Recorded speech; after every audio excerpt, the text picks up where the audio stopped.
been loving it then, I still love it now. Still, I play WoW. Still, I play WoW. Getting better every day, let me show you how. Cause still, I play WoW. Still, I play WoW. It's getting harder to stay, but at the end of the day, it's a guilty pleasure, so just log in and play. Whether it's classic or retail, I'ma do a slash bow. Still, I play WoW. Still, I play WoW. It's been a lot of years, shit did this game change, and I still cannot decide if I should melee or range. See, it started in vanilla when nobody knew shit. It was all a big adventure and we got addicted to it. Took a year to get 60, then came Burning Crusade, PvP in arenas, heroic dungeons and raids, good times. But you know another thing, everybody lost their shit when we got the Lich King, and it was beautiful. What was all that you heard? PvP videos, always with music from Disturbed, great questing, great raids, and man, what a story. Wrath was the best in almost every category. Then came Cataclysm, Deathwing was pissed. All of Azeroth revamped, but the feelings were mixed. Was the first time numbers were dropping from the game, and the first fit on this channel, so remember the name. I've been loving it then, I still love it now. Still, I play WoW. Still, I play WoW. Getting better every day, let me show you how. Cause still, I play WoW. Still, I play WoW. It's getting harder to stay, but at the end of the day, it's a guilty pleasure, so just log in and play. What is worth fighting for? Remember when we got mists, Pandarans, new talent tree and monks using fists. Initially we hated it, didn't see through the cracks, but in the end they turned out to be one of the best specs. Warlords got cut by the developer knife. But hey, what got me back into my social life? Then Legion came through.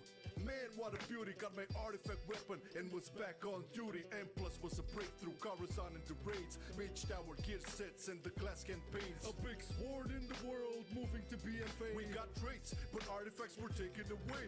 Bad decision, bad system, everything seemed less. They try to fix it in patch 8.2, and the essence is moving in the right direction, although some still doubt, especially now with 8.3 being out. The finale was weak with the ending of Nissath, no big plot, but the big sport still in Azeroth. Either you hate it or love it, the cycle never ends. Marcelian online, baby, see you in Shadowlands. I've been loving it then, I still love it now. Still, I play WoW. Still, I play WoW. Getting better every day, let me show you how. Cause still, I play WoW. Still, I play WoW. It's getting harder to stay, but at the end of the day, it's a guilty pleasure, so just log in and play. Whether it's classic or retail, I'ma do a slash bow. Still, I play WoW. Still, I play WoW. I've been loving it then, I still love it now. Still, I play WoW. Still, I play WoW. Getting better every day, let me show you how. Cause still, I play WoW. Still, I play WoW. It's getting harder to stay, but at the end of the day, it's a guilty pleasure, so just log in and play. Whether it's classic or retail, I'ma do a slash bow. Still, I play WoW. Still, I play WoW. I've been loving it then, I still love it now. Still,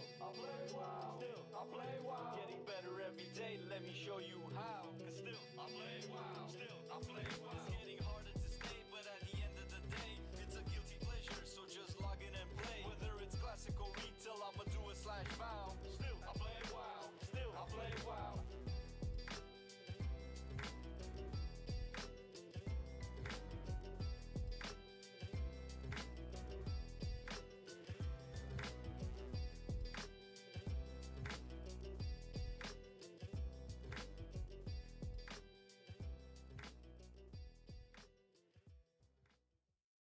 I've been loving it then, I still love it now. Still, I play WoW. Still, I play WoW. Getting better every day, let me show you how. Cause still, I play WoW. Still, I play WoW. It's getting harder to stay, but at the end of the day, it's a guilty pleasure, so just log in and play. Whether it's classic or retail, I'ma do a slash bow. Still, I play WoW. Still, I play WoW. It's been a lot of years, shit did this game change, and I still cannot decide if I should melee or range. See, it started in vanilla when nobody knew shit. It was all a big adventure and we got addicted to it. Took a year to get 60, then came Burning Crusade, PvP in arenas, heroic dungeons and raids, good times. But you know another thing, everybody lost their shit when we got the Lich King, and it was beautiful. What was all that you heard? PvP videos, always with music from Disturbed, great questing, great raids, and man, what a story.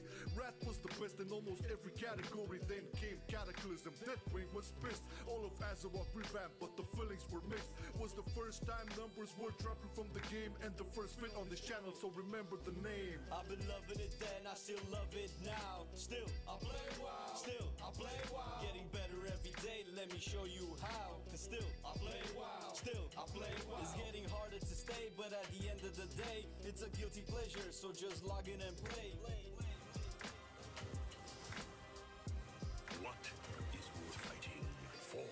Remember when we got myths, Pandarans, new talent tree and monks using fists? Initially we hated it, didn't see through the cracks, but in the end they turned out to be one of the best expects. Warlords got cut by the developer knife. But hey, what got me back into my social life? Then Legion came through. Man, what a beauty, got my artifact weapon and was back on duty. And plus was a breakthrough, Coruscant into Need to do some before we go. Go. Hello, everybody. The YouTube chat, all right. I'm not so sure. Is it?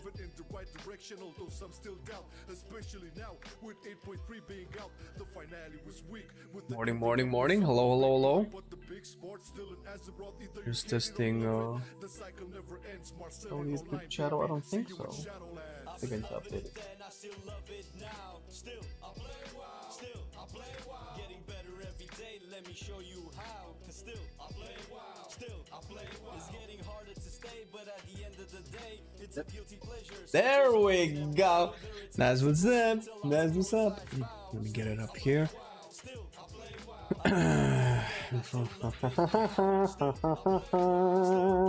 How's everybody doing? We're excited for 11.2. We couldn't actually stream because goddamn there were so many videos to make. When have you recorded your intro song and why is it Marcelian's name in the channel but only you are streaming? Because streaming is a very, very small part of our channel. We're mostly doing YouTube. The reason it's Marcelian's name is because it's his channel. Well, his channel, he created it. And I kind of hopped on board a little bit after, or maybe a lot after, depending on how you want to look at it. And when it got to the point where we discussed, man, should we change the channel name into Marcelian&Flame and whatever? I don't know. It felt like it was so much of a hassle, and when it comes to like branding and how recognizable it was already being set up in stone. This was like towards the end of BFA, I think. So we just said, fuck it, let's just keep at it. I don't really care to have my name there, I guess. 11 too high, baby, yeah. Yeah.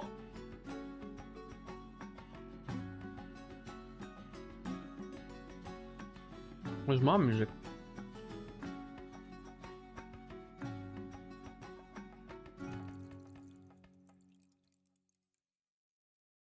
Hey, what up, Borola? I'm gonna keep it in English, brother, but I appreciate the good messages, good vibes, so I hope you're well too.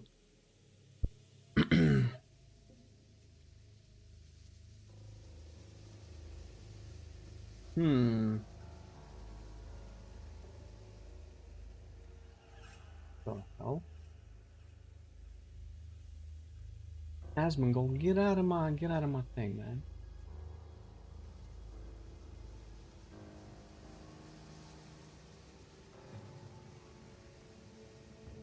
Shouldn't be able to hear my music. I think we're good. Just finishing setting up here.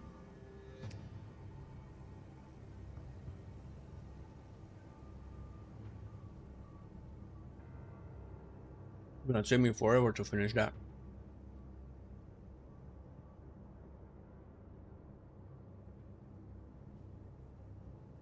I love my hairstyle. Yeah, I got it stylized a little bit. I kind of like it. I cannot pull off the classy, suave look, so I'm usually a more sporty kind of guy, I guess.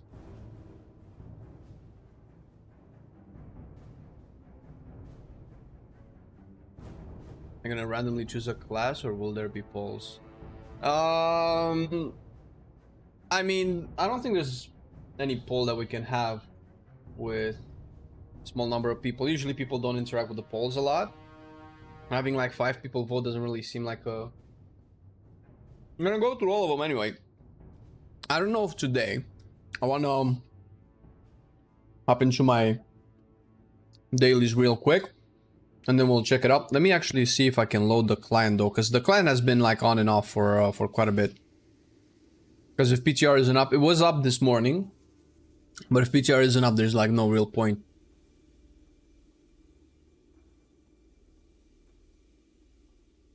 Coco Baracco with the 3 months prime. Buddy, you have the best name I've heard all day. I love it. It's up. Sweet, sweet. Can you also see it? Yeah, yeah. Let's see. The kobolds are vandalizing and pillaging Morning Rise again. Please. What's the sound? You can. Oh, Jesus Christ. Oh my god, I was playing the one button rotation. Bro, do we need to play one button rotation anymore? Disable add-ons. I have to do this consistently, dude. Let me see. Curse Forge. Which WoW client is this?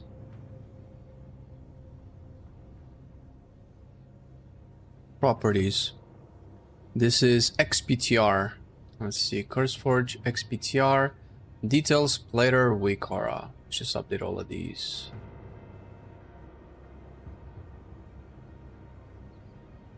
All right, but yeah, I'm already encouraged. I'm already rocking the new tier set. We'll soon enter the age of what should I main, and that will maybe help people who also are deciding or having a hard time deciding what to main, and to get used to having this very close to my mouth.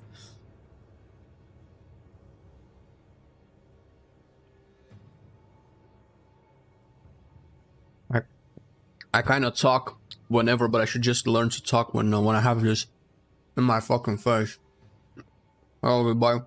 I don't think I even logged in since the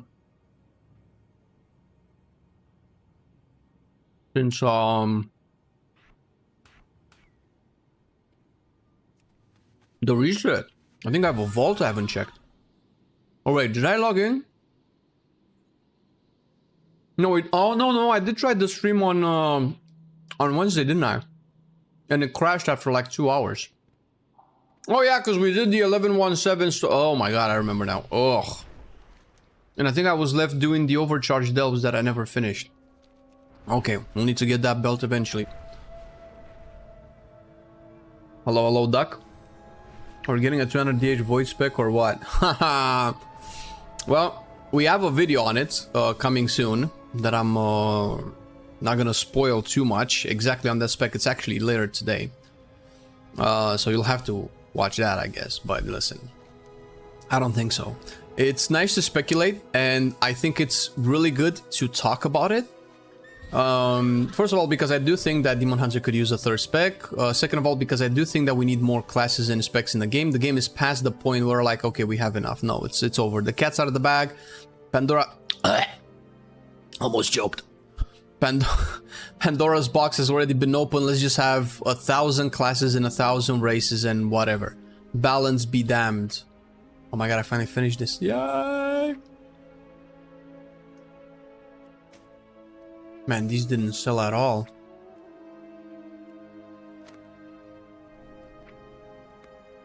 Okay, what's my profession? Oh, 695? It's not that high. But I do want to see if I should sell these. How much they sell? They sell for 3. They know no way they sell for 3K. It's no way, no shot, bro. I saw this 50-second video on your channel this morning, and you were very wise and smart at the end. Do you remember making this? 50 seconds. Oh my god! Big damage, bitch. How did you get this? I will queue for the key.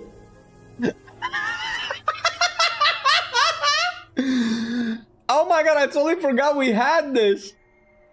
I think I remember why this is on the channel. I think we were testing copyright stuff, and I don't remember it passing the copyright rules. Oh my god, this is so cringe. How old is it? It's more than 2 years old. It's 2022. I'm gonna let you guys see it. We're gonna watch it together because it's fucking hilarious.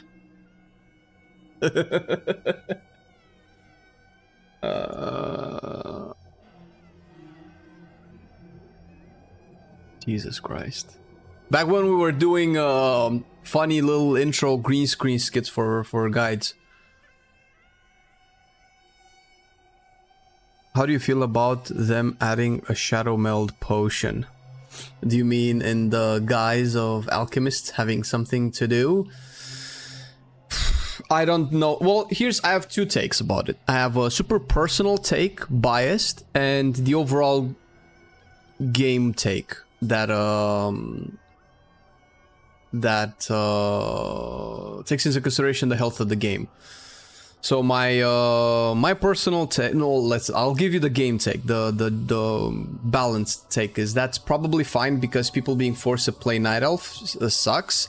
But actually no, fuck it, that's not my take. Listen, bro, people who are being forced to play Night Elves are not people who feel forced to play Night Elves and have a problem with it are not people that should get a potion, because those people are probably shouldn't be playing Night Elf, period. Because of Shadow Meld being something good for the season, they should play Night Elf because they like to. People who care, people who playing Night Elf matters for, are people who are gonna always do stuff like this, like change races. Like adding a potion in doesn't solve that problem. Those like high-end competitive players are always gonna do stuff like this, so I don't think changing the game for for the entire player base for the 1%, once again, I don't think that's healthy for the game. It dilutes the concept of being a Night Elf and what Shadow Meld means. It dilutes the same way that, you know, drums diluted Bloodlust and all of the Shadowlands contracts or whatever they were that gave you the class buff that was missing, the stamina, the battle shot or whatever. I think those just dilute the classes and the races that people play and their respective identity that you choose to be as to have as your avatar. So personally, I don't like it. I understand why they're doing it, but the reason they're doing it is for their super high-end players, because whoever is not a top-end Mythic Plus pusher, because that's probably what you want the Shadow Meld for, it doesn't matter if you Shadow Meld, bro. It doesn't matter. It only matters because you want it to matter. That's my opinion. Now everyone will play Dwarf Plus. Yeah, and then they're gonna do a potion that removes bleeds, and then they'll realize, holy shit, bleeds are actually a problem. They're either gonna nerf bleeds or gonna make people have bleed dispels. Bro, just let the uniqueness be, man. Let the uniqueness be. I think there's this circle jerk. I think the devs are, because I used to think that the devs don't really play the game. I think actually the devs might play the game a little bit too much, because for these types of changes make it seem like the devs are in a own echo chamber of high-end Mythic Plus MDI pushers, cutting edge raiders, where it seems like that's the game that they think it really exists for the majority of the player base, which is obviously not true. And they're making changes based off of that. The resilient keys are a change like that. The Shadow Meld potion are that kind of is that kind of a change. If you really think that this is a problem, why not lower the costs of race swaps? I imagine that.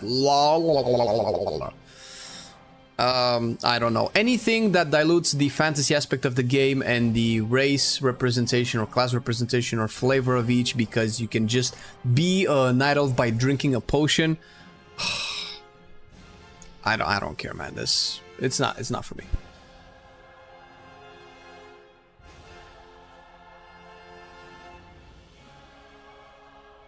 What happened to your arm? Started MMA. Oh, how did you know? Holy shit. I'll have to see another monkey-ling spec of ranged. I Mistweaver to separate out range and melee fistweaving. I don't know if they're gonna do that, man. I think they have a problem with Mistweaver and Holy Paladin spec identity in general.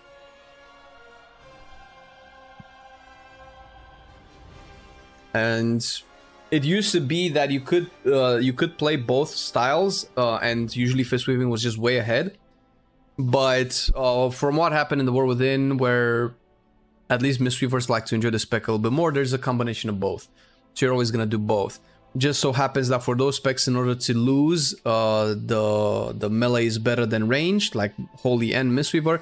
I think they would need like a total 100% spec overhaul, which I don't think is going to happen, because generating resources, whether it's Holy Power, whether it's Monastery stacks or whatever, in melee is just vastly superior to ranged. And unless they change that from the ground up, I don't think that's going to happen.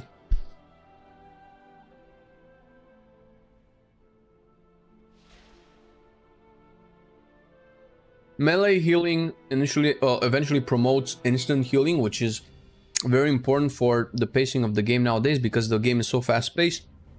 You need to be able to quickly respond to things, and having to cast a soothing, a vivify or an enveloping mist a bunch of times from range is guaranteed gonna make your party die. Same with Holy Light, which is why that type of gameplay just doesn't match with how they do the encounter design, in my opinion. So unless they like drastically lower the speed of combat, aka damage happens slower, your HP drops slower, and it takes you longer to fill up an HP bar, just basically a slower gameplay altogether. Unless that happens, I don't see really caster healers becoming good again. I don't know, but maybe that's just me. I don't know. Oh shit, they sold for quite a bit, bro. Why is my shit never selling, man? I've been trying to sell these for like. Is somebody constantly undercutting me? Do I need to like consistently cancel my auctions and place them back up?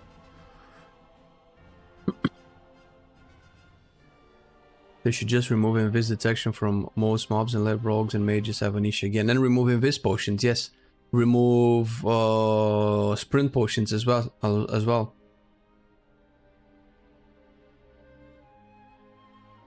Store was a good example of WoW without add-ons. What store? Is that Star Wars? What's STR? Oh, okay. The Old Republic, okay. Will other players be able to see if a player uses one button rotation? If not, how will I be able to know who to invite in my M+ bugs? I mean, if I want to push M+ and a player that uses one button rotation joins the group without me knowing, his lower, still intended to be lower, DPS could completely break my keys. So if I want to push my keys, will I be able to see if someone that wants to join my keys is using one button rotation or not? If not, that's a problem. My opinion. You're looking at this, my opinion, all wrong. Because just because they're using one button rotation doesn't mean that they don't have Mythic Plus score anymore. Does it matter if they have a one button rotation, if they're like 3k IO and 680 atom level? How do you know that a person that doesn't use one button rotation isn't secretly a bad player that's being carried? You just don't know. What I assume your problem is that people that use the one button rotation are going to be pushed up into the echelons of high-end gameplay and take over the spot of a arguably better player, which is debatable. It's an unrealistic fear to have, and it's a risk that you're already having in the game because you never know who you're inviting to the game. You're just now associating it with a one button rotation player, which, sure, I could be wrong. So far, I don't think that the players that you should be worried about will end up being in your group if you're pushing high enough content, because people who will want to use one button rotation, unless they're doing it for the memes and for the trolls, then they're not the kind of players that push in-game content. And if they're memeing and trolling, they could meme and troll with other stuff anyway if the one button rotation was in the game from the very beginning. Also, I do believe that the Blizzard will keep their eyes peeled on this issue, because if their constant focus is to tune the game for the high-end gamers, they're probably not gonna like if this actually becomes a situation, which I don't think it's going to be.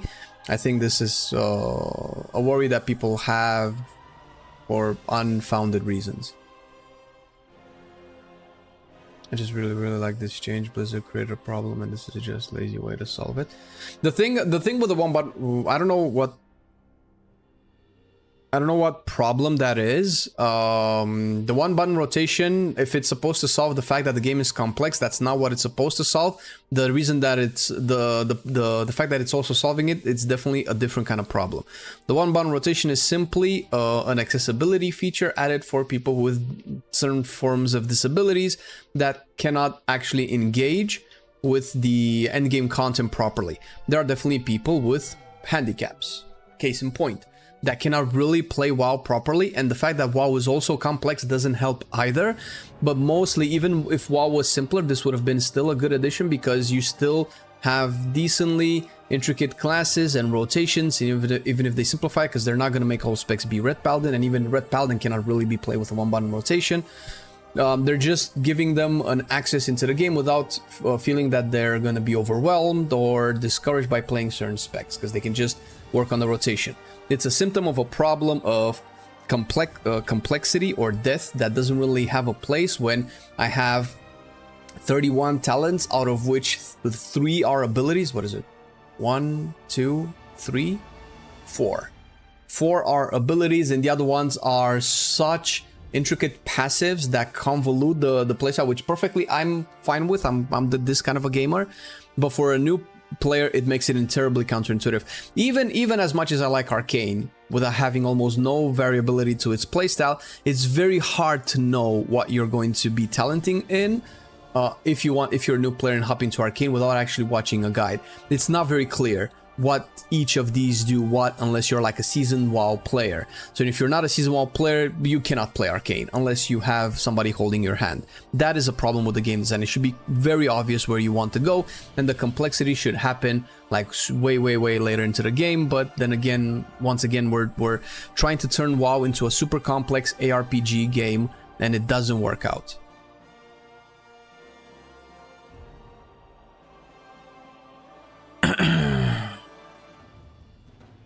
Hope you're doing good. Thanks, Linkson. Return tanking, good for you, man. Enjoy. You think the Pro Warrior transmog is fire? Glad you like it. I think it's goofy. What are the problems with the one button in your opinion? I don't think there's a problem at all. And I, as a player that tries to be a hardcore player, and the best I can do right now, well, before I broke my arm, was plus 15 keys, which is obviously not where the top end players are. They're doing plus 20s, right? So I cannot really consider myself high, like top of the line players, but I'm way above the majority because most people don't even do higher than 12s. As a player that does that, I cannot see myself ever play with a one button rotation. I tried it. It tanks my DPS so hard, my rotation, my ability to respond to things, my ability to think, that I personally cannot see a world where I would play this unless I legit cannot use my second hand for some reason, or if I had like a disability, right? But even for that, there would be other things that I could do. I could have external peripherals that change the way that I interact with the game.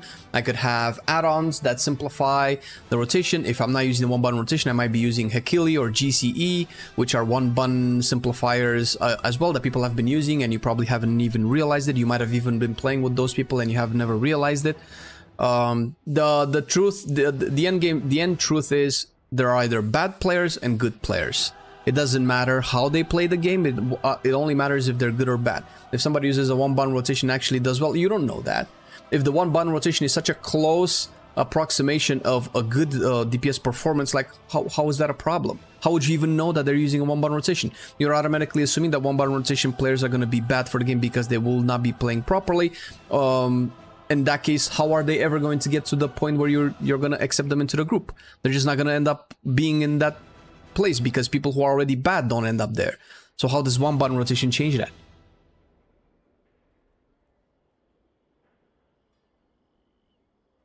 Should one button be able to do the same DPS as if you would play a class perfection? No. And it's not. What happens if they don't get this balance right and all of a sudden one button does more DPS? You're not paying attention to what's going on, man. You should definitely watch our content on YouTube, by the way. The one button rotation comes with a 20% GCD penalty. Like, all of your globals are, 20% slower. Like, instead of having, I'm pressing my orb, instead of coming back in like, 0.7 seconds or however quick this is, or a second and a half or whatever, it comes back way slower. So you will never be able to do more DPS than with a perfect rotation. You're not even going to do more DPS than with a 90 percentile rotation. And that's only on certain specs. There's an article with all of the sims of all of the rotation that shows exactly the DPS differences between using the one button rotation, the rotational system where it just lights up the buttons on your screen, and the normal rotation, and all of them are at least the one button rotation, all of them are at least a 10% DPS loss, all the way up to like 40 to 60% DPS loss, depending on the specs intricacies.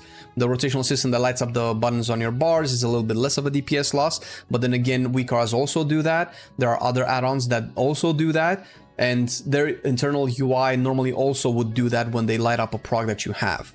So it's one button rotation just puts all of that into like one place instead of you having to download a bunch of other stuff. That's basically it.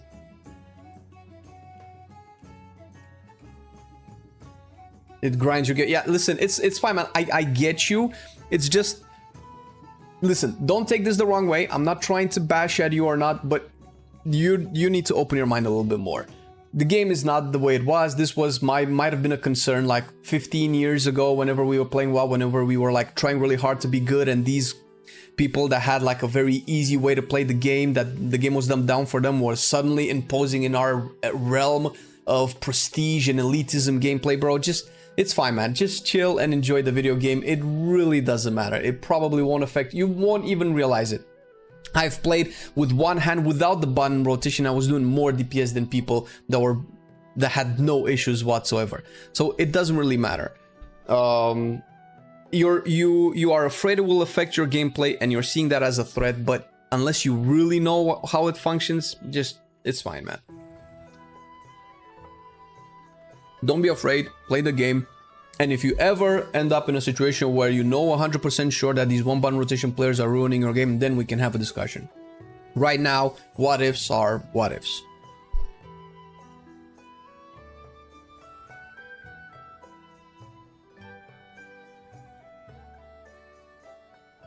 We'll have a set appearance ranking. Yes, actually, we want to do a tier list next week when it's ready, where we rank all of the amazing designs of the new tier sets. Aren't they amazing? I'm sure they are. How amazing are they? Well, you'll have to see next week.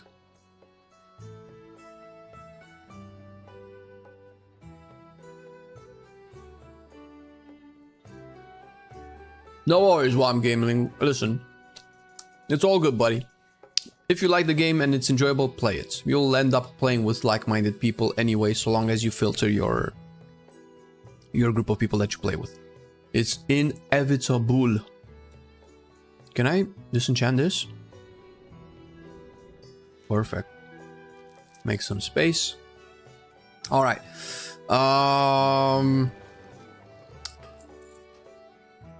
Before, so here's the thing. God damn it. Fucking terrible. I kind of wanted to play Shadow Priest a little bit on live just to have like a basis of comparison with the rework. Unless Mr. Pater here has already seen and or tested the Shadow Priest rework and can give his insight.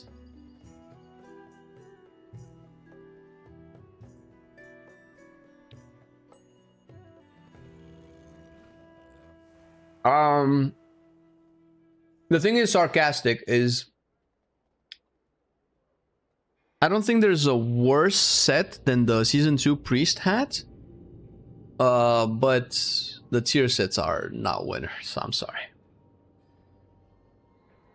Will you make a video that you will give these updates for classes? Oh, 100%. It's definitely planned. That's how we do every patch.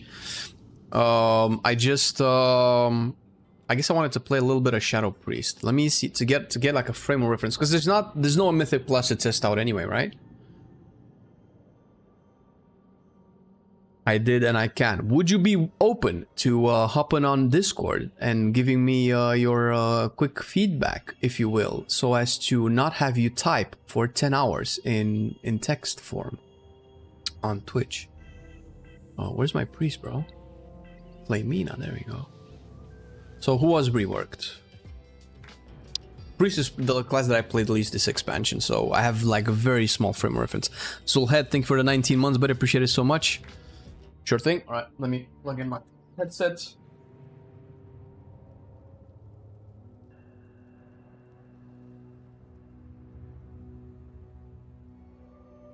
All right, we're gaming. Let's put this shit on. Wait.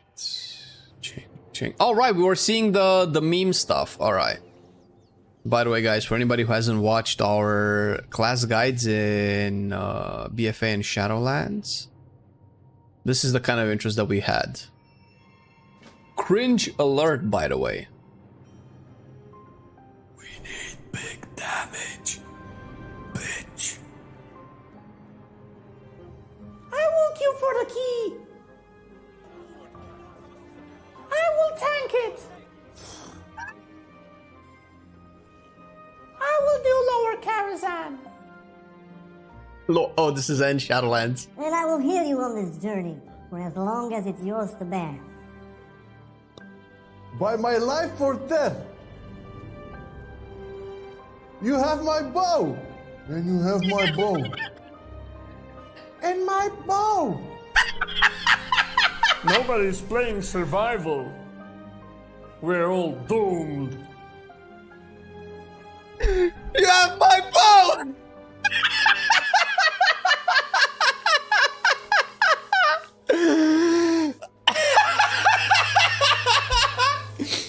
Oh, I remember I used to love this. And I will I wanted to take this seriously, I remember, and Marcel was all just a goofball, and I said, okay, fuck it. heal you on this journey. Because you know, Aragorn is like, and you'll have my sword. As long And Marcel is like, oh, you want my bow? as the bear. By my life or death. You have my bow.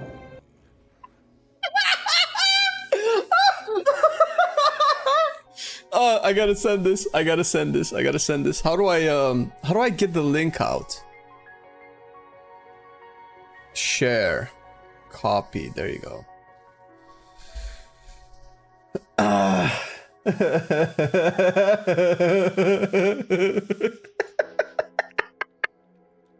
It's so stupid. I can't believe we used to make that shit.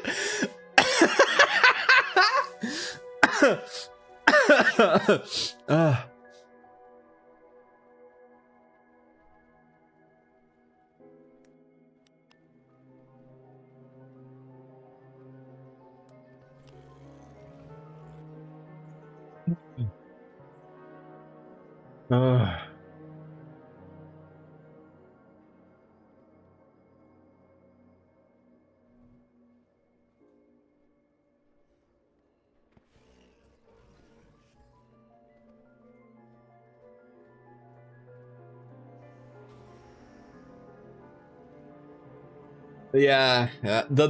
So a usual class guide at the time used to take us about 20 to 30 hours of pure work. Plus the actual gameplay, which had to come like weeks in advance. That was a lot of work for one video, and they ended up performing like to the level of a third or a fourth of a tier list that took about maximum of 6 hours work, assuming we already had all of the gameplay footage done. So it was just not justified. And also the intros took half of the time. Half of the time of making the game was just the intros. Masking everything, green screening, coloring. That was probably one of the easier ones. We had some gnarly ones with green screen with... I remember maybe for some of the warrior guides had us in Necrotic Wake, if I recall. Yeah, so... Listen. Some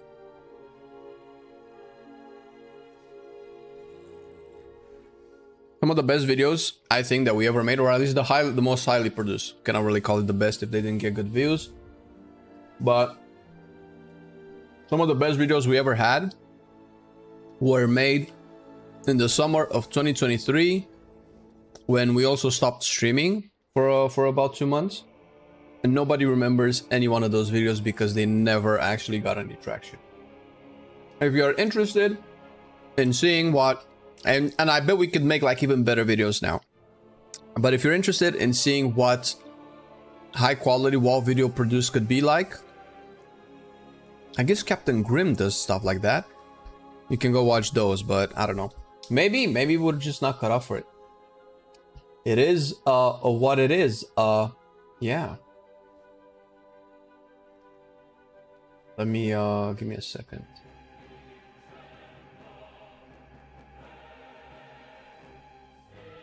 I need some music. Where's my WoW soundtrack?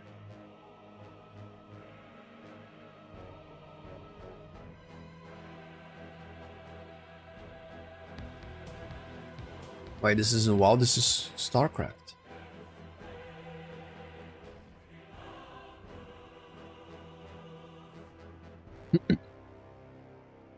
Alright, I'm hopping on Discord, Peter, if you want to jump. Oh, you're already there. We're not gonna go into that, bro. We're gonna Go to a proper channel. Hello. Hello. All right, just wanted to make sure that people can hear you. Before we go, let me quickly check what build am I playing with Priest. Before we do that, can you please tell me your Shadow Priest experience this patch? Like, you know, what you like, what you don't like about it, if you had any issues, because I've seen Shadow Priest's performance and it seems like it's doing really well despite what people say about it. It did in the beginning. Right now it's okay-ish. So my guild at first asked me to play mage this patch, not even Shadow Priest, until we saw the race. And then it appeared that Shadow Priest was really, really good for sticks, which was like the first minor hurdle for most guilds. It was not that great on lock and stock, but it was fantastic for bandit, because those ads had to die really, really fast at the beginning, because they rotate a cast, and if the cast goes off or they get kicked, they do those red circles in the raid that you have to bring out and get dispelled. So Shadow was basically only there to get this ad, get rid of those ads as fast as possible.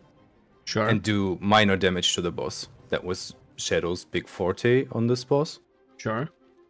And it was okayish for Moxie, and it was good to kill the sentries on Gallowix. So for race with first guilds, even stacked like 2 or 3 Shadow Priests for bandit and took like 1 or 2 to the end boss. Just a second. For those of you who are not top-end cutting-edge players, when he says okay, it means it's great for you. Peter is a very high-ranked player, and he's judging everything from what? How high is your guild? Like 300-ish. So in world or EU? How does that? How do they rank that? World. 300 in the world. So yeah, my boy here is cranking. So for us mortals, it's probably just fine. Don't worry about it. Yeah, you have no issues if you only like progress heroic or even just like 5 to 6 bosses on mythic. Shadow Priest is super good, especially if you. The issue is if you watch the race to first guilds or top end guilds, those ads die really, really, really quick. So as a Shadow Priest, if you want to apply your dots and you want to get them rolling for like 20 seconds to funnel on the boss and the ads die in like 5 seconds, you're pretty much useless. But if you play in a normal guild, sure, it's super fine. No issues. I was a bit disappointed that Voidweaver was set for most fights. So Voidweaver is really, really good in single target and super good in cleave situations right now. So the only bosses you get to play Archon on are Styx and Bandit. Why is that important? Sets. Is Archon better or what? I mean, is it cooler to play? Archon is more like the traditional Shadow Priest, so it was like the same stuff that you did in BFA, for example, right? It didn't change a lot. The only thing that changes is Halo got a higher priority when you play Archon. Since Halo is buffing all your damage and it's pulsing. Voidweaver is cool because it's new and it's interesting and it's thematic as hell because you got the Void Rift coming out, you can Void Torrent while moving. It's a bit harder to pull off if you want to play it optimally because you got those 30-second short burst windows that you are stuck to. And if you have to move during those windows, you lose a lot of damage. So you want to get those void blasts off as much as possible. It's not an issue. If you like Voidweaver is excellent. Spoiler alert, excellent next patch. Oh, really? It's even better than Archon. Yeah, I think the tier set, so since they split the tier set into the hero specs, the Archon tier set is not as great, I would say. It's just randomly pulsing more halos the more Devouring Plagues you cast. So you got like 3 halos rotating instead of 1. But you don't even get the visual. So it's just really? You doing don't get damage passively in the back. I don't know if it's bugged right now, but on PTR you just see 1 halo, but it's pulsing 3. Wait a minute. So how would Halo's pulse? Don't you have to cast Halo to pulse a Halo? Yeah, you cast Halo and it spreads out. Yeah. And once the circle reaches like max size, Yeah, it goes back in again and then pulses out again. So what does And it does that. Mind Blast have to do with it? For Archon, Yeah. nothing. The issue for Archon on the PTR is the tier set in itself is pretty weak, and Archon is usually just good in AoE situations. Oh, okay. But since they changed Psychic Link again, for example, Oh, okay. because it's 35% of your damage dealt. Let me hop in. Let me actually hop in. It's probably easier to follow you. Okay, well, just yeah. Obviously, you know, this is the initial version of the tier set, and you've tested the 11.1 PTR. You saw how things can change from day one of PTR to the end. We had a Enhancement Shaman coming into the PTR, and are like, oh my god, this guy's destroying all of the dungeons again, and then it got nerfed a bunch of times, and it didn't end up being that way. Nobody expected Arcane to be meta and stuff like that, so things changed drastically, and I'm pretty sure that part of the reason as to why they're having the tier sets broken down into hero talents is so that they can more easily be balanced against each other. Bro, stop. Alright, load them anyway. God damn it. Most likely easier to balance against each other for both M+ and Raid, I would imagine. They've done a pretty good job, for instance, with my Monk. Brewmaster had both hero talents fairly balanced, at least at a level that I play, and Windwalker could play kind of both in AoE, but only conduit and single target, I guess. Yeah, and I have the feeling it's leaning even more towards Voidweaver now, as it is right now. Ah. So numbers tuning is always a thing, but Archon in general is pretty boring, right? It's just you press Halo, Halo goes out, and damage yada. Just play standard Shadow Priest, right? The Voidweaver set is insane though, because it's even speeding up your rotation more than it usually is. So your Void Blast hits harder, got a shorter cool, shorter cast time. I see. That's the Weaver set. And you go this window, do every 30 seconds. Your next Void Torrent is buffed 200%. That's the 4-piece. So that hits like a truck tune. Yeah, And you can do that well. how's the new Void Blast? Oh, it's great. Alright. I really enjoy Voidweaver right now. And I even think it's really, really good for Mythic Plus now. Oh, Voidweaver? Yeah. Okay. What am I? I'm a Voidweaver. I don't have Void Torrent. Okay. So you said Psychic Link was changed to be 35% of their damage. What is it on live? Earlier it was like 25, right? Oh, so they made it stronger. Recently. It's 35 on live too, though. Yeah. And on But before it was like 25 to 30, then they nerfed it to 25 again, 30, and now it's 35. yeah. So Psychic Link is like the most changed talent in the whole game, I think. Really? Yeah. If you look up the Psychic Link change list, it's like every single page Psychic Link is getting changed. It's buffed by 5%, then nerfed by 5%, buffed by 5%. Yeah, it's usually a tuning now that there's a lot of classes have this. Pro Warrior usually has this in the passive that converts stats into I think it was, what is it, Veteran or something, where it converts strength into armor and or stamina maybe, and they always like nerf it at the beginning of the expansion and buff it by the end or something like that. But yeah. What I noticed and I was super happy about is Shadow Crash now being a 1 talent. So they took away the silly whispering shadows that says applies Vamp Touch to 8 targets, and they put it in, and it only does 6 targets. And I don't know how I feel about it. How do you feel about the Oh, it's way better this way. So it's only hitting 6 targets right now compared to 8 targets on live, but it got 2 charges. So especially in lower keys, when your tank is pulling constantly and packs are dying fast, you usually had the issue that if you play Shadow Priest, you want to Shadow Crash to apply your dots and then do your normal rotation to do damage. If the pack dies too fast and the tank is chain pulling and you don't have Shadow Crash for the next pack, you're pretty much screwed. You had to like spend like 5-6 globals to dot them manually. With the second charge, you can avoid that. Plus, in puck keys, even in higher keys, sometimes tanks pull for melees more than for range. So they pull a pack, you think, okay, he's done pulling the pack, you Shadow Crash, and then he's adding another pack to it, and usually you had to like dot them manually again. Now you have the second charge, so you can spend another crash and have the whole pack dotted. Does it have smart dotting? Do you know if it has smart dotting? If the tank pulls like 20 all at once. Okay. Okay, that's good. Okay, so they moved a bunch of stuff too. Shadowy Insight is now where Shadow Crash used to be.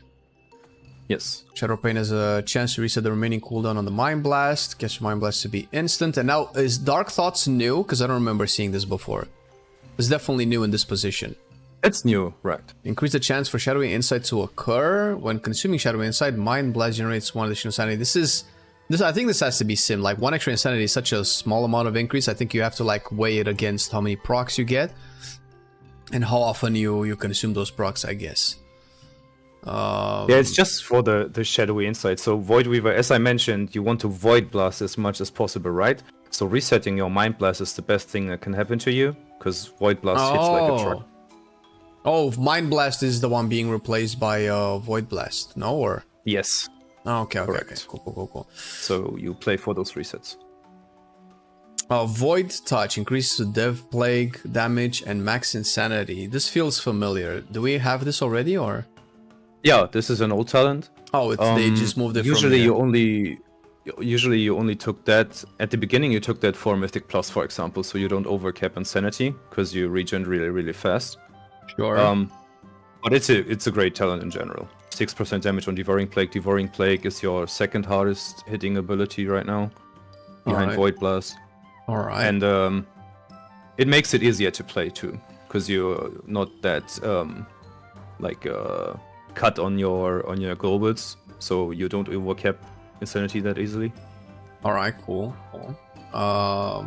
This new Phantom Menace, this is new, right? Increase the critical strike chance of shadowy apparitions by 10% and their crit strike damage by 40. Yeah, that's new. Crit strike damage.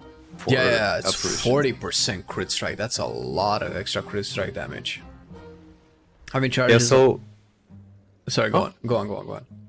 The talents below are all apparition talents, right? When you think of, for example, BFA Shadow Priest, it was all most apparitions. of your damage came from apparitions, right? Right now, apparitions were pretty much dead. So you only took the talent below, the 15% increased damage on apparitions and the insanity gain, just to gain more insanity. But it was not about the apparition damage. The apparitions usually are like 9% of your overall damage in dungeons. Wow. What they want to do is they want to make Yoxeron, the one below, more attractive to players, right? Because Shadow Priests usually like apparitions. They are looking cool, they are nice to play. People ask for a tier set, for example, with exploding apparitions that deal AoE damage, so you're not stuck to your Shadow Crash and stuff. So I think that's their idea of making apparitions more attractive again. I remember that was the last time I played Shadow Priest consistently. I loved... How were you spamming apparitions? Was it when you were critting or... Yeah, every cast, Mind Blast, your Mind Flay, all your casts, and whenever they crit, you spawn 2. So you had this army, like Lord of the Rings, like army of ghosts marching towards That was so pack. cool. That was so cool. Yeah. One thing I miss, I don't know if you can still have this visual, is the old Insanity, I think it was still in BFA, the Insanity where it was draining and you had to keep it up, and the longer you kept it up, the more tentacles start to spawn. Do you still have this animation? Yeah, no, that was the old Void Eruption, so they changed Void Eruption to be more like a normal builder spender. In BFA, it was like you casted Void Eruption, you had much maxi, and the insanity was slowly draining, and you had to cast your spells to stop it from draining more and more, and had to hold it up as long as possible. Yeah. That was fun as hell. Yeah, that was. I loved it. That was part of the reason why I really loved the Shadow Priest. I don't like the rework that they did with it, and I'm still not happy that Mind Seer isn't back. Psychic, I don't know. I think Assassination does this the best, where you have AoE abilities that consume your resource to deal AoE damage, but you also have this do as much damage to one target and it splits into others thing. Feral used to have this and they took it away, and Feral was way cooler when it had this. So I don't like this design of just hitting one target and everything is being hit, but I can let it go because I've been looking to get a reason to main Shadow Priest in the World Soul Saga, because obviously it's very Void themed, and it would fill up my nerd juices. Will you go over when I read the patch notes at first, I only saw like Shadow Crash hitting 6 targets only, and I was like, oh no. Yeah, that's the first thing I thought. Shadow Priest to ranged outlaw, right? I didn't see the second charge. I was like, dude, you can't even cap us harder, dude. 6 targets, that's nothing. So and yeah, comparing this to Live Shadow Priest, you basically have 3 talents into one now. You have the Shadow Crash, and then the Shadow Crash it applies Vamp Touch in AoE, and with Misery I assume Pain as well, right? Wait, does Misery still exist? Yeah, it's above Psychic Link. Oh yeah, okay. And then the extra charge as well. Well, old Blizzard would have put 3 talents to get this shit. 3-pointer, yeah. Yeah.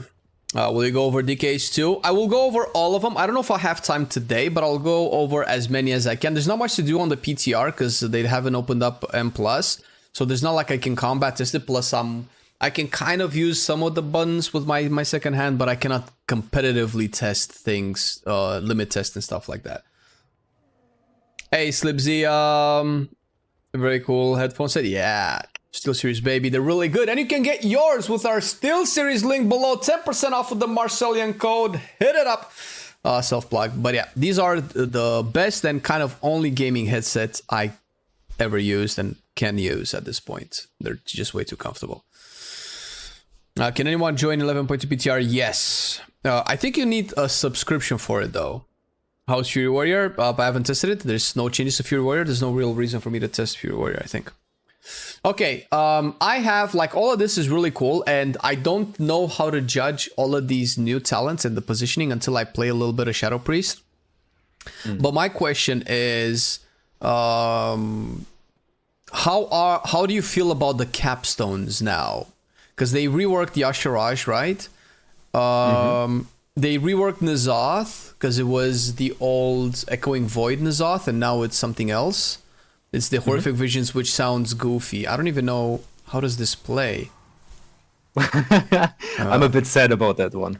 So if you read it, like, your normal spell rotation stacks, those Horrific Vision stacks on the target, and if you reach 50 stacks, they have this Horrific Vision, you get some Insanity and it deals some damage. And if you reach 100 stacks, they have this Horrific Vision of N'Zoth, and you deal a lot more damage and you get a lot more Insanity. This got no animation right now. Oh. It's just a passive thing. I was hoping for like a little N'Zoth appearing in the above their head or something, like they have those visions. No, it's just nothing. It has that's the, oh my god, I'm dropping all of the frames. Holy shit, everybody and their mom is testing stuff here. Right, maybe because I have 2 WoW opens. Let me close live. What the fuck?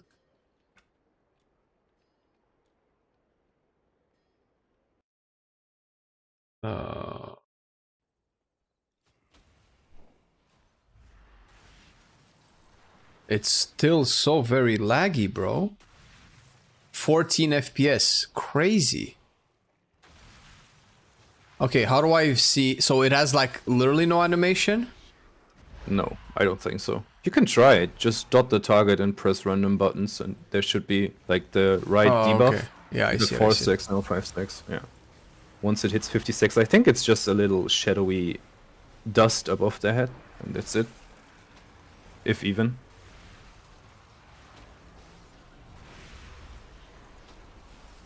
Okay, we're getting 60. Oh, I could not see anything. I think it already happened. Yeah, 50. It happens on 50, and now it happens on 106. Let's see what happens. Come on, give me a visual, man. Oh, okay, just a little bit of... Bro, that's the... I did not like that rework because it sounds... Bro, horrific visions is a content. I understand what the concept of it, but it's so abstract that I don't know how you represent that through an animation. Then you have to. You cannot have horrific visions in BFA as a content to engage with the old god system and then bring it back in 11.15 and then put it into the game as a spell and not actually show anything. That seems... I assume they're gonna add it at one point. They've changed their stance on certain animations. With Warrior, for example. Yeah, like. exactly. That disgusting... Jesus Christ. Okay. But it's a cool talent. It is really good in single target. It's not that great in AoE. Which is different because it used to be the other way around, no? Yeah, right. It was the other way around, and the old Nizoth talent was super iffy, super buggy at the beginning, because it was like a stacking debuff, and once it reached max stacks, it detonated and spread to other targets and did AoE. But if the targets died too fast, the stacks disappeared, and they added that the stacks get spread once the target dies. It dealt some decent damage, but it was like, nah. It was just there. You didn't play around it, you ignored it. And now it's it's better, I'd say. Not great. It's too passive, man. Yeah. Well, I think they're all passive, right? There's nothing you can do to influence. Yashraj was something that you can influence, right? But now there's just this passive buff that occasionally procs and it gives you haste and then you lose haste.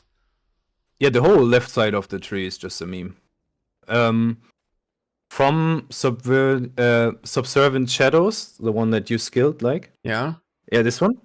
All the way down to Isharj, it's just PvP, I think. It should have some PvP iterations, because your pets are following the healer, and they hit the healer so you can drink in PvP and deal some decent damage. But you will not use that in PvE, I don't think so. So that's still not used.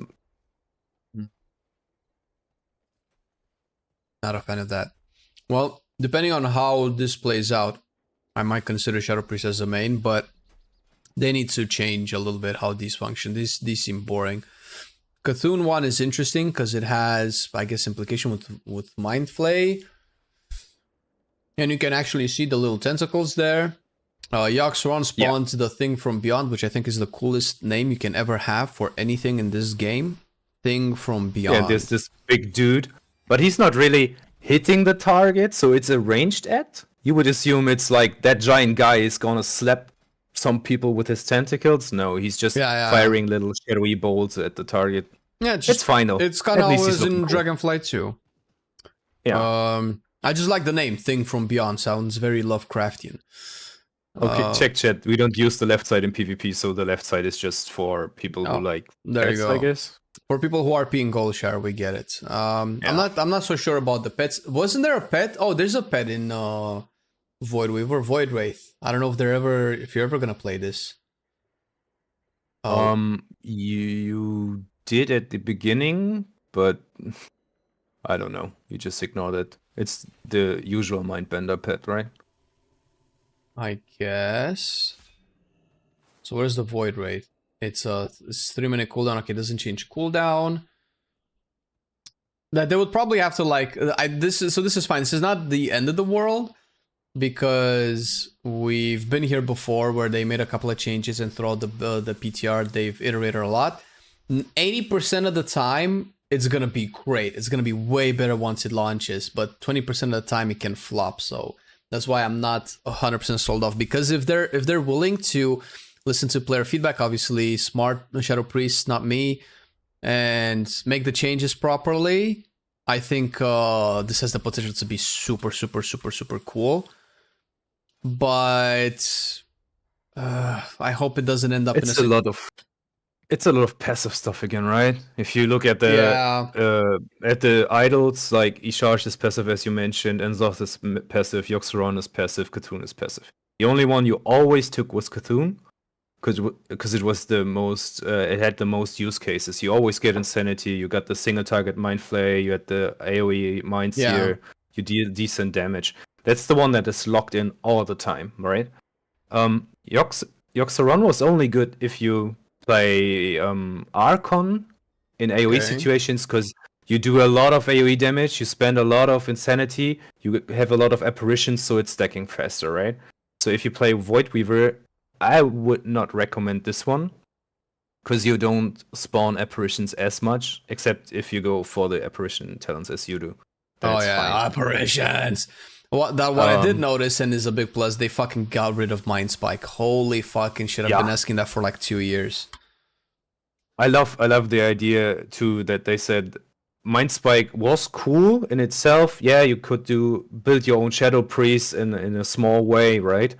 Do Mind Flay, do Mind Spike. But if they had to get rid of one, it was Mind Spike for sure, because Mind Flay is so iconic for Shadow Priest. No, bro, fuck Mind Spike. Mind Spike was cool in Season 1 Dragonfly when it was instant. That was the only time it was cool. And it was actually legit cool. And I think a lot of people have already mentioned this, that it just added to the lack of mobility that Shadow Priest had, which is a very old and degenerate way of addressing immobile specs by giving them instant spells. So you're not actually mobile, but you can cast this one thing while you move. Still better than nothing, but now we don't have even the nothing, so I guess that's good. Shadow Crash damage. That's pretty much the only point where I would critique the mini rework. It's missing flavor, right? Give me an animation for Idol of N'Zoth. Give me some cool talents. Give me, I don't know, N'Zoth whispering in my ear again, so I hear the whispers while I get mad. Yeah, that was so cool, man. So flavorful. Give me anything. I have the Legion weapon transmogged since BFA, because at least I get those Zalatas a few times when I do dungeons and stuff. You want Zalatos in your ears, huh? You filthy, disgusting degenerate. I mean, I get it. Back in the day, you had like when you went to Void Eruption, you were talking like the old tongue, right? So it was just some gibberish that the character was talking, and there were the speech bubbles with the gibberish. Yeah. Do you know why they removed that? They removed it? Yeah. You have a glyph now. You can buy it. You can apply it with a glyph. 100% buying that. The reason they removed that was there were people were working with weak auras. No. The reason was a guild actually in the game that was consistent of deaf, like 20 deaf people that were raiding together, and they communicated around chat. So they were not using that many weak auras, but they had to use the chat to communicate where to go. And if your character is just talking gibberish, they couldn't play Shadow Priest because it was just talking gibberish. True. And talking in between their calls for the raid. So they addressed that, and they were like, yo, we love Shadow Priest, but we can't play it like this. Oh, okay, that's fair, that's fair. It's good that they kept it as a glyph. I wish they kept the tentacle stuff as a glyph. But yeah, it feels like the design and the constant reworks of Shadow Priest seem just very safe. And they don't just go all out on the theme, on the flavor. Obviously, I'm a fan of Surrender to Madness. I'm a fan of old Insanity, where you could just keep it up. But the longer you kept it up, the better it was. But that doesn't just seem to match well with modern WoW gameplay. Oh shit! Can I even play with all my keybinds? Doesn't seem to match very well with modern keybind or modern gameplay design. So I don't know. I mean, you can have both. Look at Void Torrent. If you channel Void Torrent, that thing looks massive and it's so fucking cool. And it's spawning this entropic rift, right? That's also looking great. Okay, wait a minute. That was Void Volley? Okay, I thought it's... Alright. Jesus. Yeah, Void Volley is also, animation-wise, a bit underwhelming. You just shoot little dark orbs at the target. Is it at the targets with vamp touch on them, or? No. Just your main target gets hit by 10 bolts, and you fire 1 bolt at every target in 10 yards. Oh, okay. So it's not target capped. Interesting. It's a cool idea. Yeah, it's definitely looking like it's going into a nice. I think I need to bind, but I cannot. I thought I could press some buttons, but I cannot do my rotation with this hand. It's already sore. Boom. Can I do? I need to set up my keybinds here. So I do the. Oh shit! Everything's dying so quick. I shouldn't have gone the new tier set. Oh, the animation is fine. It's not that bad. I don't think we should have everything flashy. Like Voidweaver is so flashy already.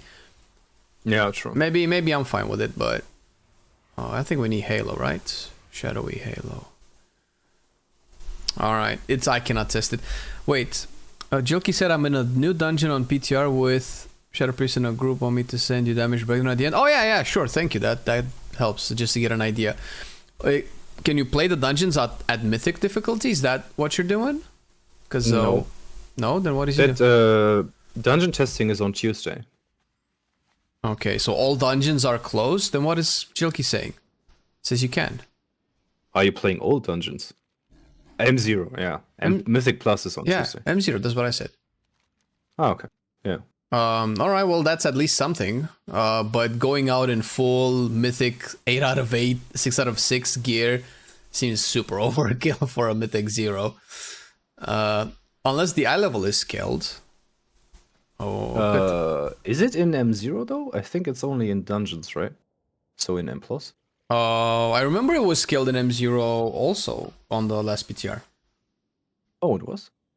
I think so. You gotta finish first chapter of the campaign. Oh, okay. Yeah, I might just drop my my tier set just to be able to not one shot everything. Wait, what is this? Wait, is the live? Oh my god, the Undermine tier set is also scaled to 730? Yo, the live tier set actually is scaled higher.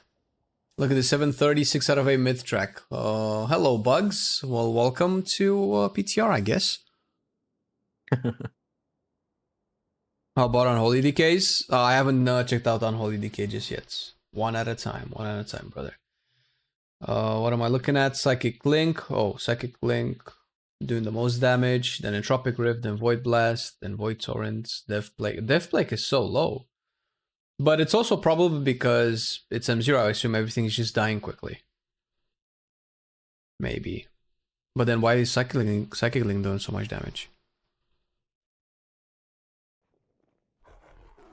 I gave you the talents you used.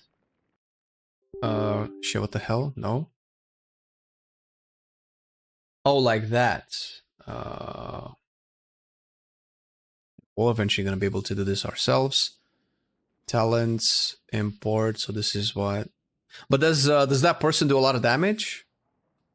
Because I mean, this is all relative. Wow, no capstones. Does this look like something you would run? No. Shattered Psyche. Mind Flay damage increase the critical strike chance of Mind Blast by 8%. I assume that's good, right? I would use that in raid, definitely.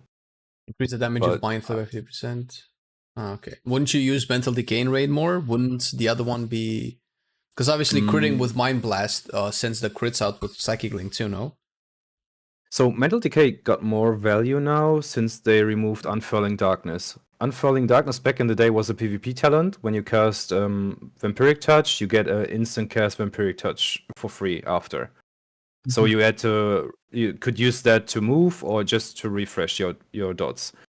That one is gone. So Mental Decay got more value since it's refreshing your dots all the time when you filler. Yeah, but this is one target. Yeah, that's just for raid. Yeah, that's what I mean. That's what I mean. But that's what I said. Wouldn't you want Mental Decay in raid more? So maybe I think Shattered Psyche might be better in dungeons. You did say that Void Blast does a lot more damage, so increasing the crit chance. Because I assume the crit chance also applies to the Void Blast. Maybe there's like a mini game where you can build up Shattered Psyche for the upcoming Voidweaver Void Blast and have like a big, fat, chunky. Yeah, the issue is you want to cast Void Blast on cooldown. I tried it and it's stacking like 12 times, right? Yeah. The max stacks I got was 6. Oh, so okay. I would have to Mind Fly back to back to stack it up to 12, but I would lose a Void Blast cast And I'd rather cast Void Blast another time than trying to mean- stack crit for. I guess, yeah. But you probably would end up stacking it to max outside of Entropic Rift, right? Or do you still have a lot of Mind Blast charges? The thing is, you don't want to overcap Mind Blast still, even if you're not Yeah. in your burst window. So you would Mind Blast in between and lose the stacks again. But that's, I don't know. That's I think numbers depends on numbers, right?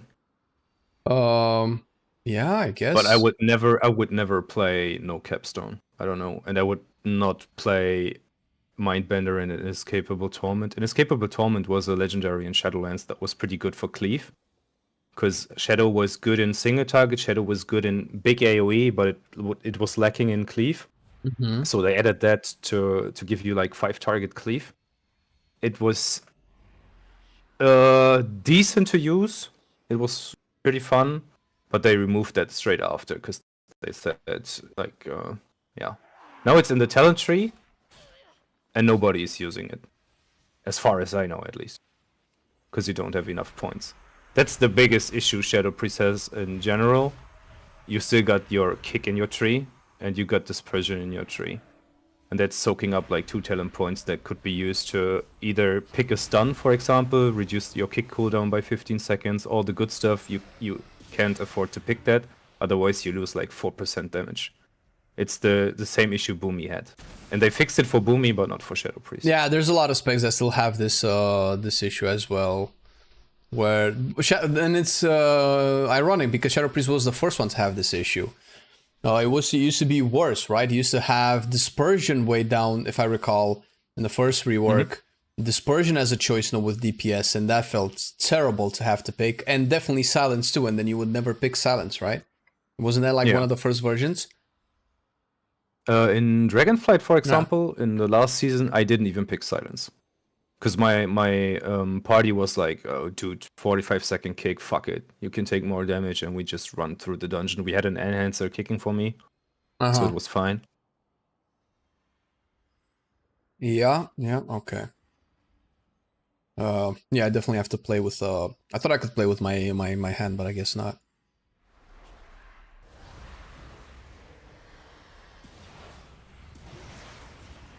Which one is this? Oh shit. Yeah, he was probably, if maybe he was smart enough to say, okay, stuff is dying too fast in M0, so I just picked Mindbender and Escapable Torment because it's front-loaded damage, right? That's the one thing that Shadow is missing, and for that you just have to spawn Mindbender and spam Shadow Word Death, and it's cleaving. Mm-hmm. So that might be the reason. He was using that. Or he was just fucking around with it, trying it out. I need to get used to playing Shadow Priest with one hand, and it's not easy. You actually can use the one button macro. Oh, is it? It's is it not good? that bad. Yeah, I tried it yesterday, and I was doing like 5 targets, like 8 million DPS in cooldowns. Oh shit! All right. Well, the only thing you have to keep in mind though is if you swap targets, the button is trying to apply Vampiric Touch again. It doesn't check. The APL is set. It doesn't check if you have it. No. All right. It does check if you have it. So if it's applied on the target, it's fine. But if you don't Shadow Crash, did you play one button on the PTR? Yeah. It fires both Shadow Crashes back to back. That's so bad. So embarrassing. Oh. Why do you fire Vampiric Touch if you fire Shadow Crash, bro? Alright, just use Shadow Crash. Just use Shadow Crash like it's Bloodthirst or Raging Blow, sure. Yeah. Who cares if it has a cooldown? Oh, this is so... Oh, look at this. Wait, what is this? What are my dudes? Mindbenders. Wait, why do I have two? The one is from your hero talent, and the one is your usual Mindbender. So that's Mindbender, and the other one was a spawned one from Depth of Shadows, I think. Yeah. Mind... Oh, it's one word. Death of Shadow. Shadow Ward's death has a high chance to summon a Shadow Fiend for 5 seconds when damaging targets below. And Mind Blast and Shadow Ward death causes 0. Okay, so you still have that gameplay loop.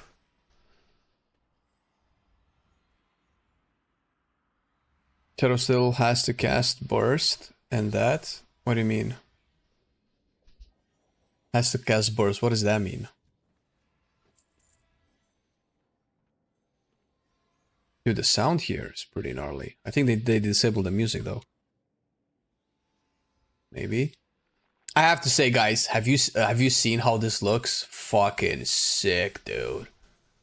This gives me Argus vibes, but a much better color palette. I think I would love playing Shadow Priest here. I think it might actually be a Shadow tier, even for M+. You think so? Shadow's tier set is really strong. How much is your bias playing into your decision right now?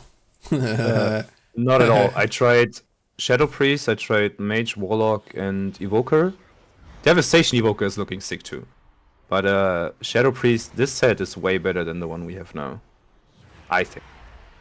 Oh, looks so good. Yeah, I've seen Mage and I was kind of happy with what they're doing to the Mage. I'm so curious to play Arcane in 11.2 because the intuition procs at max harmony sounds crazy. I have no idea how that's going to work in practice because right now on live you're hardly ever pressing Arcane Barrage when you get to max harmony, and you hardly ever get to max harmony, I think, period, in AoE, right? You never end up doing that. The only situation I got to 20 harmony stacks was when I had what was the missiles proc again? Ether Attunement. Ether Attunement, right? So when you fire that much missiles and you don't barrage in between because you're far away, you get to hit 20 stacks right away. Yeah, we can assume that. Yeah, probably Blizzard doesn't expect degenerate gameplay, right? To clip Ether Attunement missiles with barrage.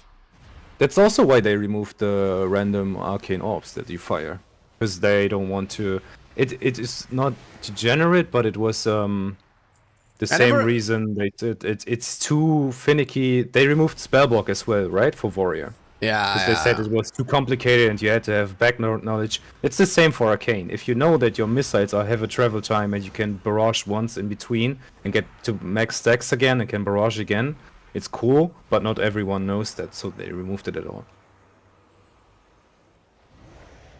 Yeah. Whatever. Their argument for certain things sucks sometimes, but the end result usually is fine. After a bunch of iterations. I liked the concept of spell block for Prot Warrior because it felt iconic, it felt strong, but realistically we probably didn't need it. I think it was needed back in the day when Warrior had nothing against magic damage and you were literally screwed once you get like 3-4 casters in the pack and they cast it. Yeah. Well, funny, that was actually Halls of Atonement. There was this first pull in Halls of Atonement where you went to the left and you had like about 3 or 4 casters and they all shot the tank. And that was before the damage was so spiky. And if you didn't kick the first volley, the tank would die. Pro Warrior would die. So it was terrible. Issue Shadow has just Arcane Mage and Shadow has to cast their burst. That sucks for PvP. Also problem you already mentioned. I wouldn't know about PvP, but I don't understand what you mean by cast their burst. Do you mean Arcane Surge and channeling Void Torrent? I mean, sure, but it's a dangerous train of thought to have because if you don't have castable abilities and everything is instant, then what game are we playing? It's basically melee, and range melee. That's... I mean, yeah, but it kind of sucks. I don't think that's a problem. PvP, sure, but PvP is a different beast. PvP can just have a talent that says all of your spells are instant if that's ever an issue, which, you know, I've played PvP. I don't play PvP now, but I've played Distro Warlock in BFA before they got to like 500% haste. And trying to get a Chaos Bolt out against an Unholy DK was like trying to scratch the back of your cornea with a rusty nail. So I know the issues of casting stuff in PvP with 2 melees training you with melee interrupt and everybody having 3 extra stop casts, and you also having to juke getting kicked on Chaos Bolt, because if you get kicked on Chaos Bolt, all of your magic schools are locked. So then you're just sitting there looking at the Windwalker punch you and eventually stunning you. Because if I recall, oh no, Fist of Fury didn't stun. They used to have like 100% parry or some shit, some weird ass stuff like that. As your arm is in a cast, it is. Did you break it while assaulting your barber for that haircut? I like the haircut. It's nice try. But no, I tried to lift your mom, but she was so fat. All right. No, I broke it, but you know, it was all because we wanted to test this new 1-button rotation content, and we didn't want to seem like high-end tryhards that are trying to relate to the average casual that uses 1 button to play the game, and said, all right, just fucking let's break your arm and make it seem relatable, right? So that's really the reason why my arm is broken. I thought the class reworks was mainly for 3 specific classes on Holy Decay, Pro Warrior, and Brewmaster. No. Shadow Priest got some. Fire Mage has had its hypothermia changed.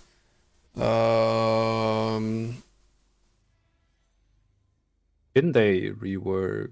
No. I think Hunters have had some Dark Ranger changes. No? Yeah. Marksmanship has had a bunch of talents misplaced, rearranged. Beast Mastery has had some changes to Dire Beast. There might have been something with Survival. So there's quite a few. Dedicated to your work, that's what we do here, man. We're entertainers. This is how we do things here at Marcelian Online. We break our bodies for content. It was the MV speaking. I don't know how many ways you can make orange hair look interesting, so I guess this is one of them. Wonder if they plan on looking into all specs going into 11.2 in preparation for their whole new combating war, the weaker add-ons, and prepare for us. They're gonna do it one by one. The whole by the way, I know it's popular to say stuff like that now because they also mentioned it, but you do understand that this whole combating add-on started in Dragonflight, right? It started with the edit mode, with this, where it started to combat like UI optimization add-ons, because if you really think about it, you can even move your buffs and debuffs here. So you can have this here if you really want to. So it started with this, and then it continued with private auras, which was a failed experiment, but it was an experiment nonetheless, where they wanted to make sure that weak auras cannot solve combat for you anymore.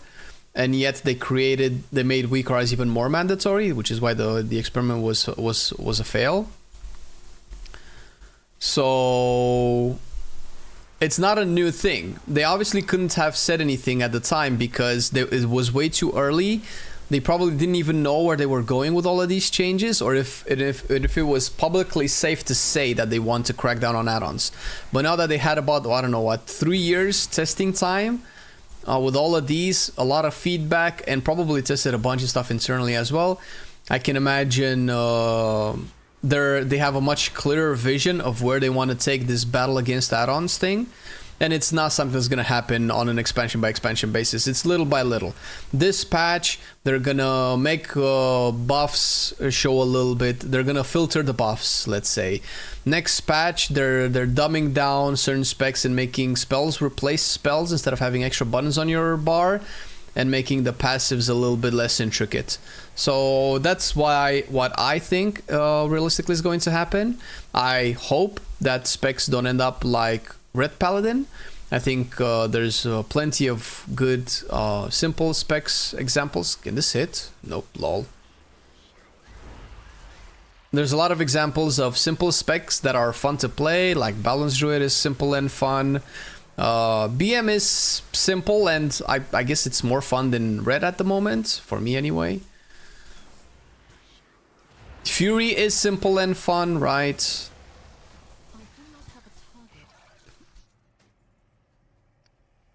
Do you get hazard pay? I checked with with my boss, and he said, "Fuck that, get back to work." So the Bruin looks interesting. I might level up my monk now. I've listened to different opinions about the Brewmaster. Personally, from what I've seen, I'm not convinced yet, but I'm not a top-end Brewmaster. From what I've played with Brewmaster, it doesn't seem like it's solving the issues that I personally had in trying to push keys with Brewmaster. It's good that they're aware of the new ZAW issue. It's terrible that they're still not addressing capstones, which I think is a better overall issues. The thing is, a lot of the opinions that you might hear about stuff like this are high-end gamer opinions from a technical standpoint, where if it works, it's fine. It doesn't matter how it looks. What it's important is if it works, which is a very fair take to have. But for me, I care how it looks. I don't like it if I have to play a modern MMO and my capstones are dead weight. That doesn't look very good for me and for the class in general. So sure, it has some underlying technical issues with how it's dealing with damage intake, with how it's dealing with damage output, with the pathing of the talent tree, and so on and so forth. But the fact that the capstones are essentially dead talents doesn't really help its case. People might think it's not important because so long as you're tanky enough and you do enough damage, who cares? But as a RPG fan and as a gamer, it's silly for me that I'm building up towards this big end talent tree that culminates in these super strong point nodes at the end here, like these things, and talents in the middle are stronger than the capstones. That's just weird to me and inconsistent in terms of game design. So that's a bigger issue because it's mostly about optics. But my second problem is that I'm not a fan of taking away Zen meditation. It felt like such an iconic Brewmaster ability, and it's just part of the class flavor. I don't like killing flavor and fantasy for the sake of practicality. That's not fun or interesting to me. They keep doing this, and they end up making, in my opinion, specs more boring. And oh my god, did I not call it out in 11.1 when they did this to Mage, and I swapped to Monk, and I said, listen, they're gonna change Monk, and now they're changing Brewmaster like that. So it's not quite there yet. It's not, the meme is not full circle. But losing flavorful abilities that make the spec unique and make it do like unique things is not something that I'm a fan of. Zenmed was so annoying to you, super clunky. I mean, sure, it's just eat one ability. I don't. Why do you say you find it clunky? I don't never find it clunky. Never thought that before. Almost no one could use it properly. Yeah, it just had niche uses, right? Yeah, it's a niche use But the ability. high-end was using it constantly. I think putting Zen state as a choice node with Zen meditation is fine. If you cannot use it because it's clunky or difficult, just get the new talent. Zen state, I think it's in this place, right? Which is perfectly fine. But knowing that I can just press this one button and have, what is it, 70% damage reduction or whatever it was on the next attack, that just felt cool. That's like bubble for Paladin. A melee attack could cancel what you will. Yeah, I understand. Yeah, that's a fair take. But then again, if you want to use Zen Med, you factor in for that melee attack, right? If you're in AoE, you could just pull a pack, go to the side, put a ring in between you and the pack, and use Zenmed to cancel out the cast that hit you, right? you can do that. It was obviously not necessarily a Mythic Plus talent. I know I used it when I couldn't get out of frontals or I had to stay in frontals. And I just use it to soak the frontal, stuff like that. It's niche, yeah, it's not ideal, but then again, it's the same argument that I have. I don't care. I don't care. Just make a choice node. Why take choices away from people? I don't like losing choices for the sake of practicality. That's my thing. I don't think people should be forced to use it. If you don't like it, that's perfectly fine. Make an option instead. If they could make talents like Shadow Crash and Earthquake get applied to your target as a choice node with what the talent used to be, they could surely make a choice node with Zen Med and put something else in instead. And if it's really that bad, then people won't play it. But if I like to play it and it's what Brewmaster means to me, why take it away from me? You track swing timers? I do not. Yeah, I don't know, man. That's fine, but don't use it then. I used it. I didn't have those issues. Oh yeah, Windwalker got the only set that is bound to a skill that you have to use. Right? Slicing Winds. Nah, well... there are other tier sets that apply to certain abilities. What was it? I remember there was one. Was it Warrior? Maybe it wasn't Warrior. What was it? There was another one. For the life of me, I cannot recall what it was. Don't force me into Slicing Winds. Yeah, I'm not a fan of being forced into abilities, even though I love fucking Slicing Winds. It was half of the reason why I main Windwalker. Hello, Paravel. What up, what up, what up? Was it a mage spec? I guess Arcane Harmony is being forced for the Arcane set, no? Kinda. Because you cannot really play the Arcane set without Arcane Harmony. And there was something else, I forget. Yeah, but it wasn't the only one. But it's a very obvious and deliberate one. Was it Warlock? No. Crossfire with Pyroblast Glacial Spike? No, because... Wait, I don't know if Frost Mage was using Glacial Spike with the Frostfire Hero Talents. If that's the case, then sure, that too, maybe. But yeah, anyway, it's not that bad. It's a tier set. It's gonna go away. It's... And if you don't like... by the way, I sent you a damage breakdown in Discord that I did on my test. So I was testing a build for Mythic Plus, and Entropic Rift is kinda nutty now. Yeah, that's what I was seeing on Jelky's Mage. Let me sit down somewhere here. That zone looks so good. Yeah, I love it. I love it so much. It's so cool. What will be new for us Arcane Mages? Are they changing Ether Attunement? No, they're the tier set is going to... They're changing Spellfrost Teachings for Spellslinger, that I know. And they're making the tier set interact with your rotation in a way where once you reach 20 Arcane Harmony charges, you proc Intuition. And Intuition has a longer window, so you can hold off on casting your Barrage. That's probably good, and what that means is it will affect your rotation in different ways. The way it affects it now is that when you proc it, you stop everything that you're doing and you're firing an Arcane Barrage. What will likely happen next patch, my estimation is that you'll want to snapshot that Arcane Barrage somehow. Maybe make sure you put another precision up once you launch it. So if you don't have another precision when your Intuition procs, you might want to fire up Arcane Missiles to get another precision up. I don't know if there's anything else that would buff your Arcane Barrage, I guess. How's the Shadow feeling so far? It's very hard to tell because I cannot play reliably into a dungeon, and I need to play a little bit... Oh, we have new resources. I need to play a little bit of the live version to have something to compare it with. But we will only really know once they enable Mythic Plus. I think once Mythic Plus is added, it's going to be way clearer. Alright, so what did you send me? Psychic Link numero uno, Entropic Rift, Void Blast. Yeah, I think this is exactly what Jelky sent. Yeah. No, yours has Void Torn way lower. Like, way lower. Well. Is this on a training dummy or what? That is like a 5-target training dummism, yeah. Psychic Link, that's quite a bit. When you see Devouring Plague, do you see like the individual Devouring Plague on your one target, but not... It doesn't show all the damage that Devouring Plague has funneled into Psychic Link, right? I guess not. No, it doesn't. No, okay, that would make sense. That's fine. Okay.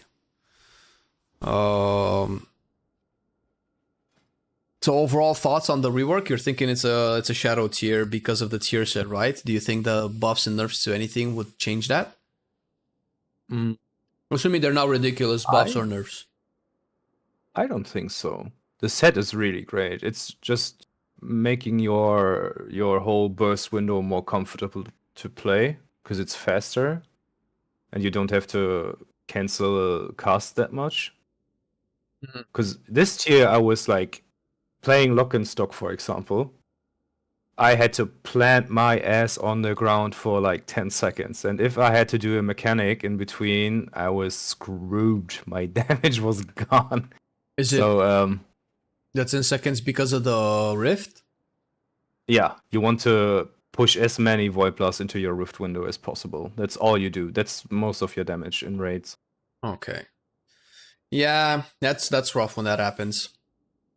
I remember having the same issue when I played Destro Warlock in Aberrus because of the super short window of what was it?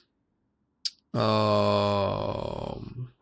to the capstone, where once you cast Chaos Bolt, it wasn't Eradication, it was another thing that ended up increasing your mash or something, and you had like 3 or 4 seconds to cast another Chaos Bolt. And since generating shards took so long, you couldn't afford any bad globals or moving at all, or you would drop that buff and lose out on a lot of damage. Like I think 5 to 10% damage losing just from that. So it was very unfun and very stressful to have to constantly move, because I constantly dropped the damage buff, and then they just increased the window to it. Duration. Yeah. Yeah, I don't think that talent even exists anymore, but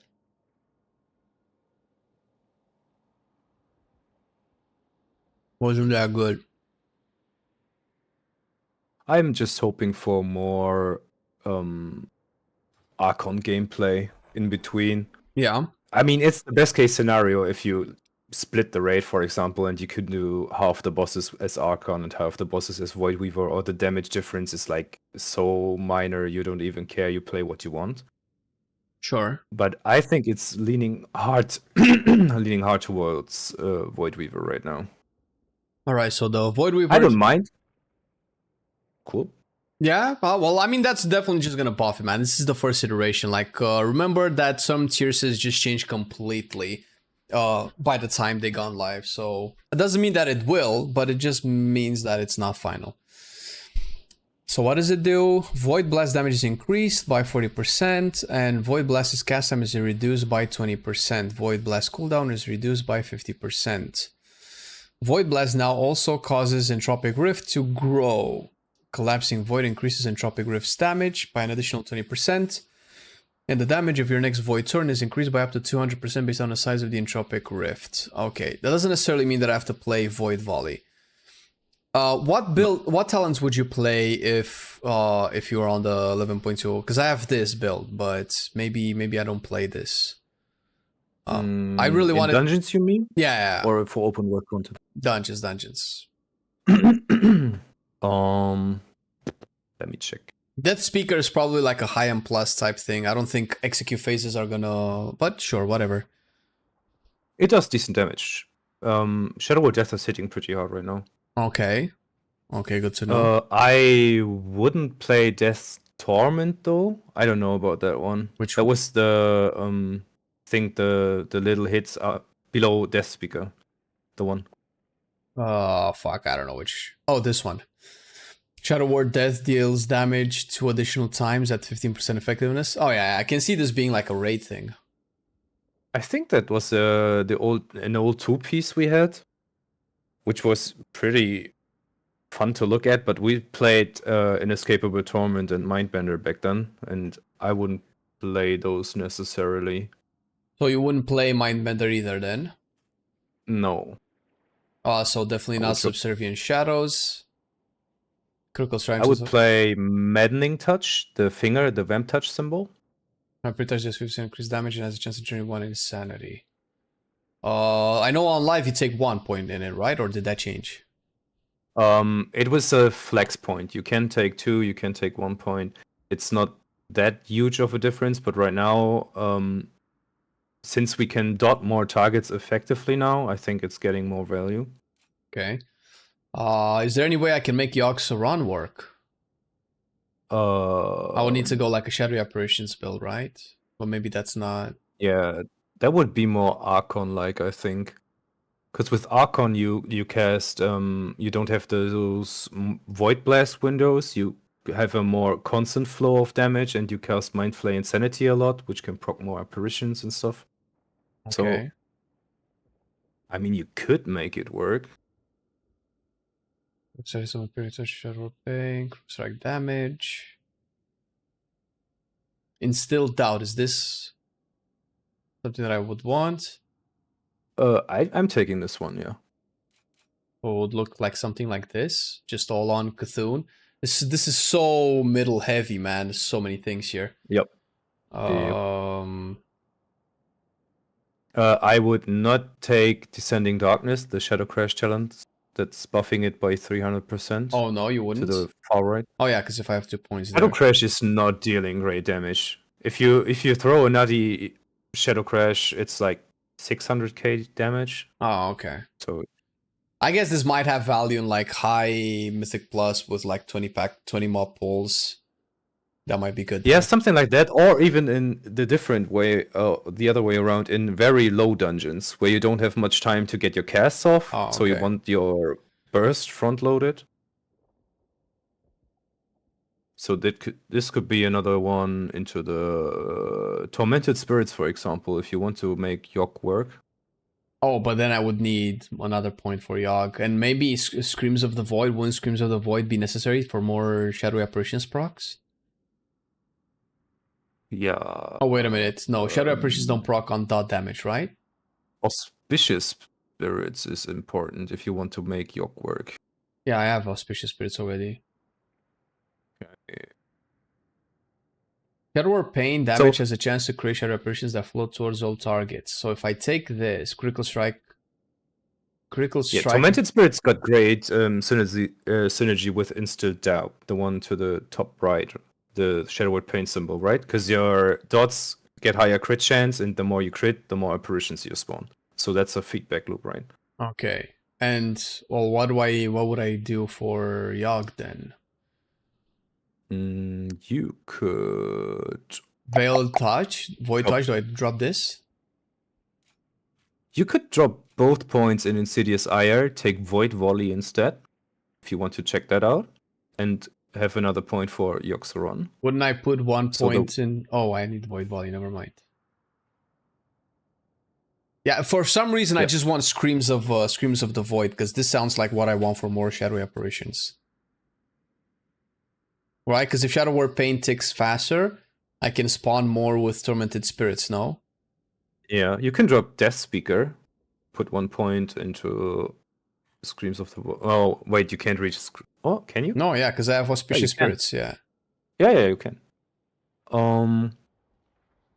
Is Void... And you could drop the Shattered Psyche thing for a second point in Screams. You think so? Increase the critical strike chance of Mind Blast. Sure. Yeah. Alright. I just need to unlock the new dungeon and test it out a little bit. I love Think From Beyond. Alright. Well, let's see. Can I just join groups? Can I get summoned into the dungeon or... Nobody's doing groups again. God damn it. Is there like 5 people on the PTR again? How is this the biggest MMO on the market? I don't understand. Most people are just sitting at the target dummies right now. Ugh. Boring. Yep. Alright, well let's I guess I'm just gonna skip through the campaign just to unlock the dungeon. But Tazavesh is cool. Wait, they actually installed Tazavesh on a piece of land? This is really cool. Yeah. They dragged it around so you have a base close to the thing, right? Fucking I love brokers. I love Tazavesh. What will be new for us? Okay. Oh, I think I just read that a while ago. Alright. Let me go to the bathroom. Then we'll test out Shadow Priest. There you go. I still cannot see my transmog whatsoever. Bro, is there a glyph for Shadow form? There's one that makes you look more like the Ethereal form from Boomkin, right? Oh, glyphs of stars. All right, right. Yeah, something like this. All right. Cool. All right, we're back. 1 minute.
Beautiful.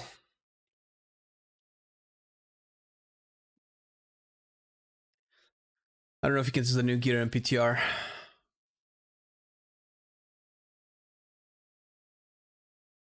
I saw Petco test Void Wall yesterday and it did a lot of his AoE damage, but that was just a short test on dummies. Yeah, it's I need actual content. I did shit, Gampy. It was so much. Since you want to know the details, or at least you sound like you do. Maybe you don't. Who knows? I just need to pop some beats, and there we go. Let's finish the story a little bit, and then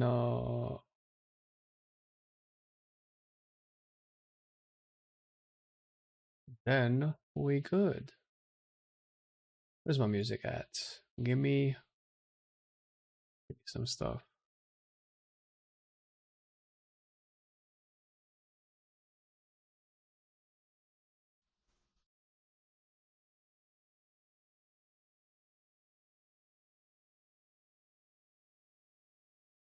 I'm not gonna listen to any of the story though. Congrats on the baby. It was a snake.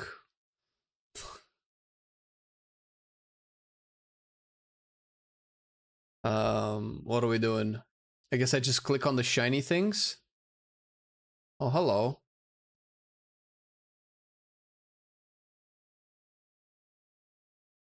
What do I have to do? Escaped creatures recovered. Oh, right. God damn it. Your face right now. Listen. My face is... Shut up. All right. The one bun questing. Dude, am I actually recovering these or am I just killing stuff? Do I clip my void torrent to shoot out a void bolt? No. You never clip your void torrent.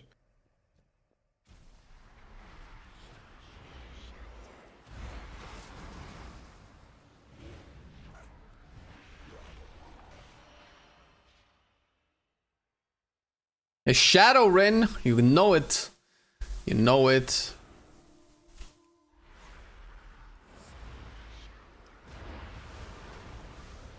Wait, does my one button rotation actually shoot out Shadow Fiend? There's no way. I think it's the procs though from your... Yeah, but it's on cooldown on my bars. I didn't press it. Oh. It's so hard to tell what I'm doing versus what the one button rotation is doing. DK when? Probably next, because I'm curious to see what they did to Frost DK. I don't even know why I started with Shadow, but here we are.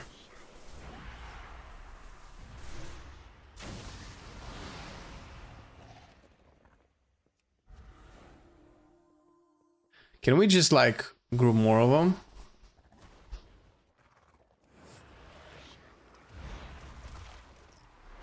Wait, whoa, buddy!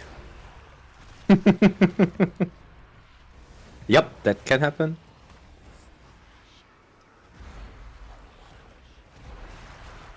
I'm a one bun man. Let me one bun this shit. Charge.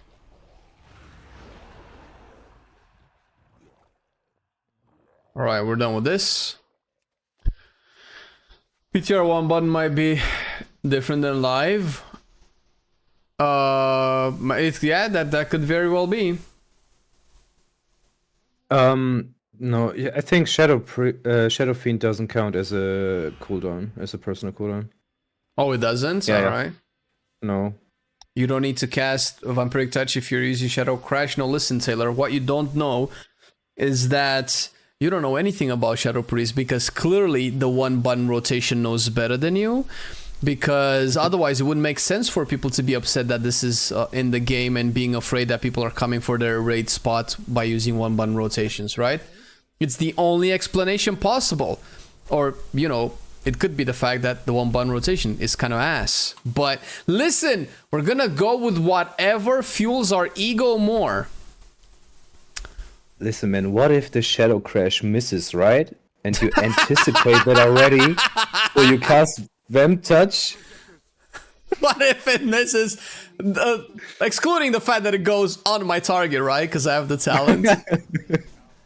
What if my target evades? It still needs Vampiric Touch. That's smart, bro. See, you're not thinking. You're not engaging with the full Shadow Brain. Breath of Synchronis is not on par. Yeah. Yeah, that's... Remember when we were talking about the Frost Decay... Wait, what am I doing here? Oh, we were discussing about Frost Decay, Data Mined, Breath of Sindragosa tooltips. That's one of them, by the way. It just came out like 2 patches later. I think we data mined it before 11.1, right? If I recall. It was in the 11.1 PTR. You can see which spells it uses if you hover over the one button in your spell book. Oh, does it? Oh, shit.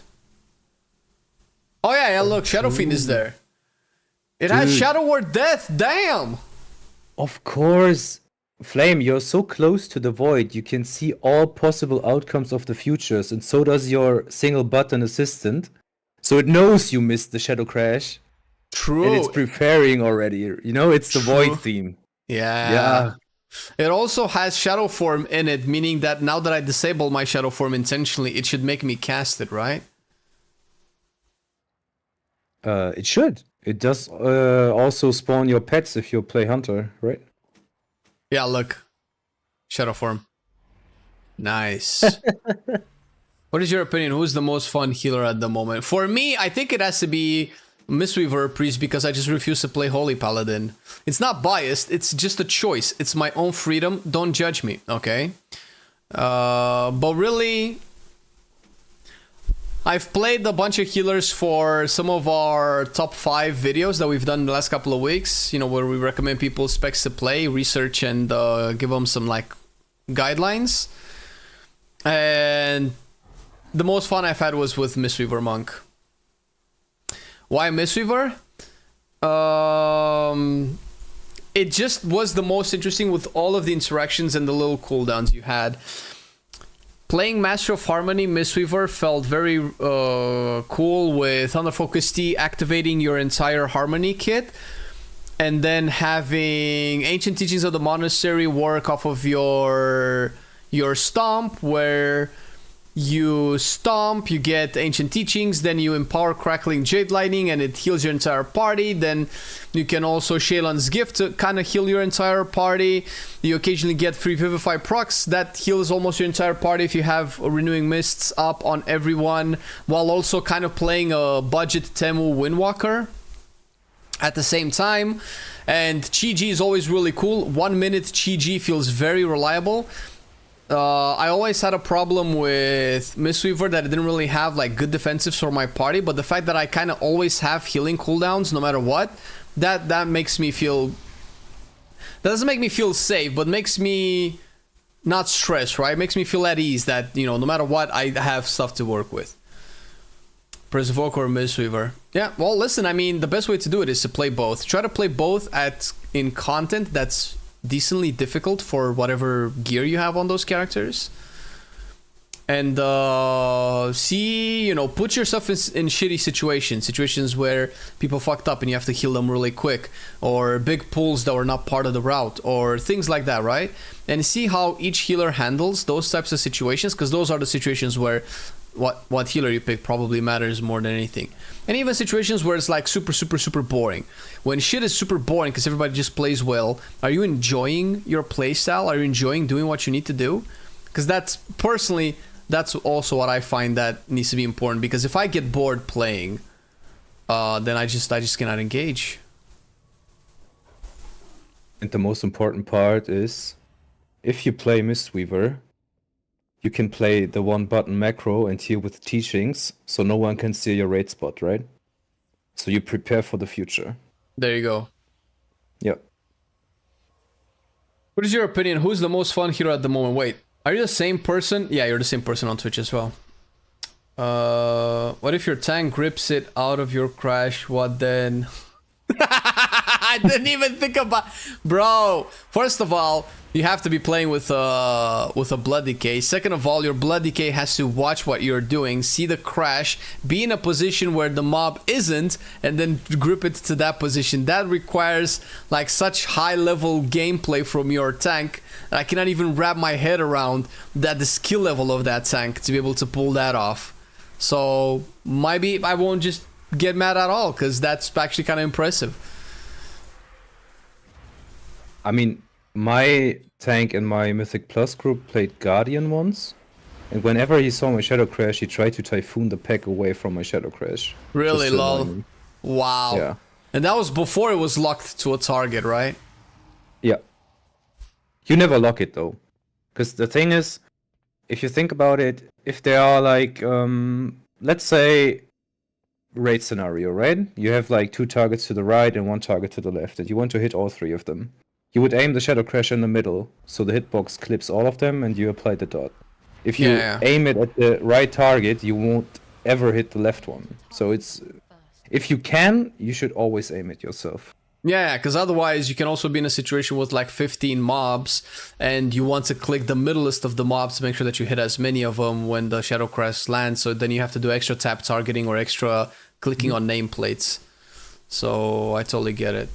Unless you're an elemental degenerate where you have 17,000 earthquakes, so if one doesn't hit, it's fine. Who cares?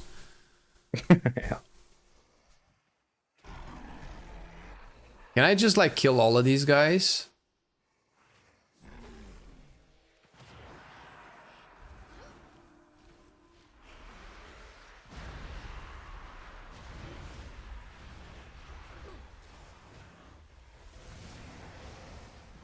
See, second Shadow Crash, because ads were joining in. Yeah, so I you needed got them as well. For sure. I needed that second Shadow Crash for the extra 2 mobs. I still had 3 more without, right? It's a good value, man. It's, you know, you just have to fucking, you know.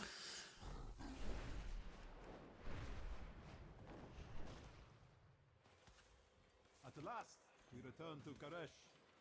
When EU can play 11.2? I don't think it's officially announced, no, the release date. We can speculate it's beginning of August.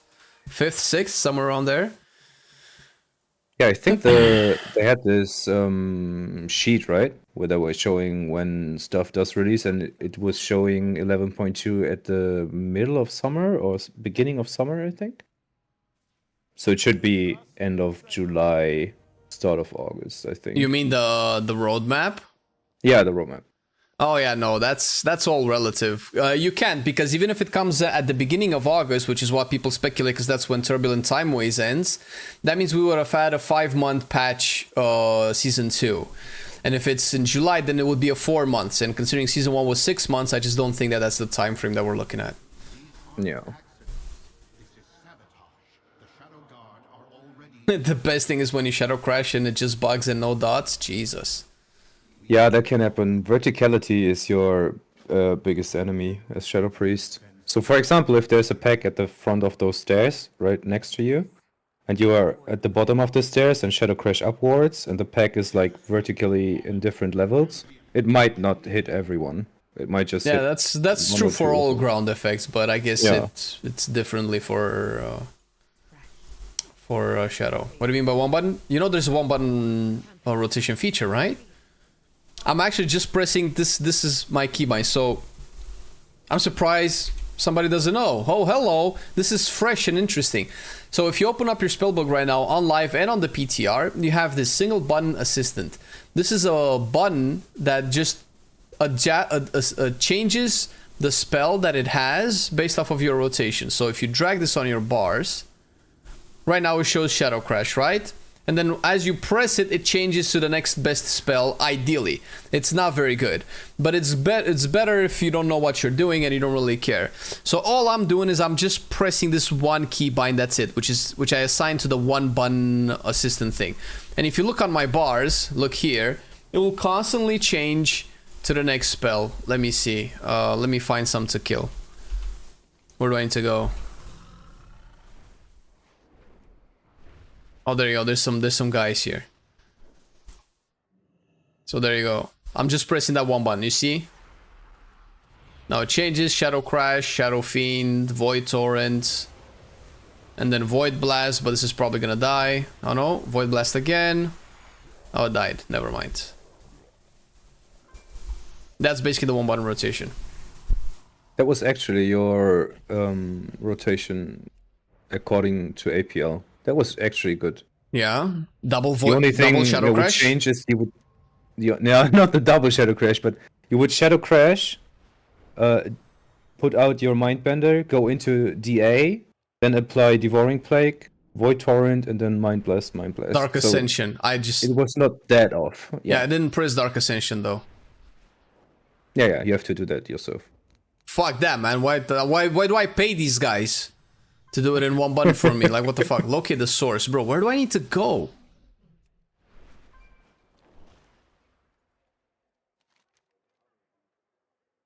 Oh, is this the bugged quests thing? Where they show the quests in different locations? I heard about this. I wonder if the one button will still cast VT if you're much closer to the target. I feel like the GCD is ending before Shadow Crash lands, so it's casting VT.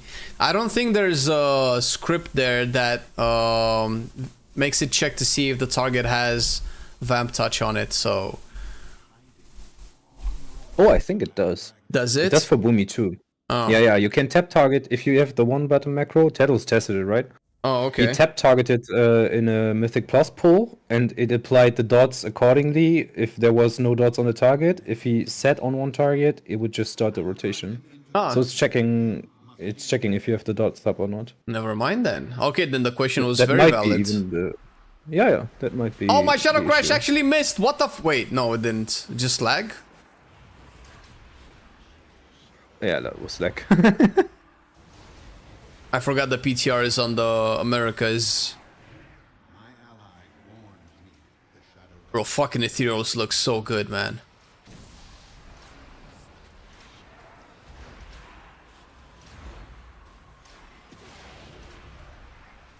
I sense more movement in the shadows.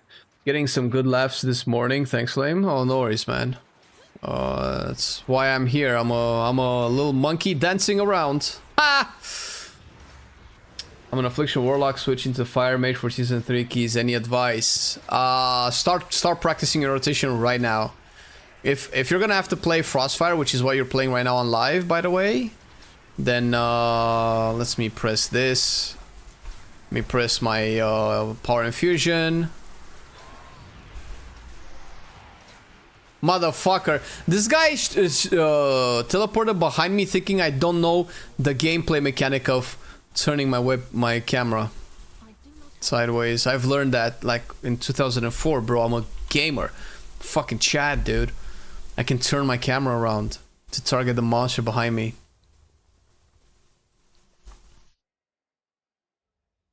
Mistweaver with one button? Oh, you meant that. Oh yeah. I don't know. Pater here is a degenerate player, so I wouldn't trust anything he has to say. True. I mean, teachings does allow you to use the one button macro, right? Because you deal damage and you convert it to healing, so it might work better as Mistweaver as for other healers, I assume. Maybe. Sure. I don't know. Can definitely see that. I was just kidding. Just ignore what I said. Don't listen to him. Bro, you know what we need to do on stream sometime? We need to fucking guys, we need to farm Nerubar Palace for the tier set transmog for Rogue. Holy shit.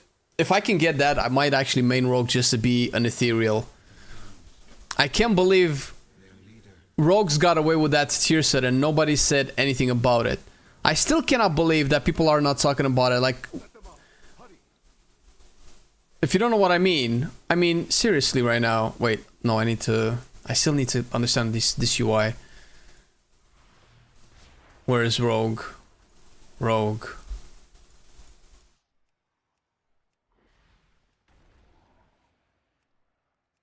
Hello, I'm naked. Look at this. And once we switch to Mythic, what does this look like? This looks like something, right? What is this? What? Bandages. Blue energy arcane skin.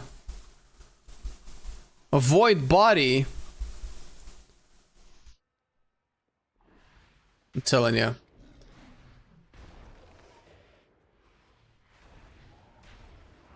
Have you tried healing with one button? I have not. I guess I could do it for content, but ugh.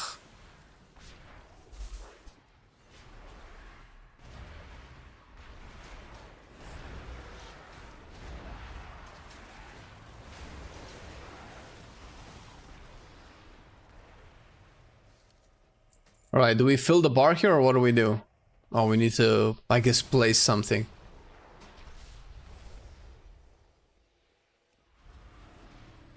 I still have to click these guys. I actually don't think Storm with Fire copy slicing wins, no.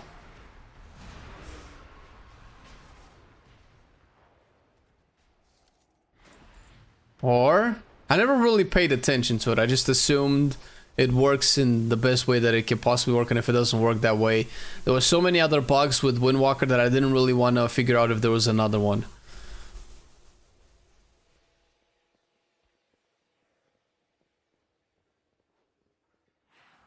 Go quickly. We'll protect you. All right, should probably do this mounted, right?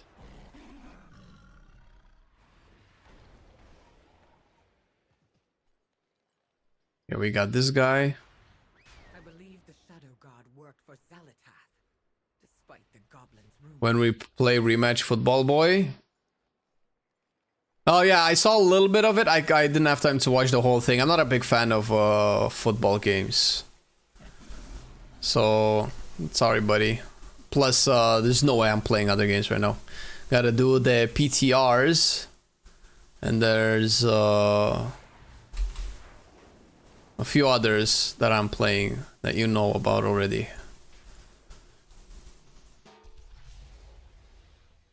Have you seen the new Killing Spree? I haven't seen it, but I know of it. Yeah. I don't know what the animation is. There's a lot of stuff that changed, so I'm trying to take it one at a time.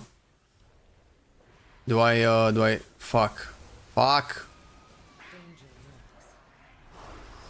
Only path to victory.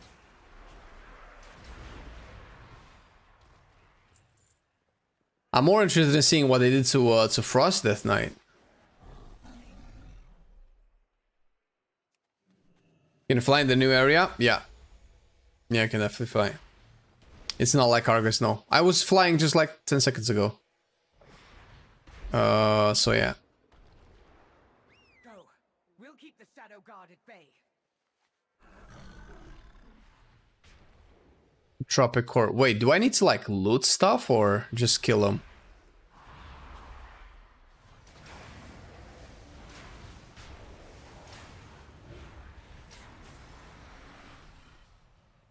I have to say that amongst the casters, Voidweaver, Shadow Priest, and Arcane Mage have to have the best sound effects for their abilities. Like Arcane Mage, whenever you're putting touch, the closer you get to the Touch of the Magi's duration, you constantly hear this constantly growing beat of electricity, like something's about to explode.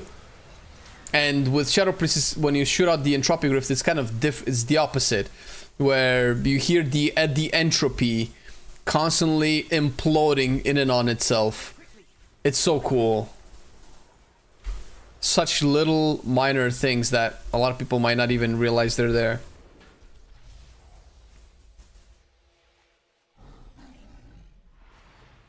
Okay, where do we go from here? And everything is exploding here. What's going on? Who's bombarding this? I don't know. Nobody's reading the lore, bro.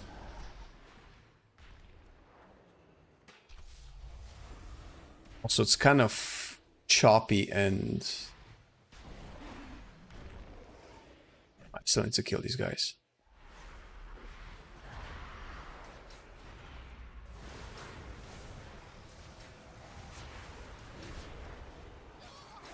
Many Shadow Priest changes? There's a few.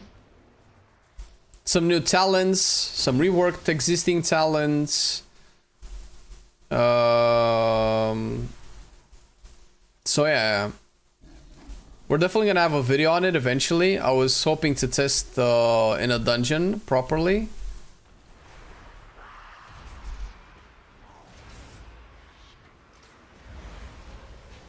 Wow, instantly die, bro.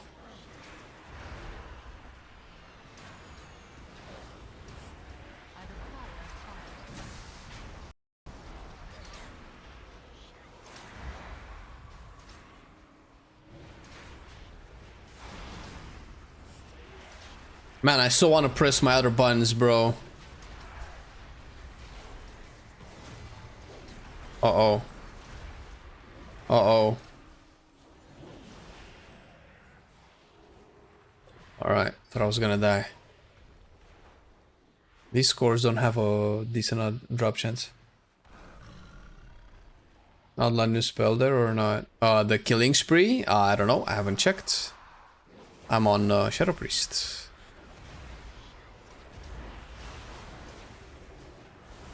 Was 1 million. Enjoy that. I need to target something first. Just kind of hoping that it would automatically target things.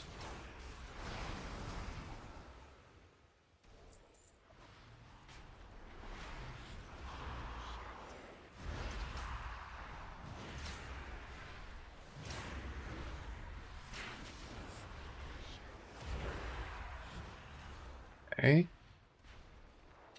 I need to kill 30 of these guys.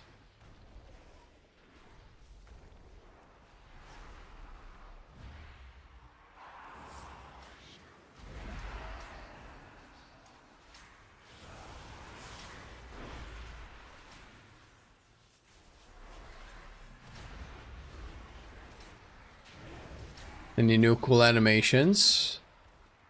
Oh, well, there's a new spell for Shadow Priest. Has a cool animation. It's not amazing, but it's alright.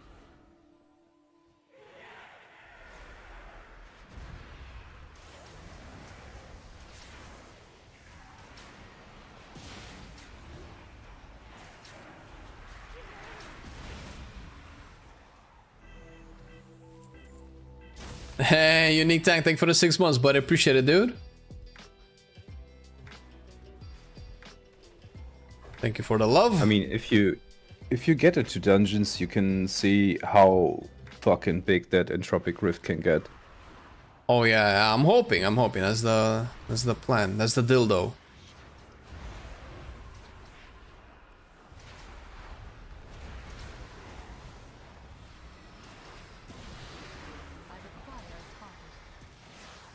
I mean, I see it after just like one void bolt, but I can never get the second one out because they die.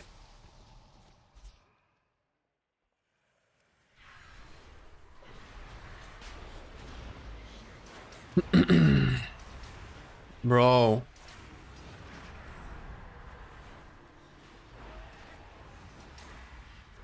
Man, these guys look so cool, dude. How is that not the Pro Warrior armor, though? Why did Pro Warrior get like a goofy ass set? What? What do you mean goofy? It's the best set of them all. The Warrior set. Yeah, it's insane. What's insane about it? What do you mean? You look like a fucking chestnut, dude. A chestnut? Yeah, like the spiky, you know, when they're inside those fleshy shells they have.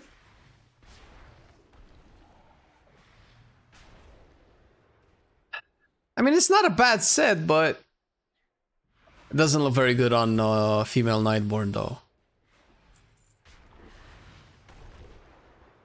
The best one is not that. I think the best one is either Rogue. Maybe Priest actually has a good set for once. Yeah. How do you like it, by the way? I like it. About to ask. Shoulders are slightly big, but I think that's only for male characters. I think the female ones look good. Yep. Yo, motherfucker, I'm dying! Ah! I'm a bit disappointed about the mage set design. Bro, mage set and shaman would have been better without that shitty piece of turd on your helmet. I don't know why they keep doing that. They did it with the shaman in season 1. It was like the goofiest A Happy Meal, McDonald's, kids toy. What the fuck, bro? Yep.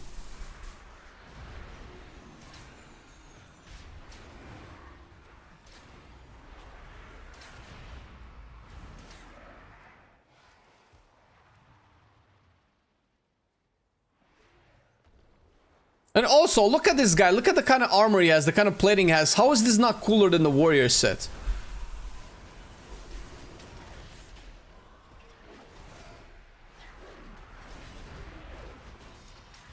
Cap. I call cap on all of this shit.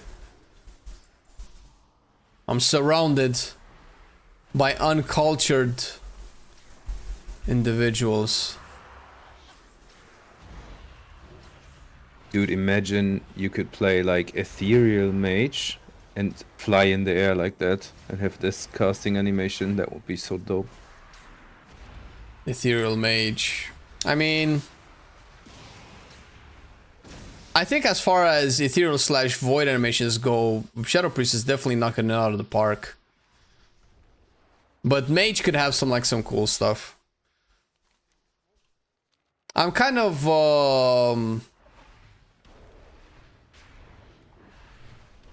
Alright. I'm kind of torn between the ideas of having void specs for every class. On one hand, it's so cool, but on the other hand, if everybody has it, it's not as cool anymore. Yeah. But at the same time, they're not really trying to make it seem like a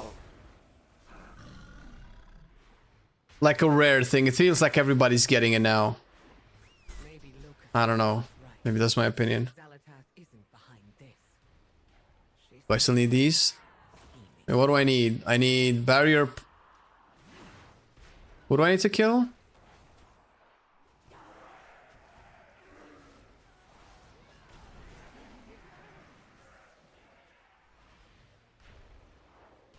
Barrier projector placed. Oh shit, I need to place another projector? Where?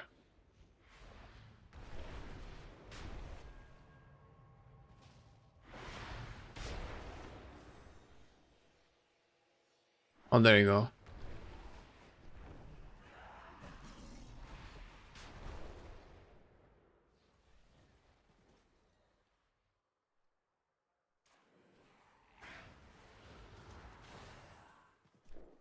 This is all of them, yeah?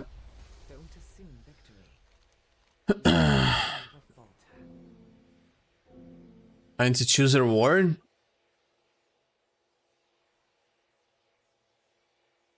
Stay alert. We must get the Guardians working again. Tazavesh depends on this technomancy for their survival. Already picked a... Find the path to victory.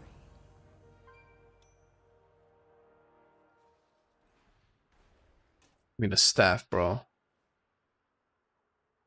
Your liking dwarfs makes your Mog opinions instantly invalidated. Hell streamer, go Mog another WoW villain. Bro.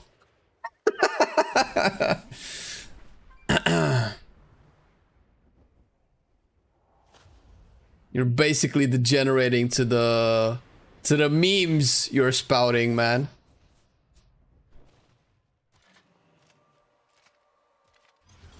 Now Warlock set is very good, yeah. Also, dwarves are the second best looking race in the game. You play a full set female troll shaman with a crown of a princess and big hammers. How are you ever criticizing any of my aesthetic choices, man? I don't understand. I'm confused.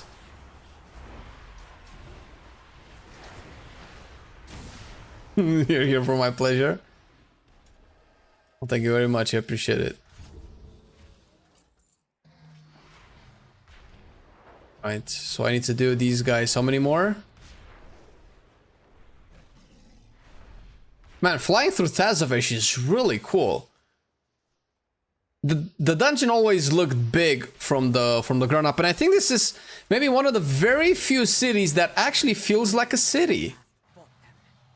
It actually has streets and corners and back alleys. I'm getting Surama vibes. What vibes?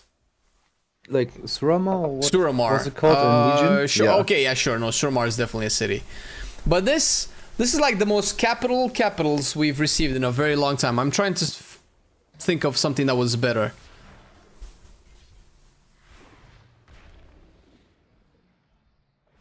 Definitely not BFA. Definitely not Shadowlands. Dragonfly was okay. Definitely not Legion. Dalaran is cool, but it's way too tiny for Modern WoW. Definitely not WoD. Yeah, Oribos was pretty nice. The post-mortem train station. Postmortem train station.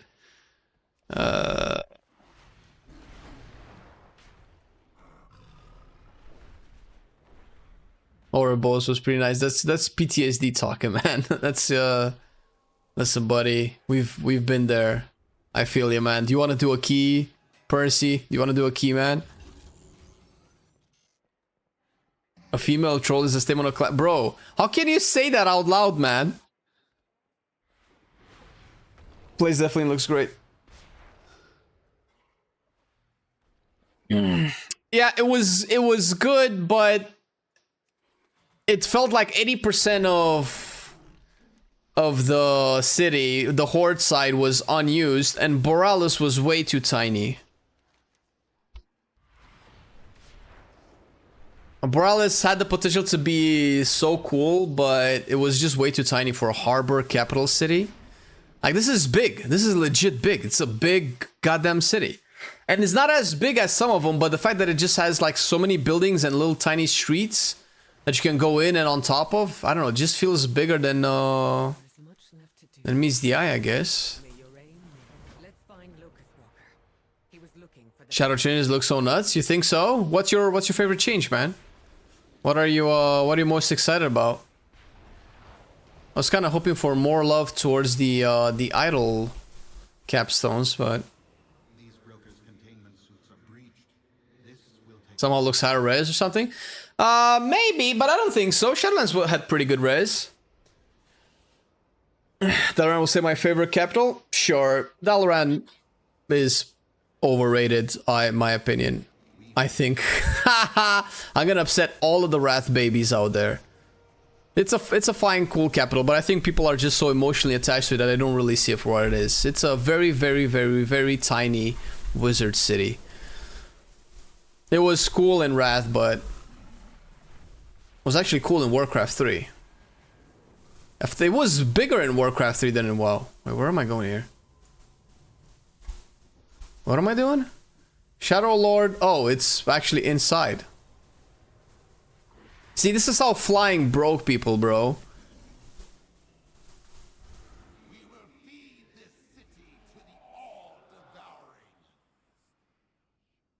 Silvermoon was my favorite, but it felt empty. Yeah, it's no. Silvermoon is definitely one of the better ones as well, but it is empty. That's the problem.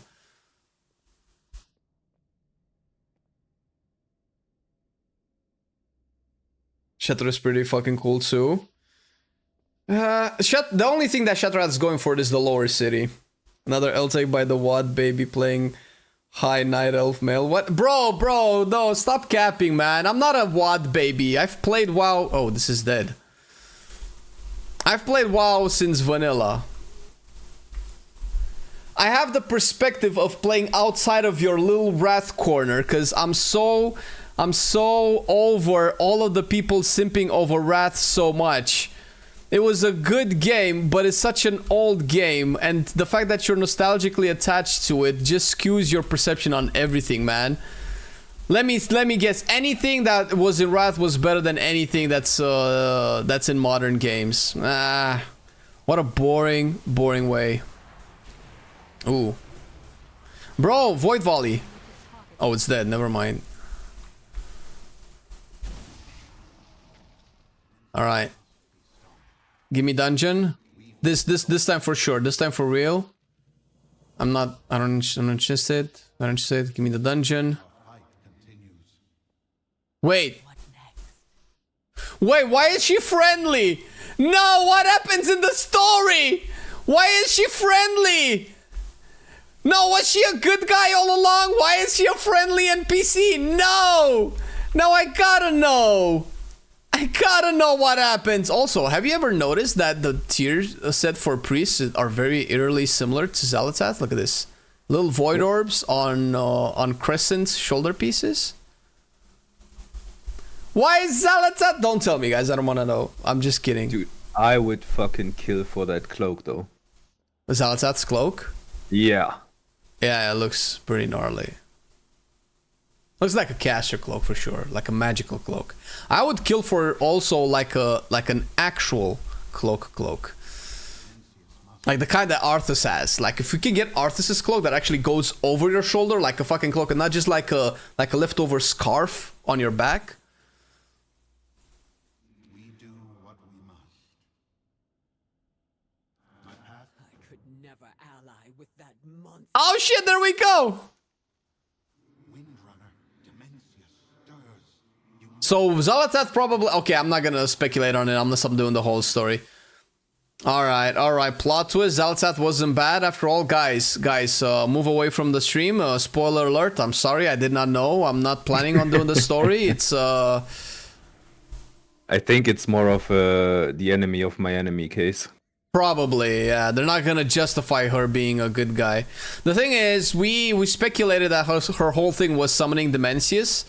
But if you think about it, the ethereal that stole the Dark Heart from Galliwix was not on Xal'atath's team, and obviously that ethereal is on Dimensius' team. Why did I say theme? Which means that Xal'atath was never planning on summoning Dimensius, so at least the story is not predictable. That's all I can say.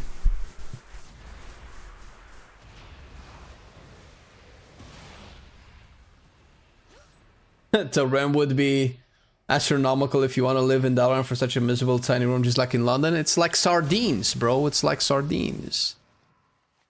I think Dalaran is the unfortunate case of the game being too old at the time it was constructed. I think they need to construct like a new Dalaran, like an actual mage city with actual towering towers and a lot of buildings. Dalaran is as big as my apartment and I live in a studio apartment. That's how I feel. It's too tiny. It's like a toy city. Aren't we talking about a Silver Moon revamp also for the next I'm expansion? hoping. I'm hoping, man. Maybe Silver Moon can be a hub for both factions. Because I don't think otherwise it would. Oh, but bro, who cares? No, we are going to fight his left and right nut. Oh, Dimensius's? Yeah. Fucking punch him in the balls, dude. Bro, I like the fact that they're making a big boss. I'm curious to see how the encounter goes. You've seen the Wildcast, right? Yep. I think it has to be like a huge platform and you have to split the raid into 2 parts. Probably. And move around. But that's very predictable. We had a couple of bosses like that, right? The one that comes closest to mine was in what? No? Blackrock Foundry. Kromog.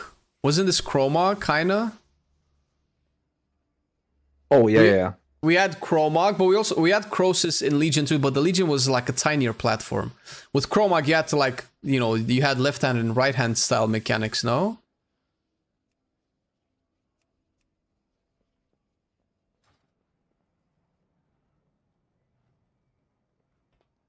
Nostalgia isn't the future for gaming. No, I don't think so either. I think people gravitate towards nostalgia because for whatever reason, this generation of creators just have like no imagination or creativity, and the best thing that they can do is recycle content. I don't know why they don't have imagination or creativity.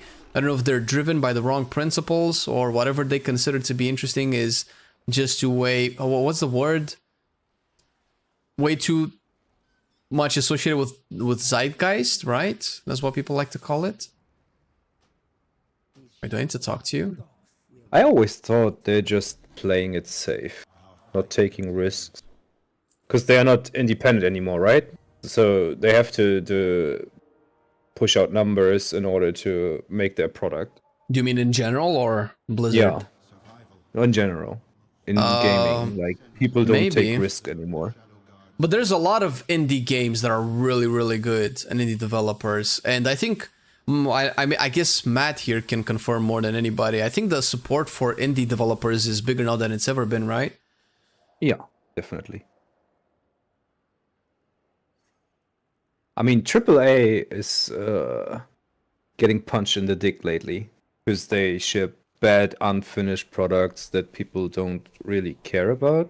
It's all tied to too much marketing and too much deadline-related projects. It as cliche as it sounds, it definitely feels like it's I don't even know. Corporate.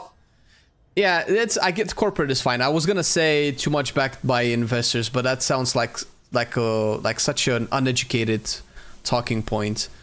But it's clear that they're trying to follow a very strict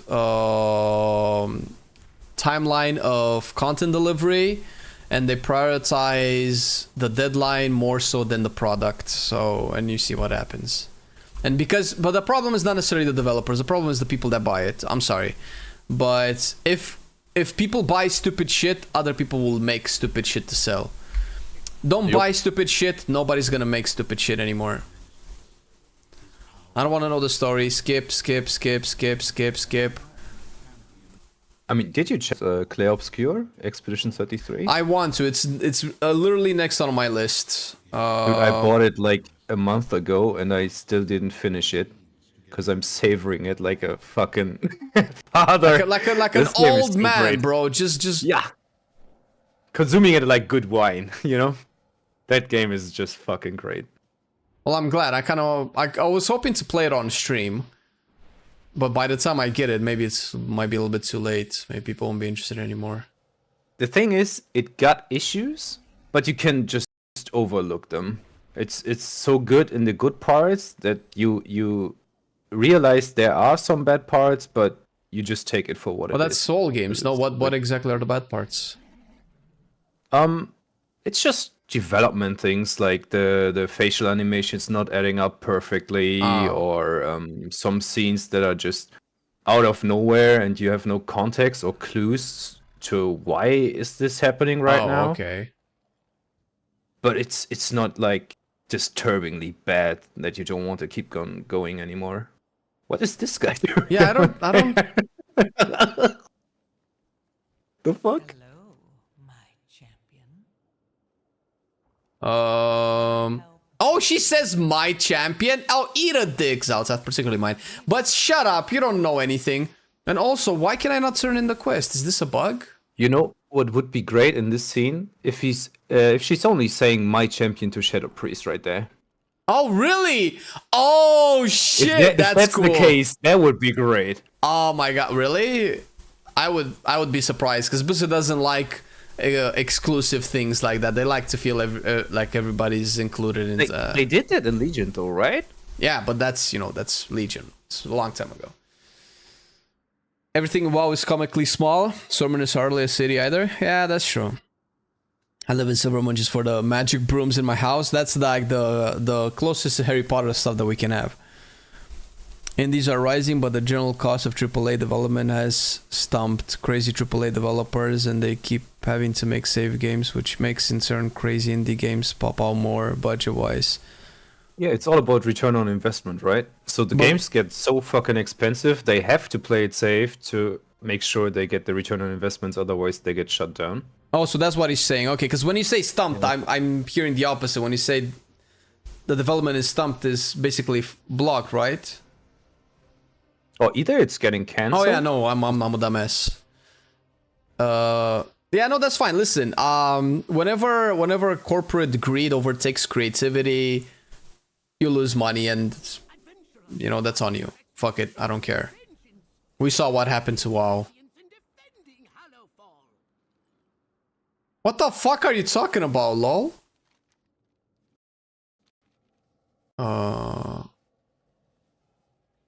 Wait, so where do we go here?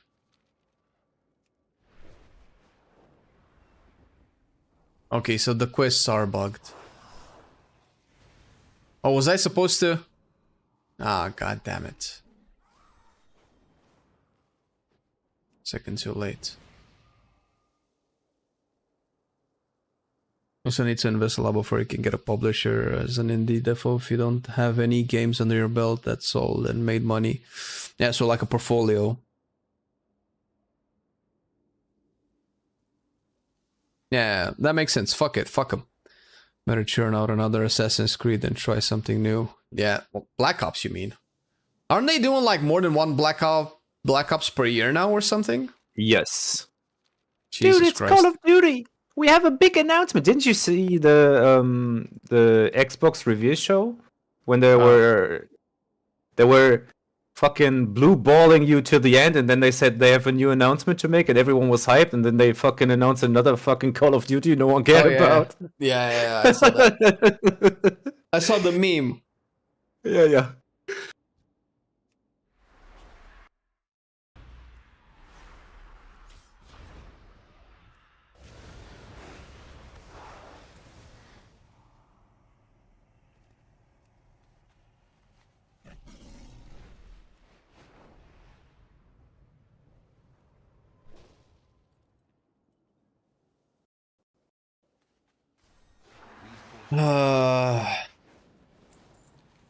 Convince Illyria to let Xalatath perform the ritual of transformation on me?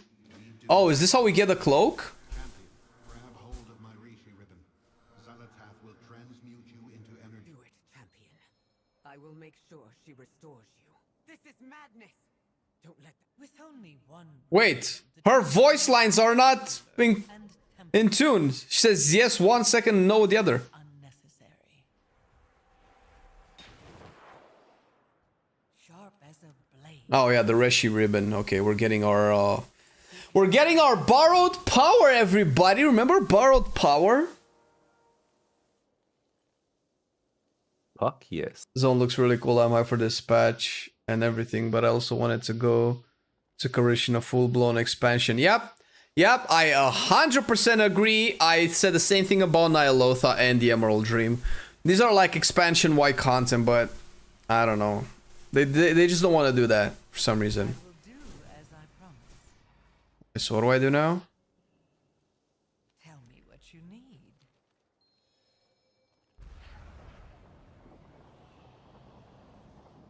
You are now like the ethereals and brokers were. An untethered soul composed of Okay. energy. My theory is that Xalatath was an ethereal, bro. Or a Koreshi, right? What do I gotta do? Didn't she mention that she was way older than that? Older than what? Than the ethereals? I think if you do the law walking thing, she's talking about like the old gods, that she was there before the old gods even were sent out and stuff. Oh shit! Oh, I need to do that then. I thought that was people were saying that was lame, but maybe it was good actually. No, the lame part was with the artist. Never mind. Fine. This conduit connects to the garrison. Player up scores in my top 5 last 10 years. Wow. So it's a big assessment. It's a big. Pipes aren't just carrying. They made a great spin on the old ATB games like Final Fantasy, and I miss old Final Fantasy. I was hoping for 7 Remake to be this. What's ATB? ATB is like the action bar that fills up, and once it's full, your character gets to move. Oh, I have So no you idea what that use- is. So you have stats like speed, and you can speed tune your characters accordingly, and then there's a bar filling, and once the bar is full, your character gets to do 1 action, and then the bar refills again slowly. Oh, okay. So it's turn-based basically, but ATB is more like a yeah, more fluid thing. The transformation All right. begins when you are Well. beset by the power of Dimensius. Do not fret, my champion. I'll save you. Wait, what? Oh, okay. If it isn't my favorite mortal. Extract and infuse fiber into the Rishi wraps. This is like increase its fiber socket. All right. You're just weaving that shit up now and enhancing it with artifacts and stuff, I think. Learn to harness the power of the Rishi wraps to unlock its potential. I cannot use that. Oh, I need to do more quests. It's not done yet. Ecodome Primus. Why did you even help the rabble in the first place, Zalatath? The same reason I'm helping you. Oh my god, I cannot help but listen. Fuck. I cannot use that. Can I wear it? 694. When I see this, I just hope they're not doing the jailer thing again. That Sally is just scared of being devoured by Dementius and was like, "Oh, we have to stop this. We have to." Yeah, but what was her plan? Unite That's what I'm curious. If it wasn't to bring back Dementius, why did she do all that shit? It sounds like it's a Sylvanas thing all over again, so I'm hoping that's not Yeah, the just case. being scared of like death and shit. And just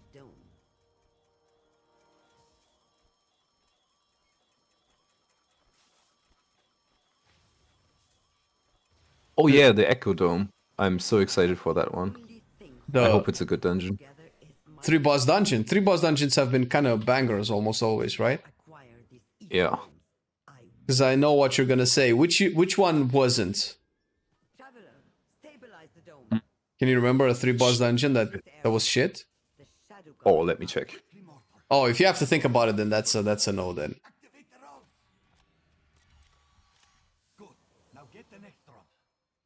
No. Ethereal stole her dark heart, so it's not. Maybe Court of Stars. I didn't like Court of Stars. Ah, never I like mind. the setting, but Yeah. I don't like the dungeon itself. Sure. I was gonna say that the only one that's maybe a little bit iffy was I forgot the name. Jesus Christ, the Shadowlands one with the maze. Mists of Tirna Scythe. Oh yeah. That was debatable. I personally liked it, but I know a lot of people didn't like it. Yeah. And I can understand why. I just couldn't play it multiple times because of Mistcaller. That boss was so fucking annoying. Yeah, it's that's the problem when you design a boss that becomes invulnerable on targets that need to like ramp up dot damage of any kind. Yeah. Fire Mage was also incredibly shit at that fight because I could never have Ignite up long enough to build to a point where it would start doing damage. I think I'm also fine with 4 boss dungeons, but once I played Theater of Pain again, 5 bosses is just obnoxious to do. Wait, is Theater 5 bosses really? Yeah.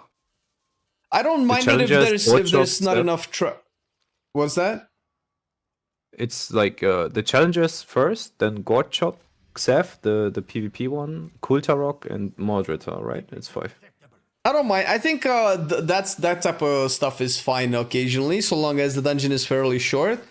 Boss fights are really cool if you have like a boss class, right? If you're an arcane mage, you like boss dungeons. Yeah. yeah, true. But I think we should have especially if you can like pull 1 pack on it and funnel the shit out of that boss. It's nice when you have like something for everybody. True. That's why originally I liked Sanguine Depths, except for the like gauntlet part at the end. Because I usually like some dungeons with big pools, some dungeons with small pools can have everyone shine once. Yeah, I agree. It's just variety at the end of the day. Just give me variety. Yep. What am I doing here?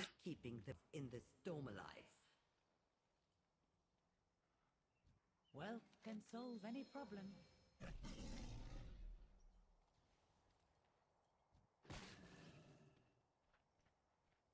I just have to clear it of shit. Kick some vermin. Dude, you can have your own fucking biodome, right? Can you?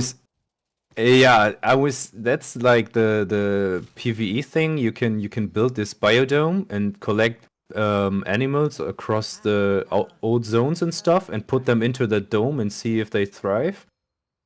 Like, the idea is super cool, but I can't fucking imagine that you can just let them die in there and be like, oh, rotten core over your dome. Like, okay, shit didn't work out.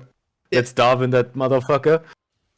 The WoW devs have these quirky ideas that are good on paper occasionally, because they're probably just taken from other games, but they never developed them enough. Like pit battles was supposed to be like a really cool thing, but they just never went properly into it, I feel. Yeah.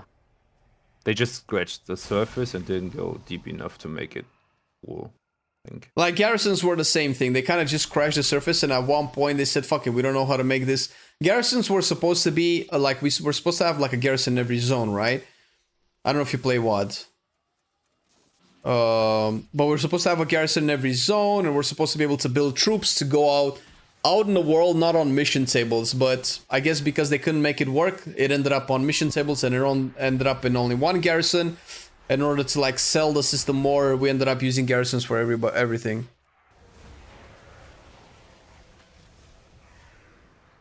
I do not have a target.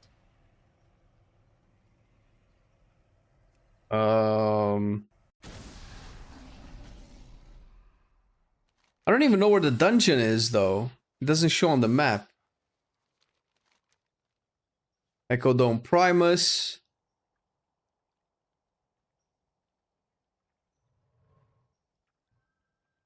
There's another Echo Dome there, I think.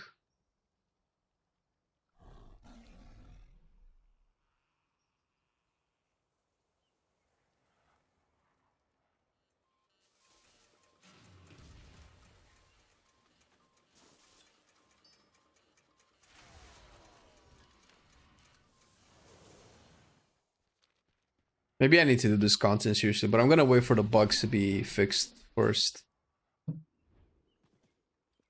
I wish they would reuse some of the old stuff. Like, I would love a quest line for classes that bring you back to your class hall and do more stuff. Yeah, class halls were an exception. They did class halls really well.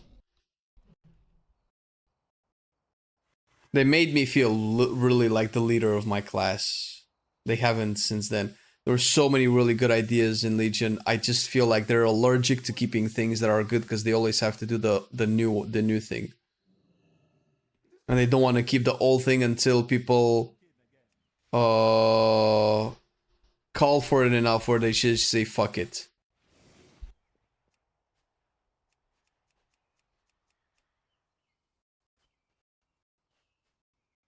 Just do this.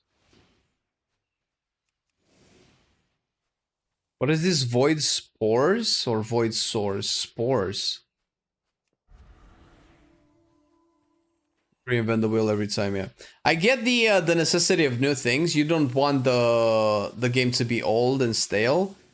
But if you keep making new things, it feels like that's just your identity now. It always has to be like a new gimmick. This new thing.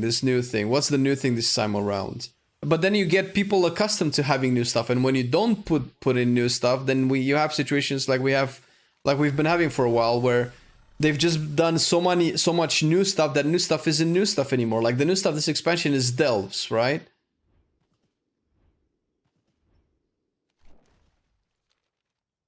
But we're expecting a new gimmick, a new stuff every expansion. Whenever it's not good enough, I don't know. Maybe I'm tripping. I don't know how that would look. What is this?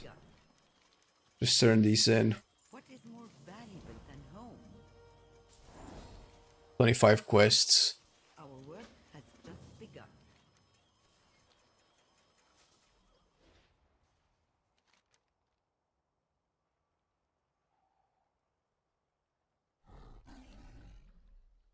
All right.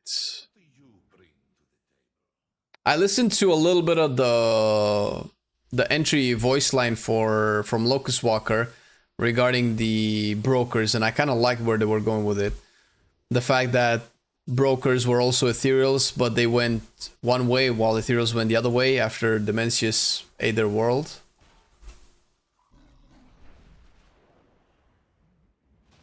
What is this? Oh, look at that. NPC mobs with proper stealth.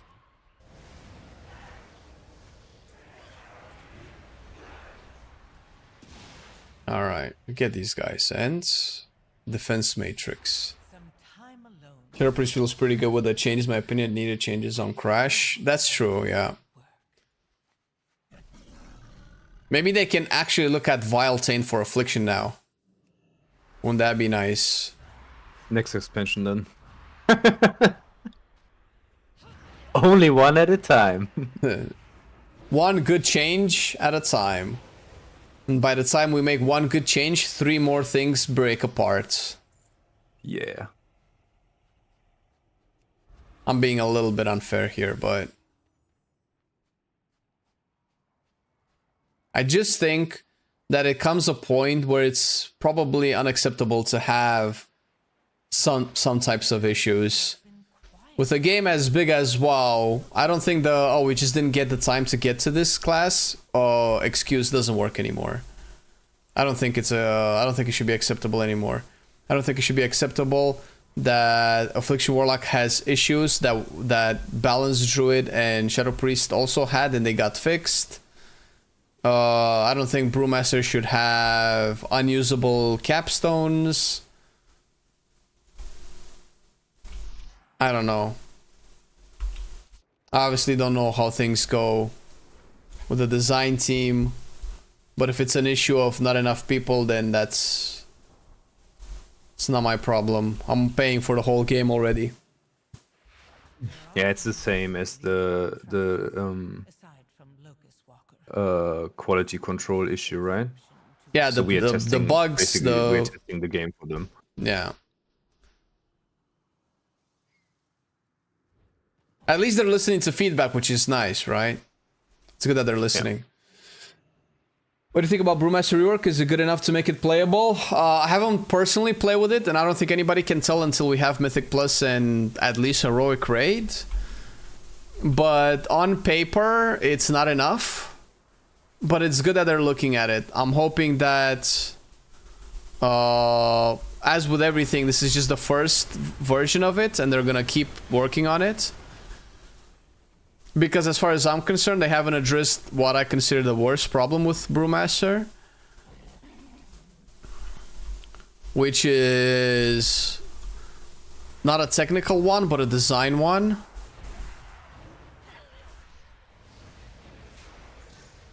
I retain my opinion that no matter how good or bad a spec performs, if like the core stuff just is too bad and we're just ignoring it because it just somehow still seems to work, I feel like that's an L. And if it takes expansions to fix, I think that's way too slow. They just have a brain rot in the company. They can't find proper design developers because they fired 80% of their senior staff. It's very hard not to think that that's true. It definitely feels like a lot of the stuff that's being made in the game is very, for lack of a better word and understanding of the industry, newbie. Like the kind of mistakes that are happening feels like they should have happened in a game that just released or a game that's like in 2005, 2010. But for World of Warcraft, the biggest MMO on the market with potentially the most amount of resources possible to develop, I think some of these issues are unacceptable. Well, it's just it's logical, right? If you have that hard of a fluctuation in your workforce, and if you send all the good people, the old people that are basically making your game great in the first place, send them away or drive them away from your company, and you don't have the necessary to produce new talent, you're stuck with people who are new, or they can't even like figure stuff out for themselves because they are so bound to this cycle that they have to produce fast, have to make content fast. They can't really make mistakes or try things out. so they never get better at it.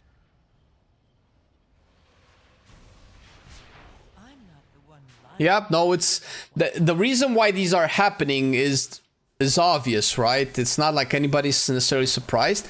What I'm saying is that it shouldn't happen. Yeah. Like the things I hear about sometimes, not everything because I don't keep up to date, but what I've heard about stuff like Final Fantasy and what the devs do when shit hits the fan, it just feels like the ethics of the game design are missing. I don't vibe with the insanely lack of accepting credibility.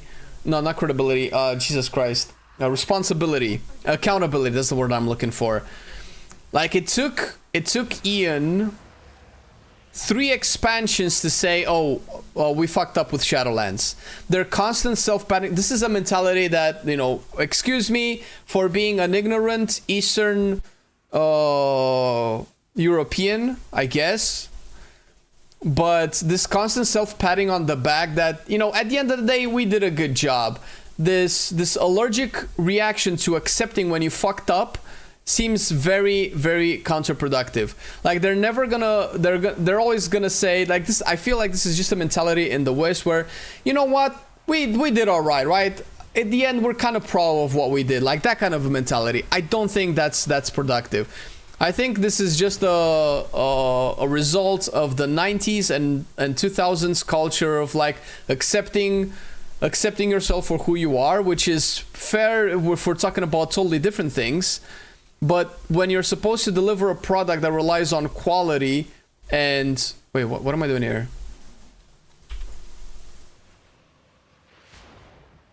Am I not supposed to bomb this?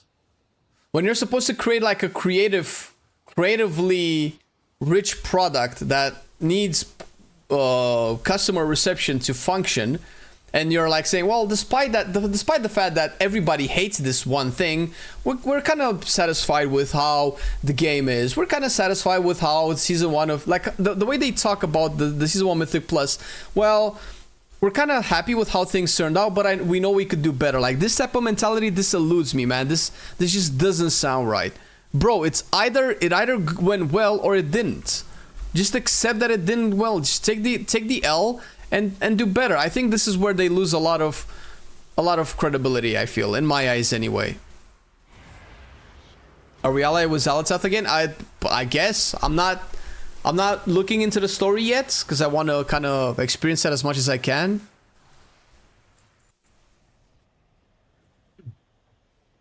It almost feels like a cultural thing, right? Yeah, it is a cultural thing. Final Fantasy, if they fuck up, they do like a press conference and they say, sorry, we fucked up, it will never happen again. Yep. Yeah, that's what I'm talking about. Yeah, it's exactly it. And I see it in a lot of stuff, not just Blizzard and game design, but I see it just as a cultural thing, which, you know, culture is culture. Everybody has a different culture and that's perfectly fine. But I can only see it through the lens of my own culture. Part of the problem is likely the push to make expansions more frequent. They just don't have the time to make everything better. They just need more people for that. Hopefully Pro Warrior soon. Pro Warrior definitely once we have Mythic Plus. I don't think I can test Pro Warrior here. Like I'm barely testing Shadow Priest here because everything just dies so quickly.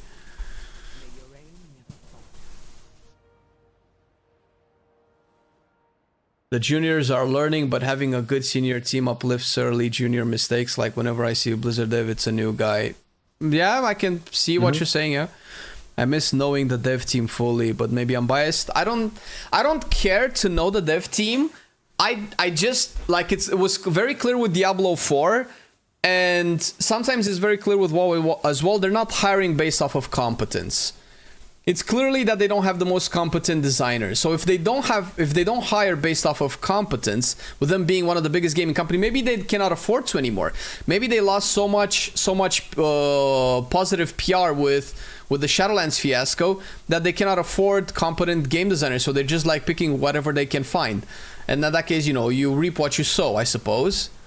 Yeah, once your credibility is in the shitter, you're pretty much fucked. Yeah.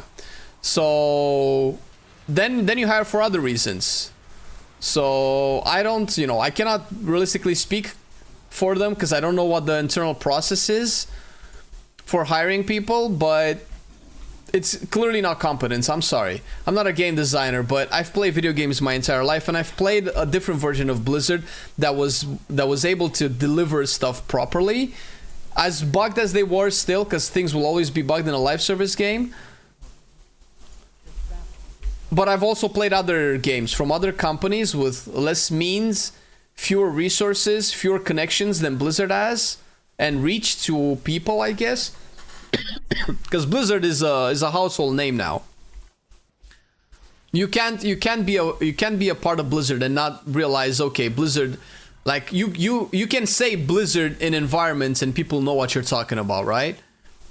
So that's what I mean when I say it's unacceptable. Like, bro, you have a brand to uphold. Like, if you're gonna play off of all of this corporate bullshit, play off of your brand and your marketing. Respect the image that you're creating and try to uphold it. Blizzard used to be, well, this was a very long time ago, but ooh, game crashed. Blizzard used to be associated with like high quality products. Like, Blizzard games used to be so addicting. Like, everybody that touched a Blizzard game just couldn't stop playing, whether it was StarCraft, Diablo, Warcraft, whatever. And then Overwatch and Hearthstone as well. They made the UX user interface of, or what's UX? Frost Decay feel way better. Frost Strike no longer feels like a wet noodle. Yeah, I saw the direction that they went with Frost Decay, and I'm very excited to test that out as well. Blizz can afford competent designers. Most companies can afford them these days. In that case, yay for competent designers. Yay that they have a choice to associate themselves with whatever company they want instead of them being... The thing is, Blizzard created this situation, unfortunately. If you've been paying attention to their history, and you also read Play Nice by Jason Schreier, which I don't necessarily believe that that's 100% true, but it makes more sense than most other things. Blizzard has mistreated their developers for a very long time. So it's unsurprising that a lot of talent left.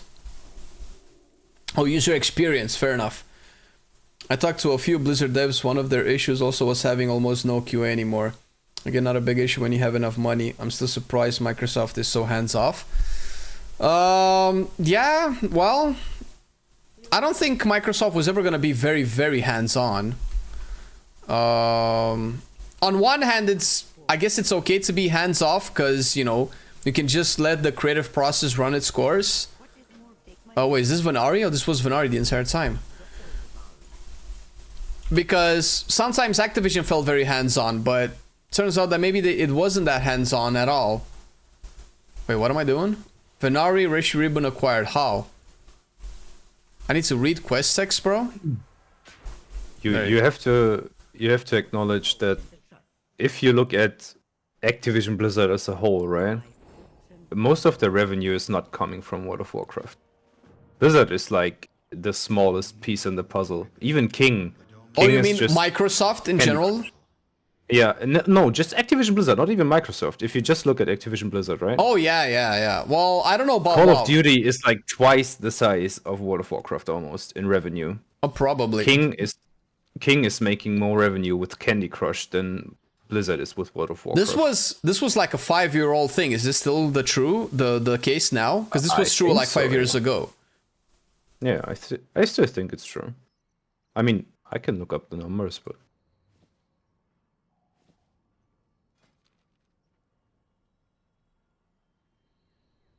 wait, so how do I do this? Meet Locust Walker at Echo Dome Rovan. Okay, I need the dungeon, bro.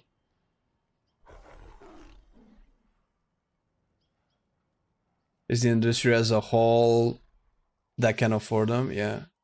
QA team is a business decision, not a creative decision. That's true. Did I say otherwise? It's a good point. The really good devs and designers are probably working on their own passion project or relying on a giant pile of cash. They make more money than WoW, but WoW still makes a fuck ton of money. That has nothing to do with that. Candy Crush makes more money. Yeah. I don't think just because Candy Crush makes more money doesn't mean that they're gonna be hands off on WoW because of that.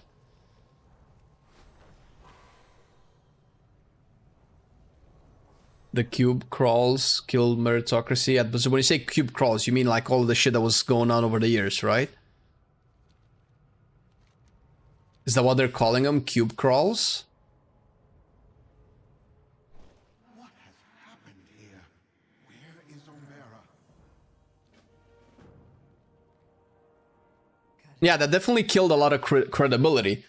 But the whole thing about modern Blizzard is that now modern Blizzard is being run by the new age Blizzard, right? Like all of the old guard, or most of the old guard, was pushed away, right? I will stay with you while the champion searches the dome. Because it definitely feels like this Blizzard is a different Blizzard. In terms of how it's perceived, yeah, that definitely changed. But Blizzard isn't the only company that had those type of problems, bro. Riot had those types of problems, and a lot of corporations have, because that's just people. It's not Blizzard.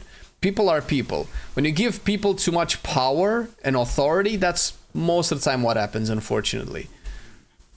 If you think that that it's a meme when you say absolute power corrupts absolutely, you haven't met people. I don't think regular people are meant for fame, let's say, because in the end the Blizzard was famous. It's a famous company. The developers were famous in the industry. There was a lot of buzz, a lot of talk around them, a lot of prestige that came with being a Blizzard developer, because they did most of it, or some of it was warranted, right? They created an amazing thing. They created WoW. They created a lot of cool stuff. Obviously that came with, you know, yeah, what am I doing here? Like creating WoW when they did, that was very big. Creating Diablo when they did, that was very big. Dominating the RTS scene, the MMO scene, the ARPG scene, and almost the FPS scene, that was a very big thing to do. It was not easy, right? So obviously it brings about with a lot of ego boosting, and that turns into probably what turned. That would be my guess, of course.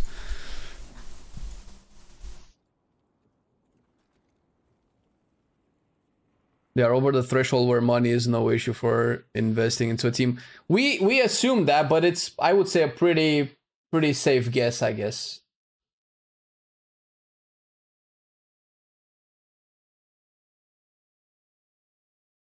Is improving. Let's ignore D4 and Overwatch for now. Even D4 is improving. I don't know too much about Overwatch. But I wish I could spy in some business meeting. I don't get why they don't invest more into WoW. It has massively growth potential, and I don't think that's true anymore, bro. As much as I would love for that to be true. Sleeping players ready to jump in. See, you're assuming, but I don't think that's true. Yeah, I don't think the game MMO echo chamber thinking. Like, yeah, no. The game is big, yes, but it's not as big as people think, I think. And but it's not about that. It's about the fact that WoW isn't a game that has a prominent future. I don't think that's true. MMO games are a niche. They used to be like the norm, but they're a niche. New gamers right now just don't have the mentality to play long-winded games with like a lot of investment necessary that pays off in the long run, right? New gamers like quick, fast-paced, fast what's the word, man? What am I looking for? When you get the rewards really quickly, what is that? Yeah, I would call it fast-paced, dopamine thriving. Yeah, when you have Roblox, when you have Fortnite, when you have Apex, when you have Valorant, when you have these press one button, log in, and that's your gameplay, and you don't have to like spend months farming stuff and then having it be good for a little while and then you farm it again. Like, I just don't think, like, I don't think that the gamer player base is that large for WoW. There's a sleeper player base, maybe. We're also assuming that. And I guess that was kind of true if you looked at how The War Within launched and how many people were playing it at the time. You can definitely make that argument that there's a lot of people wanting WoW to be good, but there's no but that's just old player base. And it's not like, bro, how many of your friends that used to play WoW with you like 10 years ago how many of them will realistically come back to WoW? For more than a patch. Because I have friends that they used to play WoW in a day, and like 1 out of 10 maybe would play WoW now. Most of them don't have time, most of them lost patience, most of them lost hope. Most of them would probably have families, and they would just like play Expedition 33 or Baldur's Gate, or maybe a fighting game, or maybe they just don't play video games at all. I just don't think we're in that culture anymore. They're not dead, but they're a dying genre. They just need to adapt. They need to turn into third-person RPGs, I think. That's one way to bring them into the future.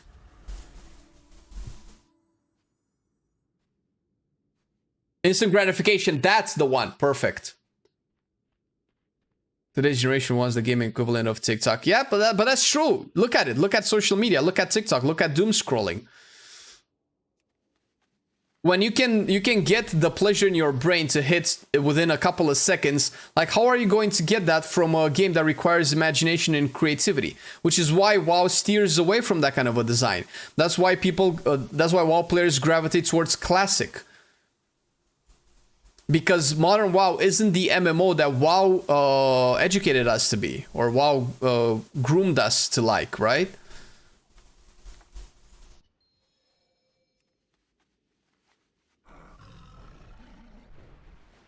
MMOs are dead in the sense that younger people don't want to play them. Yeah, it's mostly it.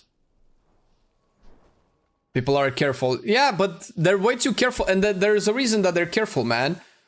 1 out of 10 out of 40 million. Yeah, it's definitely a lot, but it's not the potential. It doesn't have, like, listen, think about it from a game design perspective. If you, let's say, you level up your game design skill to a point where you can make any game you want, and you have the means, but obviously you're not going to make any game you want, and you have to get your monies back, right? How likely are you to invest into WoW versus how likely are you to invest in, I don't want to say the cliche Fortnite, because I don't even know if Fortnite is still that big anymore, but how likely are you to invest in a game that you know like 20 million people would play versus WoW? And if you try to not be biased and not think with your own passion, because obviously we all love WoW here, and who would want WoW to be better more than Marcelian and I, who are making a life out of it, we're making like a career out of it, right? There's nobody that wants WoW to be better than people like us. Obviously players as well. It's a little bit arrogant to say, but I'm trying to make a point. Like we are invested in WoW being good, and you know we just have to, you know, face the fact. WoW is what it is. It's fun. It can be really good, but it will never get back to its glory. Just talk to young kids these days and what they would like to play. Wait, do I need to talk to Zalatath? I don't want to. How do I progress the story? I don't wanna be spoiled. Fuck that. Quick match and competitive modes are hype everyone because it wants to be the next Ninja or Shroud. Are Ninja and Shroud still big? Shroud definitely. Ninja not as big as he was, but still big, yeah. I think so. WoW needs to look at going free to play. That's a very good point. Them scrolling saved me from the horrors of Mugsy. Some of my friends who don't play WoW refuse to play because they don't want to pay for a sub. Yeah, even now, where people are more open to paying for video games, that's still a detractor.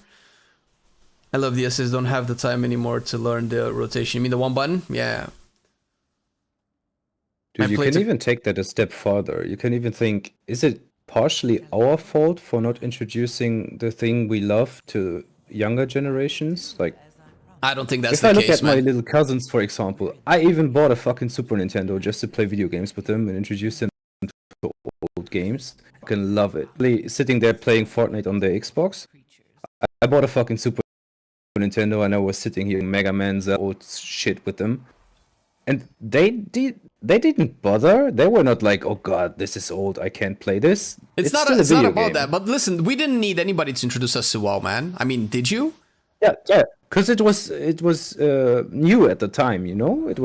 It's if you really want to unpack this, I don't know how relevant it is, but if you really want to unpack this, think about the time. I mean, I don't know when you guys started playing WoW. I started playing WoW in vanilla. I started playing in like 2005, I think it was, right before TBC launched, like a couple of months. Private server era was very different, but I started playing basically in vanilla. And if you compare vanilla to modern WoW, it had nothing, bro. Barely had any story, barely had any class depth. Half of the specs were unplayable in the game. And people still loved it. It was a much simpler time, and people liked it. And my 2 cents on it is that people liked it because they could use their creativity and imagination. People who like MMOs are the generation of people that might still enjoy a book, right? Essentially people that can play a sandbox game and use their creativity and imagination to fill in the blanks, because that's kind of how it is to play an MMO, right? You're embodying this character that actually doesn't have a voice, that doesn't have a mind of its own, because it's you are the voice, you are the mind, so you kind of have to use your imagination. What would my Shadow Priest say or think about this right now if he or she was here, right? Ah, fuck, I didn't get it to hit it at the time. So this sandboxy feel, I feel, is why people like MMOs, because they can put themselves inside of the game. The game leaves an open hole for you to insert yourself in. And obviously that hole was bigger in vanilla, and it gets smaller and smaller the more the story of the game contracts your character's existence to this super defined identity of the champion of Azeroth. But that's not the point, right? I don't feel like the new generations have this vibe, this drive, this need to be part of something bigger than they are, right? Because when we grew up, my generation was the generation that existed before the internet was a thing. So we lived before the internet and after the internet, but these new kids just lived with the internet. How would you be if you were born today and instantly from the moment you were born, you can be on Facebook, YouTube, TikTok, Twitch, all of these, have a game at your fingertips? Do you remember how hard it was for us to play video games back in the day?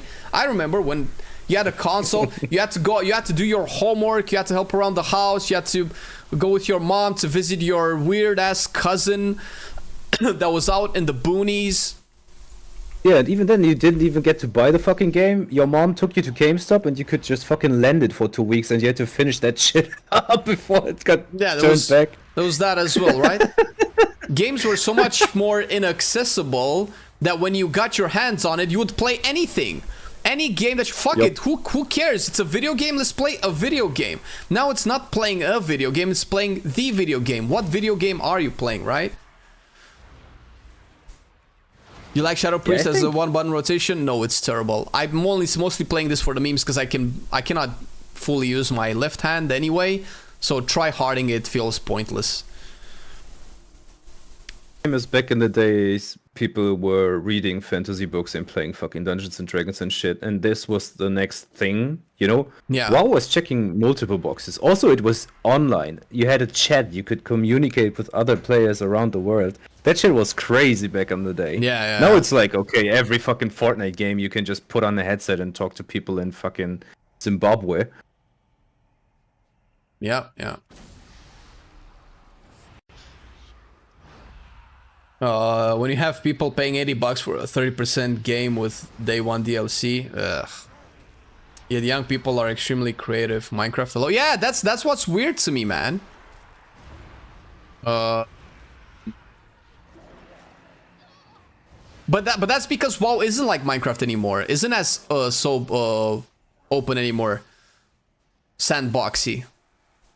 Maybe it's kind of like a paradox. Maybe WoW is a paradox insofar that if it was like classic WoW, the current players wouldn't play anymore, but maybe we can get more players.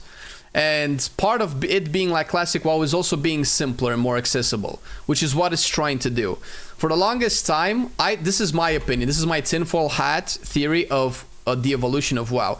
I think WoW was a simple MMO, very accessible to everybody, and anybody could play it, even your mom could, because I remember I was playing with her back in the day. So then it started to become more complex because the new devs that started to work on WoW were players. Were probably raiders back in the day that wanted to make the game cooler, harder, more complex, more in-depth, because I used to be that kind of a player. I used to be like, man, I kind of want a little bit more, man. I want a few extra spells. I maybe want like a few extra talents. And then those devs like Ian, if you remember, Ian was, to my knowledge, a high-end raider back in... when did he join Kata? Or TBC? I don't remember.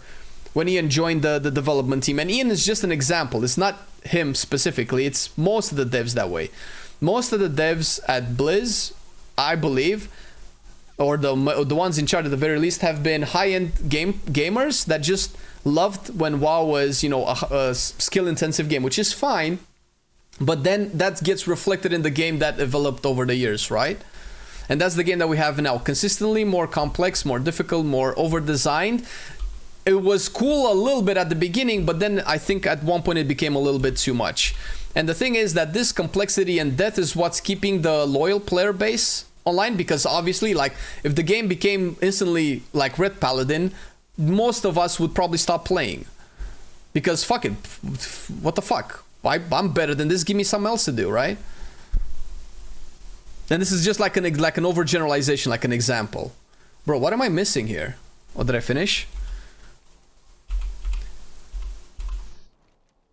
And if they made the game simpler, they would lose the loyal player base, which are the ones that are keeping the game alive, but they might get new players, right? I think it's this thing that I need. The dogs? No? Blizzard also does zero marketing for WoW towards younger people. They try. You should watch their Instagram. The short and the YouTube shorts, they're so fucking cringe. They're perfect.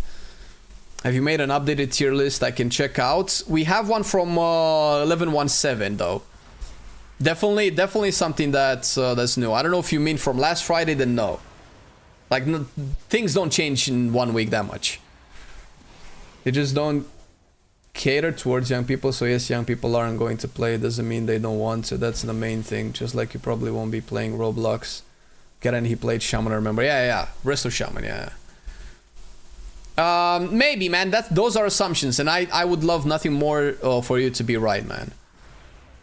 I just have lived with those assumptions and have seen where, as someone who's heavily invested in WoW being good, where that leads to. So I just don't think so. Oh, Audra, I have the same issue, and I found myself enjoying streams and watching other people play games that might be good more than just trying out new stuff. And I don't know why, and I hate it. Expedition 33 was the first game that I bought in, I think, 2 or 3 years. Really? The last game before was Final Fantasy VII Remake, yeah. I'm so skeptical with new games, and I'm not trying shit out. I'm just rather watching others play it and see if I enjoy it or not. That's good. That's a good mentality to have, especially with all of this pre-ordering bullshit of buying the game not finished so that they can use that money as capital infusion, not infusement, to further develop the game. So releasing the game a year early because they're not done developing, because they need more money, and they're using the sales to generate that income, I feel. I personally have nothing against them doing it easier. I play the hardest content in several add-ons, but for me, the time is over. For me, I like to consume chill content. That's perfectly fine, man. You're not the only one that likes to play that way, and more people are like that. I miss the days of WoW when I just logged in and just did whatever shit. I didn't feel like, oh my god, I need to get my Mythic Plus dungeons done for the week. I need to do my extra 5 dailies to get that 0.1% extra power increase for my raid. Like that's too much, man.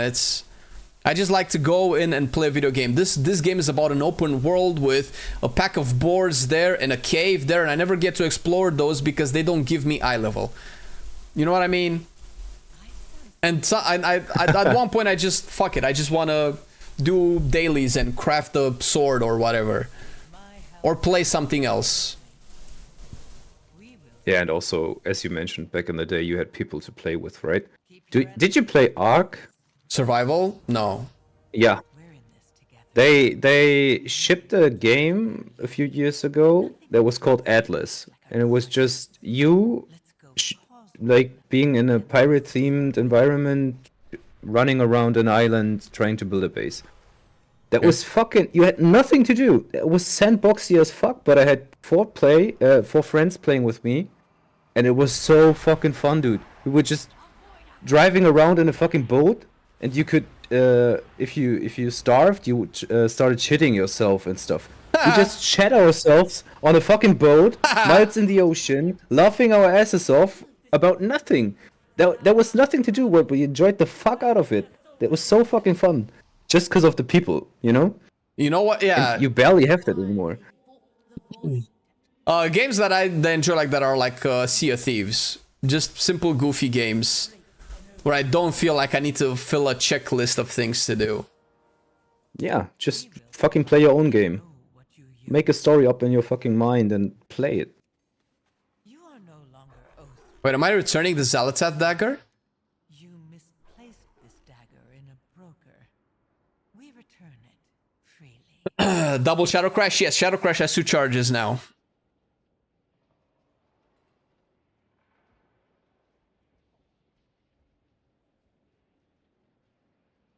The memes were promoted by WoW Stats. He quit the Blizz and their social team. Who are we talking about?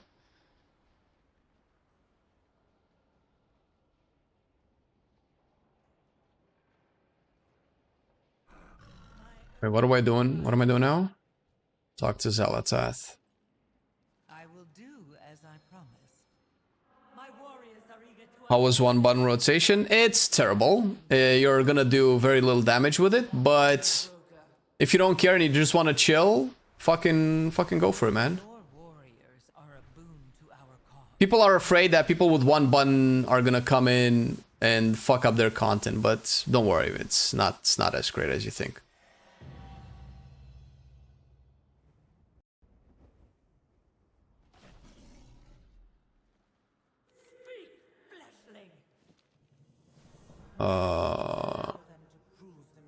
Man, I'm so curious in the story, bro. Just let me go, man. Just let me do the dungeon. I don't want to spoil myself anymore. I might have to just do it for the sake of it, though. I don't know, man. This gives me like Monster Hunter vibes. When have we had an open space this big before? Like, this reminds me of Vol'dun. I think BFA was the last time we had this much of an open space. The 1-button guys can progress plus that's not true. I mean, you know, Tettles did a well. That's Tettles, but I mean, maybe not even close. But Onaran Plains and Dragonflight were pretty open. But no, not like this. Not where you can see like the edges of the zone. No. Yeah. Argus was very stuffed. It felt because you know, broken planet, pieces of ground all over the place. We don't need these.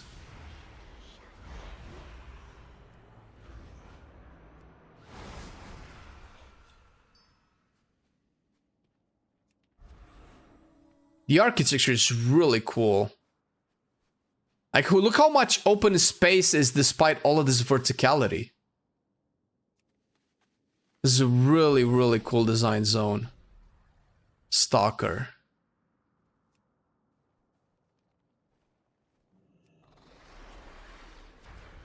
Yeah, it's for chill, yeah. Think about it this way, man. With the 1-button rotation, you have to play the buttons that the game tells you.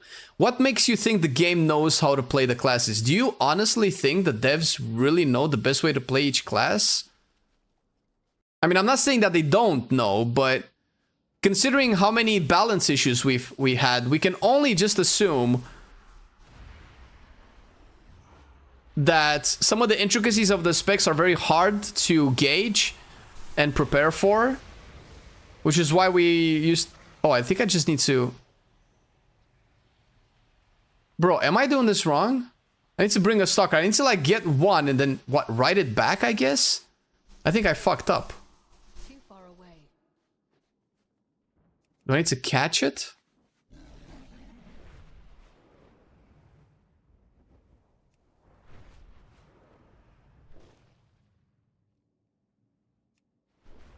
Is he flying through the ground? Oh my god, he's flying through the floor. All right, bro. Goodbye. Void wing. What the fuck? Have a good time. Void wing is flying through the texture.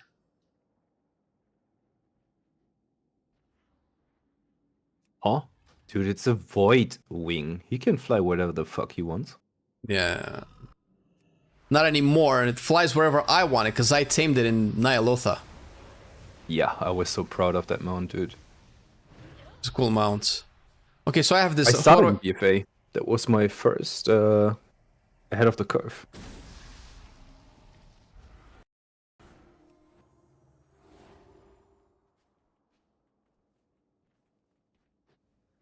Wait, I don't understand.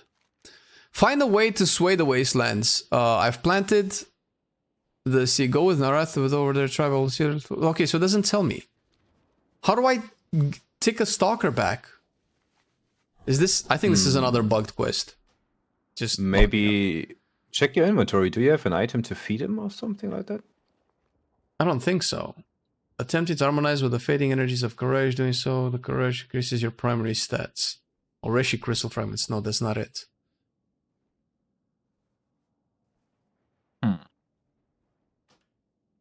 Oh, this is sand. It's not snow. Reminds me of Antora zones. Yeah, kinda, because they're broken, but the way that they're designed, they're so much better.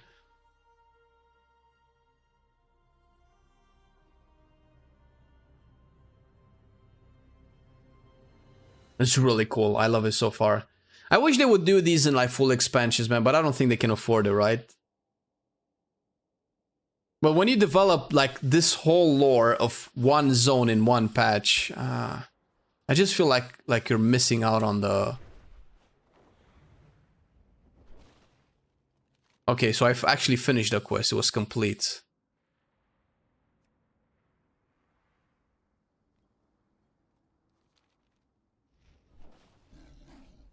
I don't need to speak to Zalatath. If it's optional, I'd rather not do it. Talk to mommy now. No, I don't want no more story spoilers. I'm fine. Yeah, true. I want to enjoy this when they also add the music to it. Oh, dude. After Liberation of Undermine, I'm so hyped. Yeah, for the music. your expectations have been raised now. I don't know if that's... Yeah. It's a good thing.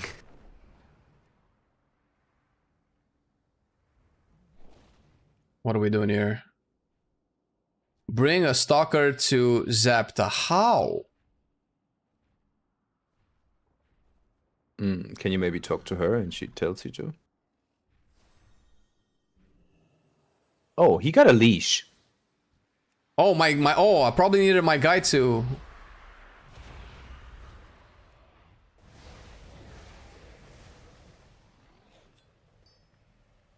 Yeah, I just need a stalker though.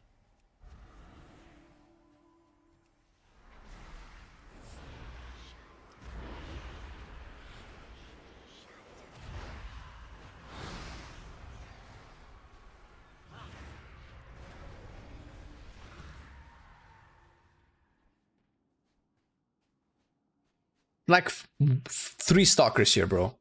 I am out of range.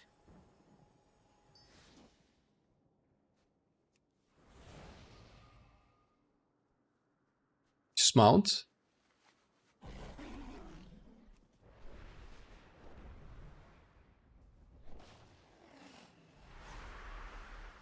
No, it didn't hit the other one. Oh no, it did. There you go. And 1 void torrent and they're all dead. Nope. Jesus. Jesus!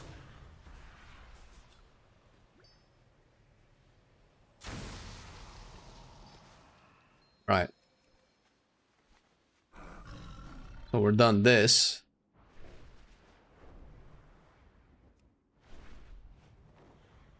Where are we? Where am I going?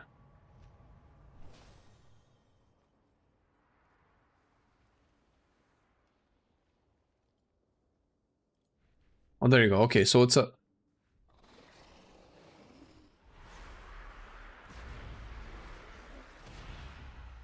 So do I just, like, hide it here? This is very unintuitive. Oh no, it evaded. Alright, fuck.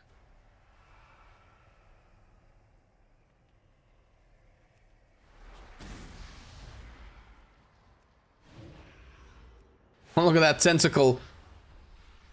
Oh, okay, I have a interact option.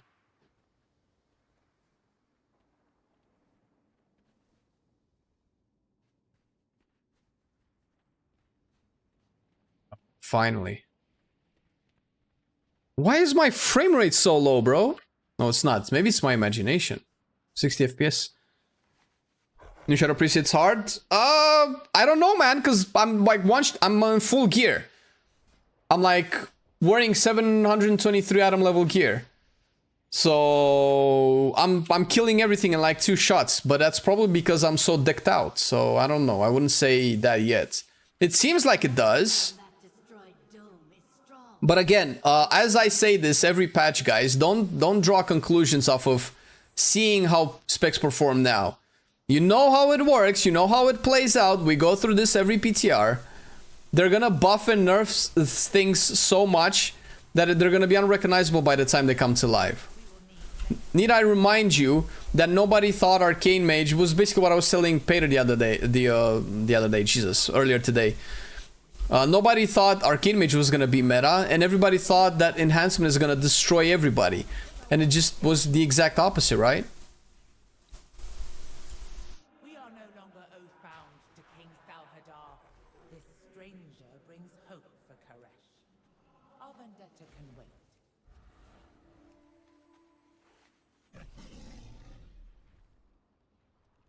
Bro, why do light bulbs wrapped in bandages feel more Warcraft than the Arathi and the Nerubians? I don't understand. Why does this feel more Warcraft? I said that in Undermine too, though.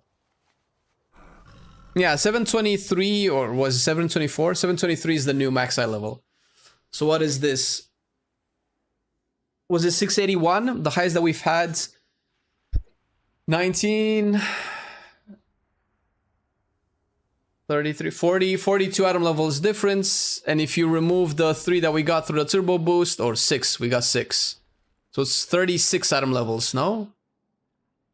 What's the max mythic track that we have right now? Right now? 684? 684. 684. Wait, my math is terrible.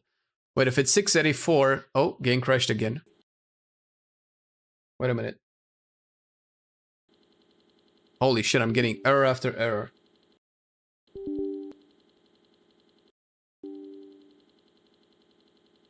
Well, wow, failed to display out of memory dialog. What do you mean, bro? Oh shit, OBS crashed.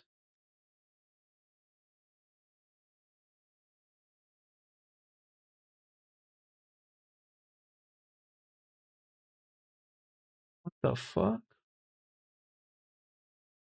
My hard drives are not full or anything. Can chat still hear me? Oh, I see chat.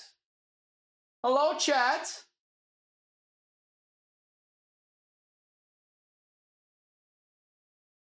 Yeah, my game and OBS crashed. I might need to restart my PC. Or no, we might be back.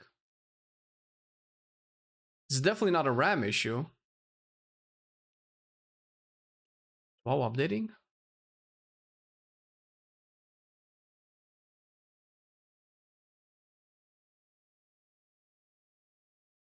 Heard crazy clicking? Clicking? Unless you've heard the error notifications. I don't know if it was clicking.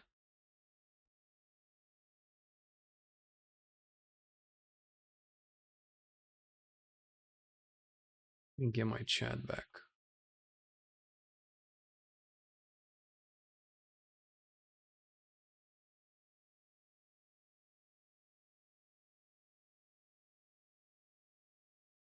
Alright. Let me fix this up right now. Bro, I'm so hungry. Motherfucker, man. See, the game is loading.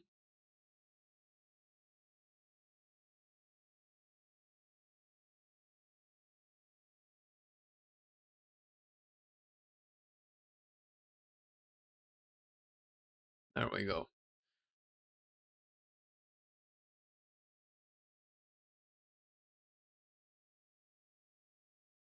I want to finish this quest, then maybe make a smoothie or something. Also, I think a little bit of a cup of tea, maybe.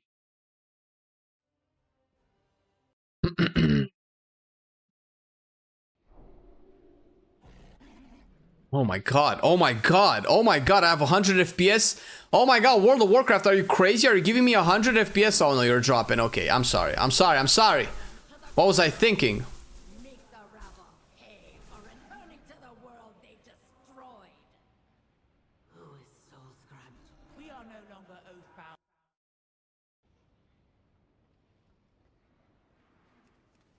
Did I get all of them? The Harbinger is back. The all-devouring So it's a harvest energy. soul scribe reflects From what? guidance.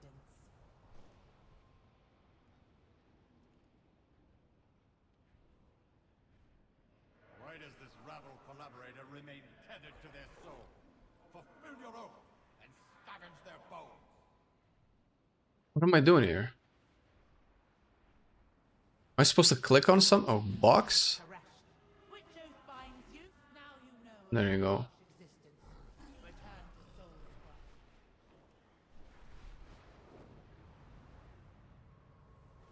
The domes are a rabble construct. They try to tame the untamed. Merciless Koresh is gone. To break an oath is Fucking stalkers. Bro. The Oasis. a raiding party, Narathi. We go to Maybe is that where the dungeon is? Bro, to be fair, I just need to discover it, right? I don't need to like do the quest. Can I just go in? Let me double check. If I can go into the dungeon, then I'm stopping all of this.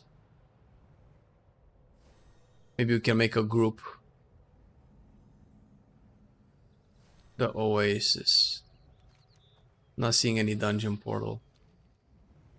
Shit.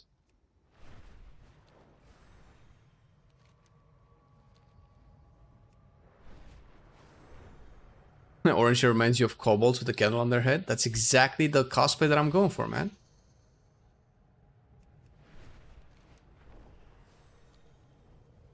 It's not here, is it? This is the only zone I haven't explored yet.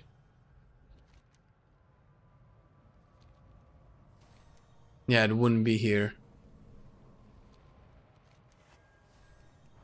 Okay, so clearly this has to be the dungeon. There's 2 Echo Domes. Echo Dome Primus. That's it. This is the only other Echo Dome here. This has to be it. It just doesn't have a name yet. Shouldn't this be Echo Dome Aldani? Or maybe it's like on a different... It's just called the Oasis.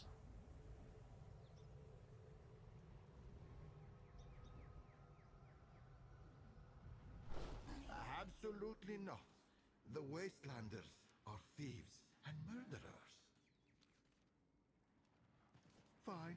Report to Omtalad. If we had come to raid, your soul would already be up. Just that the dome is delicate. We will do as our oaths dictate, broker. Jesus.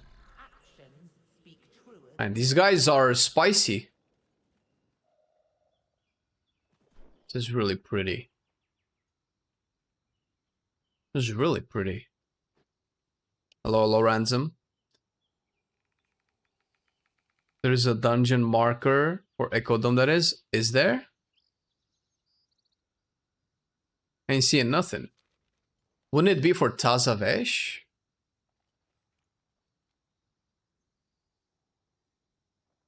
Dungeon entrance in the city? Alright, I'll take you up on it. Let's drop these quests. It would make sense. If this is an Echo Dome Aldani, then the actual presence of the dungeon would probably be on a different plane. Bro, can I just... The oracles of the Untamed. You will let them commune with Koresh in your dome, or they will sack it as wastelanders. Koresh, that was. Is this face diving? Koresh before. These clouds, all this beauty of nature. Is this? Pale shadow of Koresh that was. Oh shit, we're doing the species things. I will use my Rishi ribbon to destroy you.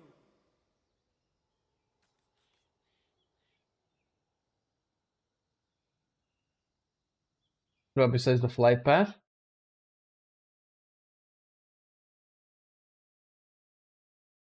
Echo Dome Aldani. Why don't I have that?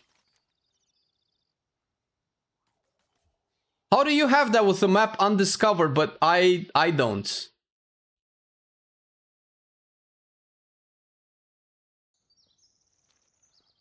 Can I fly there? Is there a flight path here? Yeah.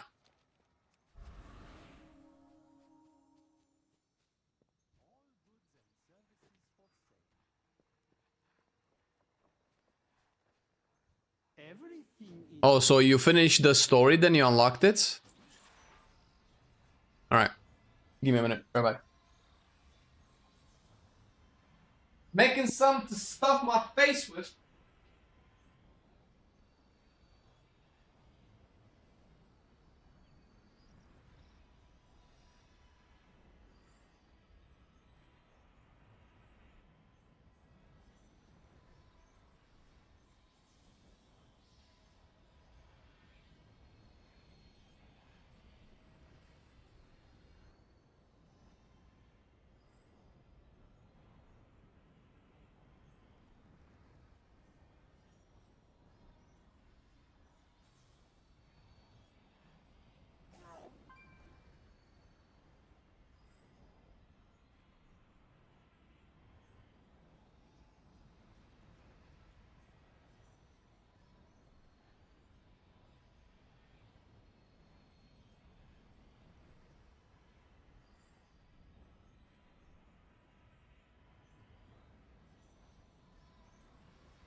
Fire Mage IRL. Yes.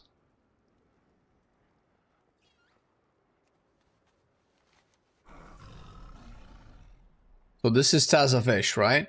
Yeah, this is the Tazavish portal. Oh, it's right there. No, my headphones died. No!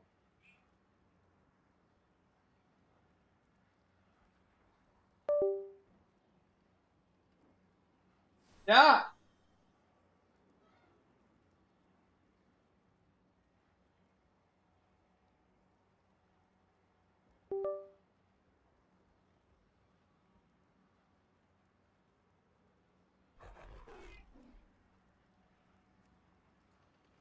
Alright, I think I'm back. Please load. Please don't kick me out. Please? Please? Yes! We can do the dungeon! I didn't need to do any of the fucking quests, bro! Alright. Alright. Alright, alright. It's time to game. It's time to game, ladies and gentlemen.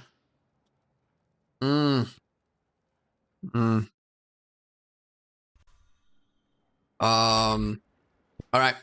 If anybody wants to join for the new dungeon, let me know. I'm setting up my weak aura. It's a good time to work on the priest weak aura, which I think has nothing for shadow.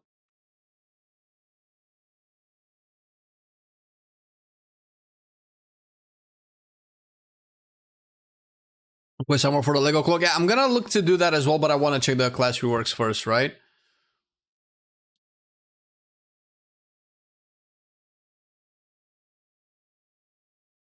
What's your take on the new patch so far? Oh, it's only PTR, bro. It's so broken. I skipped all the story. The zone is nice. I have no idea where the story is going, so I can only be excited, but I don't know anything, man. I'm trying to like only engage with stuff that I like, because it's very hard to like the patch since we're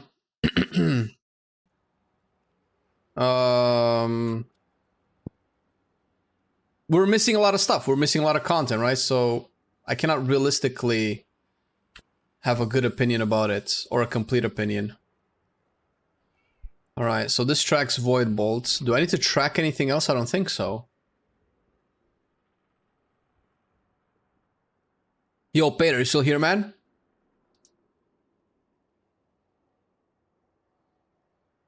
I guess my boy left.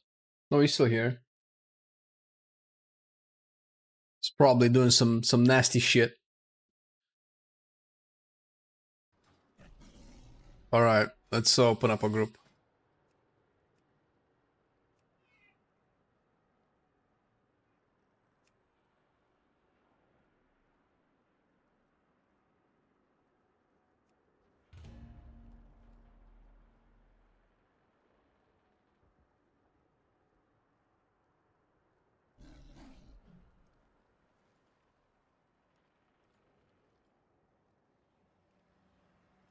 At last, we return to Karesh.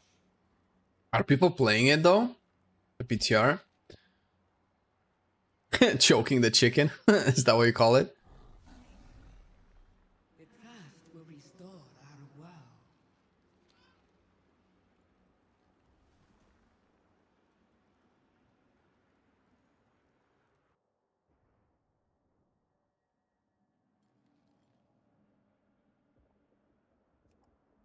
world. Delver's Journey. Okay, my level isn't squished. Soulscribe has betrayed us. And I cannot Brought down our realistically lower The it. wastelanders are destroying the domes. They must be stopped. Oh, this looks so cool. With our defenses down, there is nothing to keep the devourers out. My people stand no chance. All of these names say mean nothing. Soulscribe. Wait, wasn't this chick the one that I introduced? No, she turns out to be evil. No, and I thought I made a new friend. Aww. Yo, come on the PTR, let's go. Let's test. Let's do the dungeon, man. Dungeon? Yeah, the dungeon. Can I even do it if I didn't Yeah, finish the yeah. story? I didn't finish the story either. It was, I just Okay. needed to go through the portal. Una segunda, por favor. We need more nerds.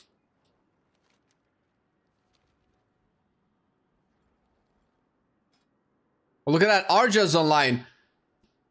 Come do the dungeon. What do I want? I want a rare steak with the size of roasted potatoes. I got a tank. Dude, I thought about ordering food, but right now I'm thinking about making a carnivore pizza crust and making like a fucking ham pizza. Like from scratch or?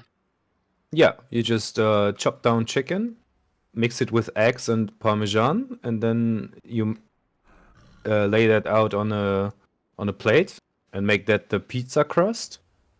And I have like a sugar-free barbecue sauce and some tuna to top it off with. Tuna? Yeah, I'm a big tuna enjoyer. Where's the dough? No dough? No, the chicken is the dough, basically. I'm eating carnivore, so I can't eat dough. I have to make my own pizza crust from scratch. Ah, really? How's carnivore for you? I lost 15 kilos in 2 months. Jesus. Yeah. And I'm feeling way better. I'm sleeping better. Feeling more energetic. Well, alright, man. It's a bit rough sometimes, right? Because, you know, you walk next to a place with, I don't know, loaded fries or shit, and you can't even look at them without getting a fucking heavy craving. Heal, Arja. If you can heal, that would be great.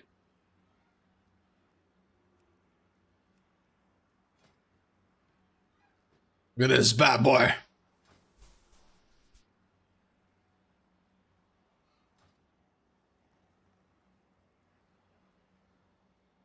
Right. If Peter and Arj are coming would be 4 people, we just need 1 more.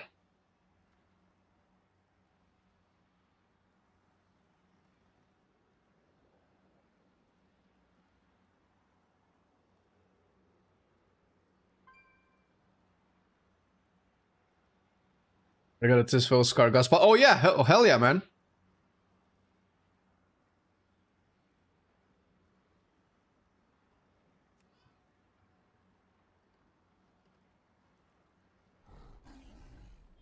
That's remain the druid. Can you not just copy paste? I copy paste, copy pasta.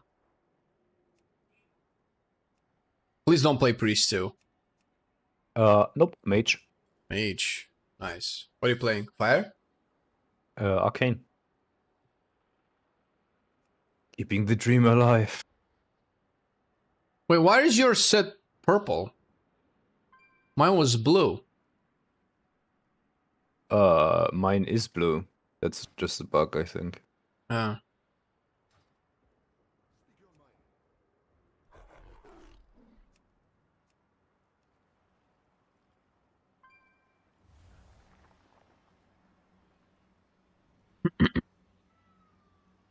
Oh, do I even have the port? I can just talk to Locos Walker. The first thing he sends you to Tazovish. It can probably just fly to her. You even have a Path of the Echo Dome portal. Right from scratch. Really? Yeah. In your spellbook. Heroes War Within. The last dungeon. Oh! Nice. Oh, 712, Jesus. Halls of Atonement. Tazovish.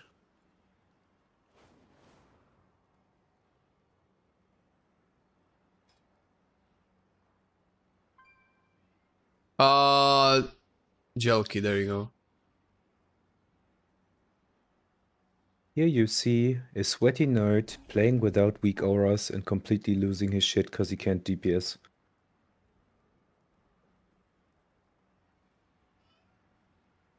Sorry, what are you talking about? Me playing without weak auras.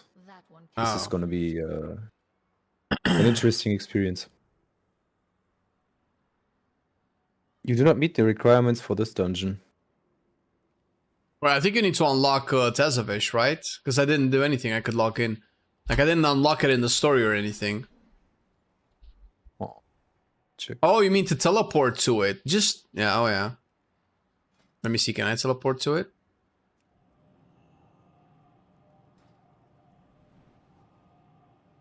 You need to do chapter 1? Oh yeah, I can teleport to it.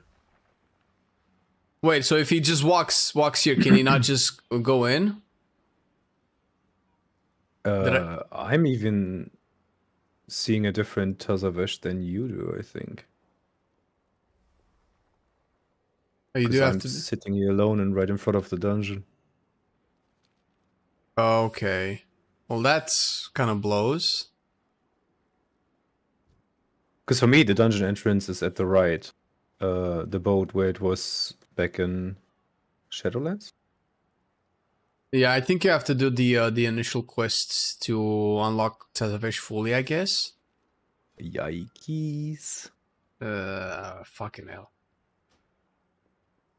Good luck. Well, thanks for coming, man.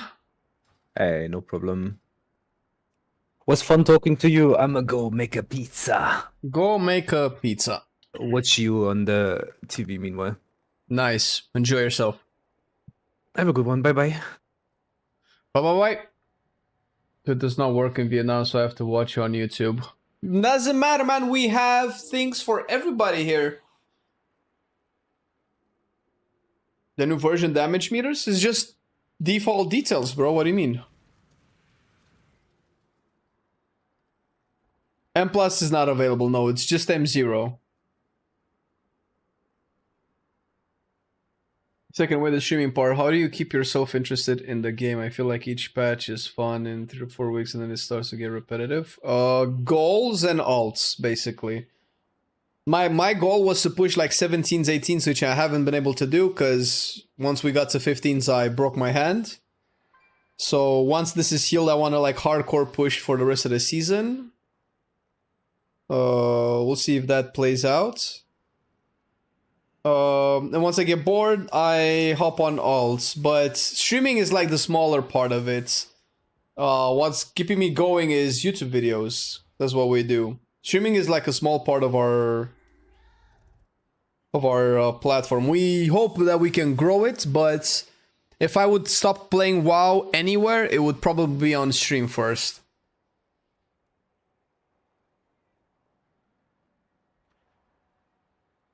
I'm just waiting for them to do something with subtlety. Every single time I try to play it, that it feels weird. I don't know, man. I've been loving subtlety.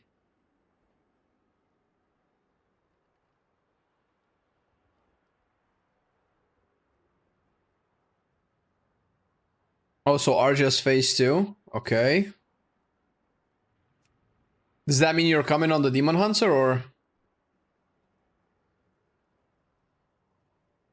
I don't know, Matt. We could do that for fun, but there's not going to be enough data to do an accurate and analytical prediction. We can only just YOLO it for funsies. If you're interested in watching stuff like that, then, you know, we can consider it. Normally, all of our tier lists that are meta-related are very hyper-analyzed, so it wouldn't be something that we normally do. You watched our keybind video? Holy shit, somebody liked that? Oh, hello. Glad you did. Hope it helped. Did you end up setting anything similar? Into the quests again? You can join on the DH if you want. Do you have any suggestions to what to keep a casual player occupied with and plus together with a team, and do not believe you can reach these heights without a team? You can pog, of course. Having a group of friends is like infinitely better. But I'm surprised by people asking that question. Listen, man, if you don't feel like playing WoW, don't play WoW, man. Holy shit, play other games. I have like 17 other games I would also like to play, but I just cannot drop WoW. But goals. A goal is probably the most important thing because WoW is very goal driven. Either collect all the mounts or all the transmogs or do keys up to like a certain number that you haven't done before or get cutting edge or stuff like that. Once you hit the goal, then fucking stop. Go do something else. I miss the days when Rogue was built simple with just 5 combo points and clear rotation with at least some damage out of Shadow Dance.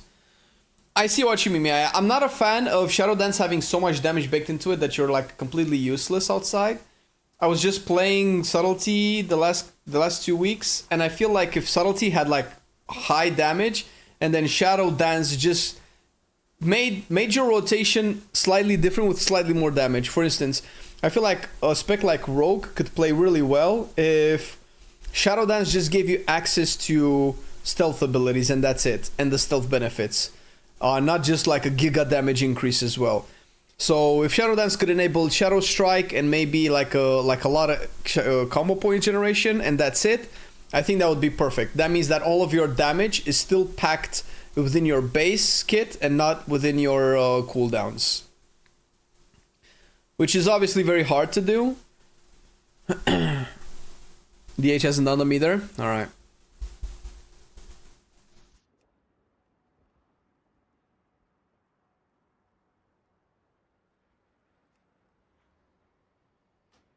Finally, we have a full group.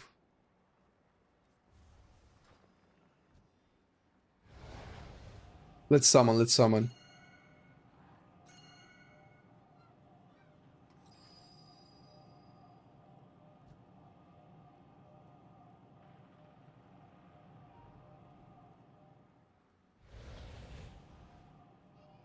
I hope people know that they have to do chapter 1. Oh my god, you cannot. If you haven't done the first chapter of the story, you can't see the dungeon.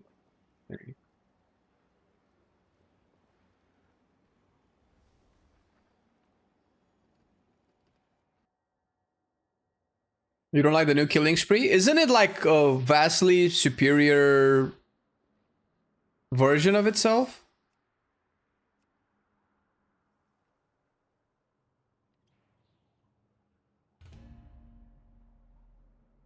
I find goals with a guild doing prog is what makes me really like this game. Yeah, this fine. Already tested Brewmaster? No, this is the first one I'm testing. All right, if I have to play it with one hand, can I realistically? I think I have to do this.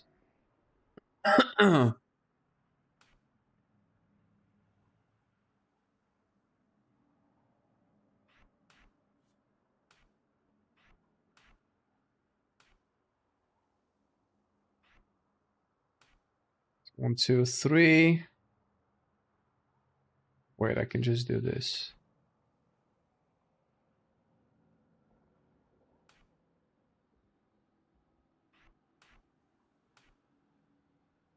Two, 3.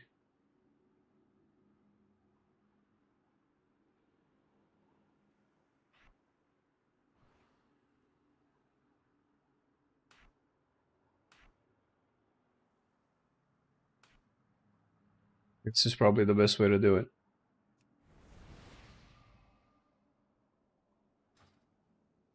So then I have. Oh, am I playing the one button rotation thing? I'm not, right? I mean, I guess I could play the one button rotation then. For the memes.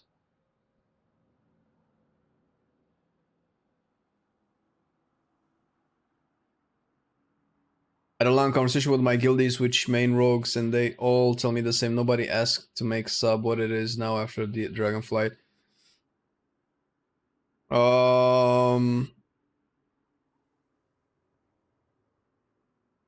I don't know if it's that much difference. I made it in Dragonflight. I made it in Mythic fucking Amirdrasil. I like the Shadow Dust. And the Vanish. The whole Vanish component.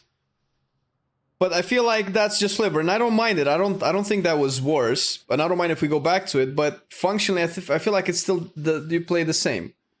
You have short damage windows. You're just using Secret Technique a little bit earlier into your burst because of Trickster, and outside of that, it's just the same thing. No, what exactly changed?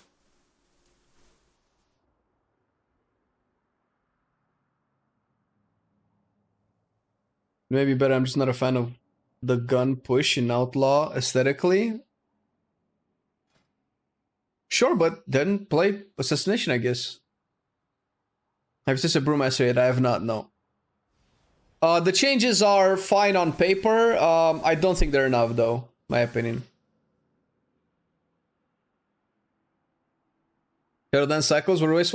okay, then maybe I'm playing it wrong. I don't feel like I have long wait times between Shadow Dances, though. Am I playing it wrong? What about the Void DH 11.2 trailer? Well, we're gonna have a video on it very soon, actually.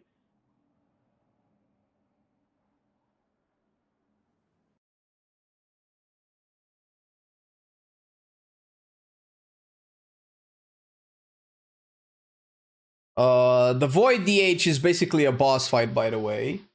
I did not know it was a boss fight, but it was clarified eventually.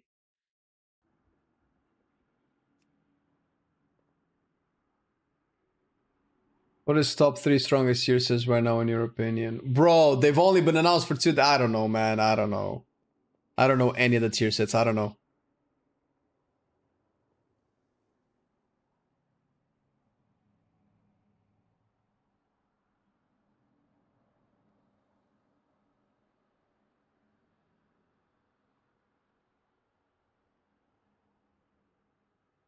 One was put in to help with accessibility for people. Why is there a cooldown penalty?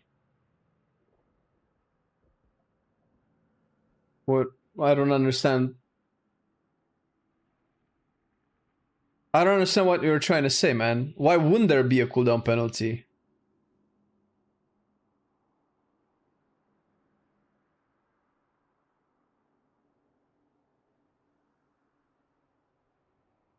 You're supposed to be my ChatGPT for a while, dude. The thing is, man, the tier set, we don't have content to test the tier sets. There's probably bugs already. There are no sims. And this is the first character I'm playing on the PTR. I actually have no idea how good the tier sets are.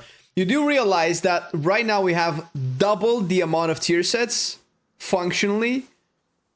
We have double the amount of tier sets. Every spec has 2 tier set bonuses based off of the 2 hero talents that they can play.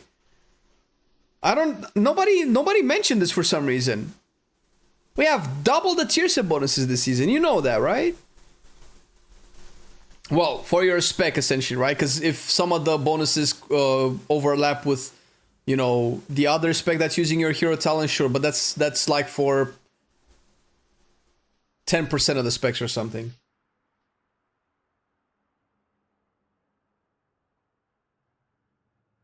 You still need to be faster, bro. Dude, that's not what your mom said, man. You said I could take my time. Because it's better that way. We have changes on Shadow Priest? Yes, we have quite a few. There's a new talent called Void Volley. Shadow Crush has been moved here. It's only 1 point. It also has 2 charges, but it only hits 6 targets now. A new talent here, new talent here, new talent here. These capstones were reworked. New talent here as a choice node with mental decay. A new talent here. A new talent here, this one. I think that's it. Did you know that DH is getting auto proc fodder to the flame soul tier piece? I forgot which one that was. Which one was that?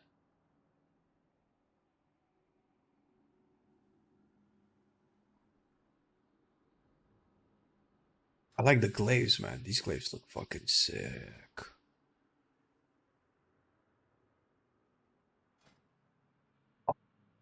They're inverted glaives, though. This feels weird. They look so sick, dude. They're so impractical, but they look so sick, dude. Which one is the blade? Is the blade on both sides? This is the blade, right? Fuck.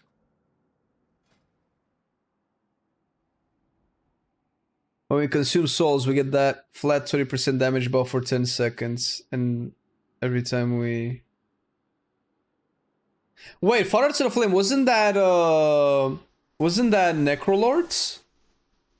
Is that why that sounds familiar? The DK changes. I fucking love the direction they're taking Frost DK. I'm so excited to try it out. I haven't played with it yet, so I don't have like an actual opinion, but only from what I've read. It's an actually interesting tier set. Are you asking or are you saying? The tier sets are actually interesting this time around. Insofar as they're compared with last season, well, season 2 tier sets, right, where they're all like passive boring. There are always gonna be like some of them are interesting, some of them are bland, which is true this time around. But there are a couple of them that are really interesting. Like as always, fucking Mage just gets a banger, bro, and Monk gets a banger. So I'm very torn on what to main next patch. Once I can still enjoy MM that gets polished even better after the rework. Yeah, I saw that too, man. There's so many specs to try out. Right, until I get a healer, we can just do this, man. And I can sit like a human being, watching the camera. Wait a minute. I think we can do this camera a little bit better. Cam link.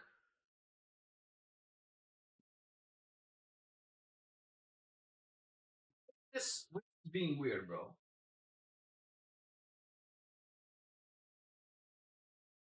He's so weird. There you go. Oh shit, we got a healer. Let's see if this healer done the story. Devs are all mages 100%. Bro, I feel like I should just go back to mage, man. They're just designing the shit out of it.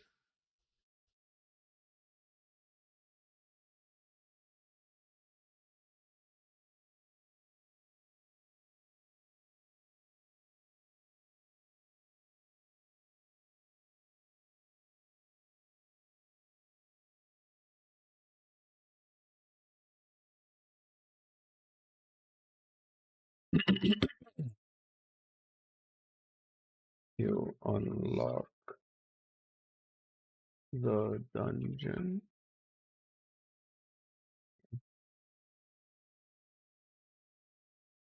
Oh yeah, sweet. Oh shit, we're going. We're gaming. Let's do a ready check here.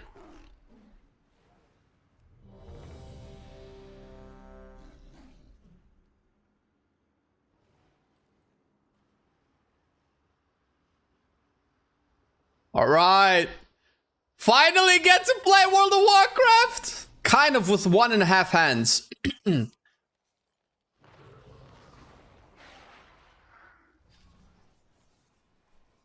Big boy pulls. One by rotation, baby. Oh shit.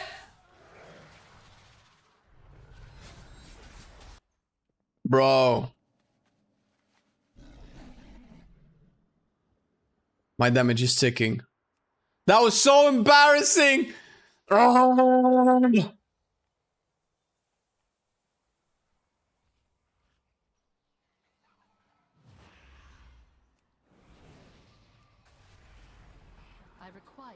Devourers seem to be coming from the Annex.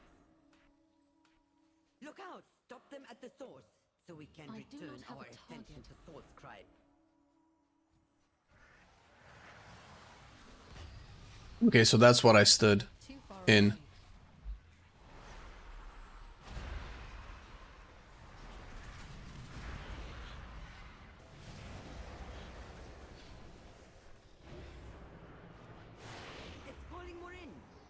Oh fuck, bro.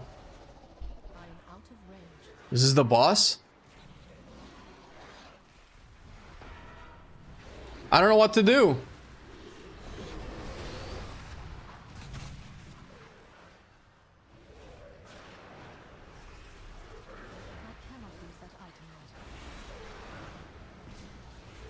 I don't know what these mechanics do.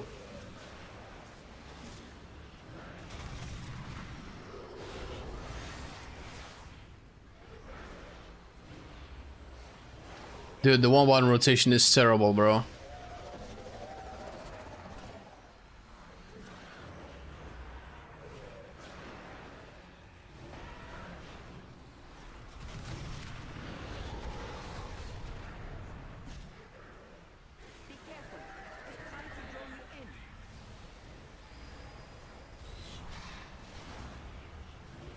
No! No! I'm a one-button gamer! I don't have the dexterity to do this!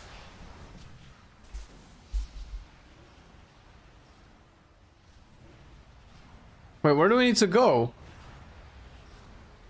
Man, this takes so long to... Bro, I cannot play with a... Guys, I cannot play with a one-button rotation. It feels like my brain is gonna melt. I need to be allowed to play properly.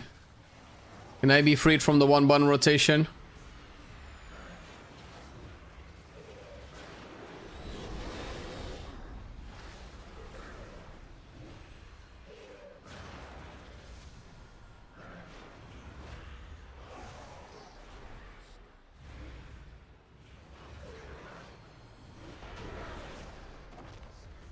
Right. With that thing dead, we can return to the real problem.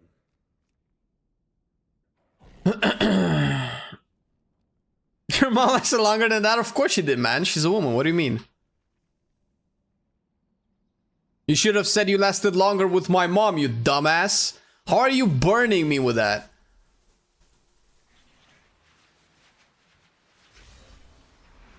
I love you, buddy.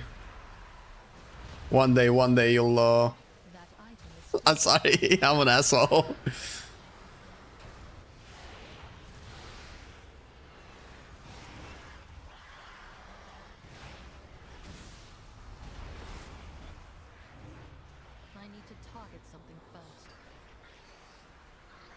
Alright.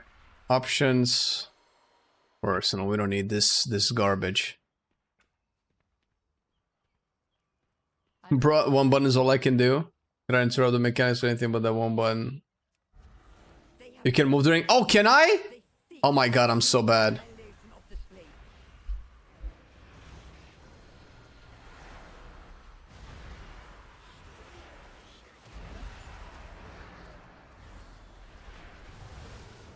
Oh, I can! Holy shit, I totally forgot, bro! Let's go! Gamers! Wait, gamers, baby!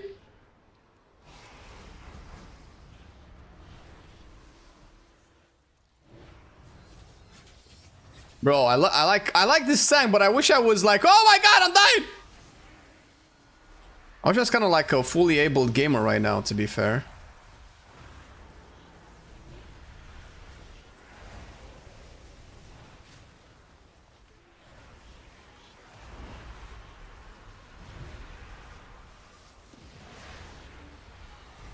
At least I can move with my other hand and press defensives.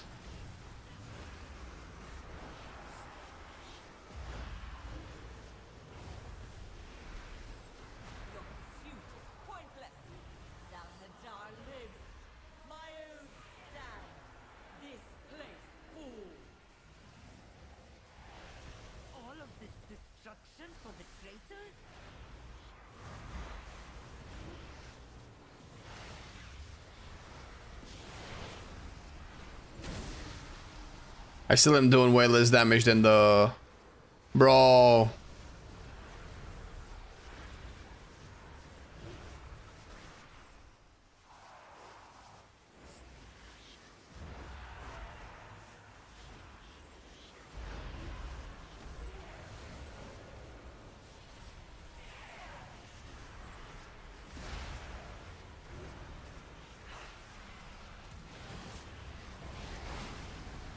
Is the damage meter broken or do I suck, dude?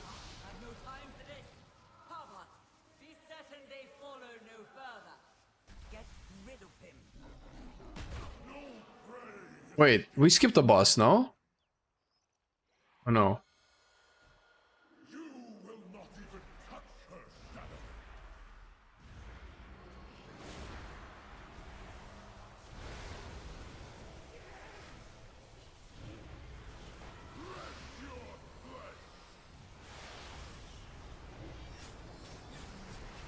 Oh man, it just spams all of my Shadow Crush at the beginning. And then I don't get to... Oh. I guess I have to kill this, maybe?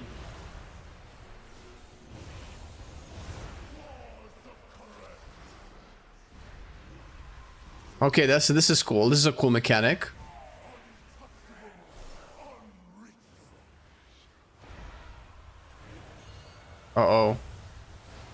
Do I need to like hide behind these? I guess I use these to burst the bubbles there? Yeah. Alright, that's a very intuitive mechanic.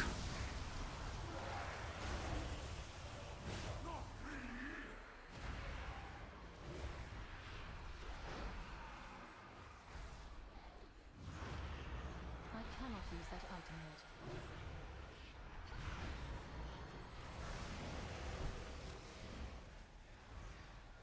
Shit.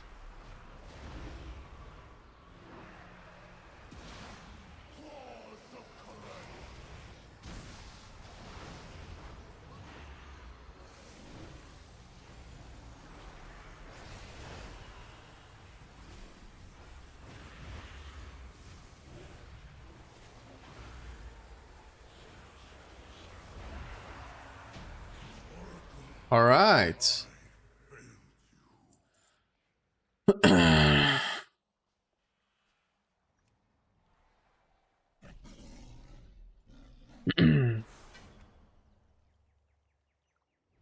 All right, buddy.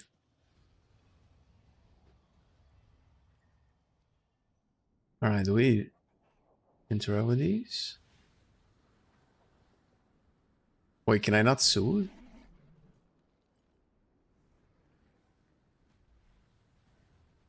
Just fucking fight, like.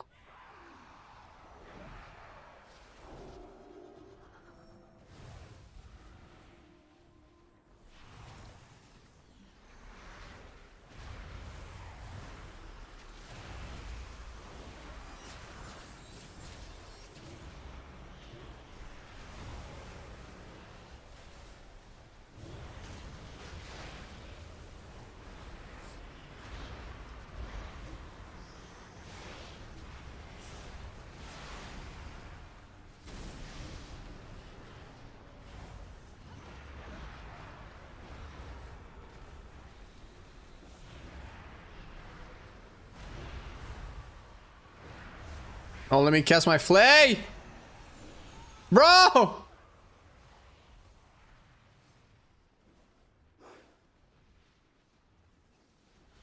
God damn it. Yeah, Void Volley talent active? Yes. Yes, yes.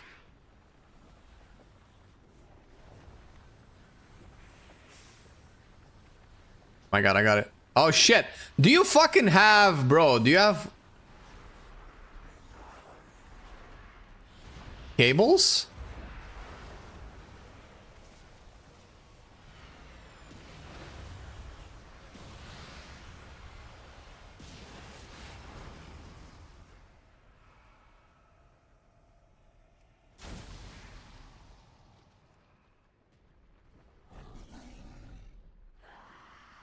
You built this place on the high temple of Koresh and question my Do I have leap of faith? It was the only place our plans. Bro, they're so spread. Oh my god, they're all spread. nothing but destruction. You have no right to this power. We did fail you, but destroying the dome will only hurt the rest.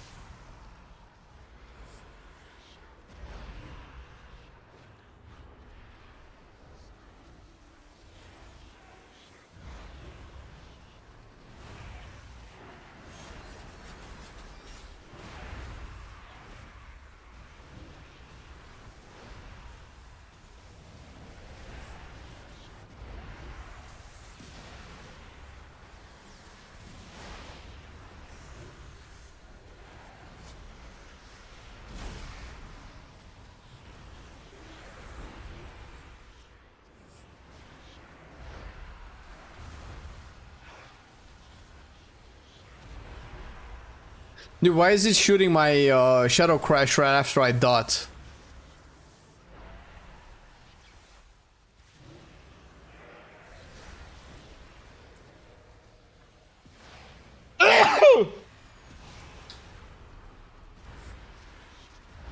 Oh, I need to learn the rotation without the one button thing.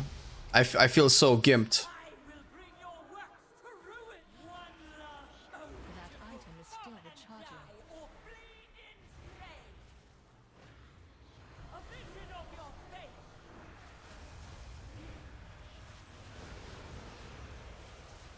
What is this?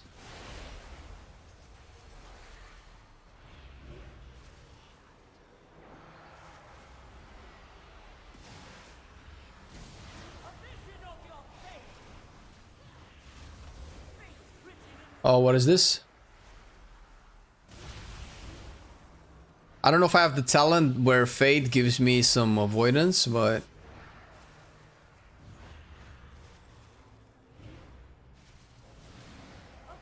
Need to take my illusion. Okay. Like that. Nice.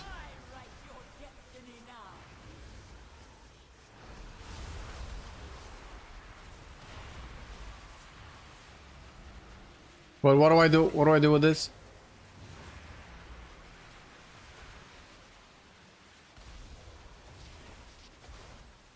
Bro. Let me cast the video game, bro. Let me...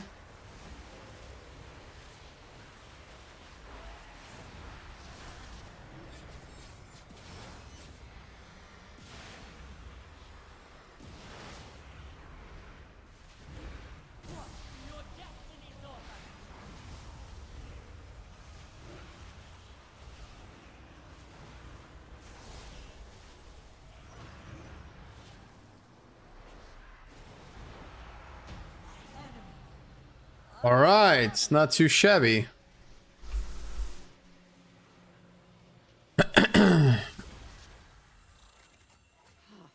Yeah, auspicious spirits don't really do much.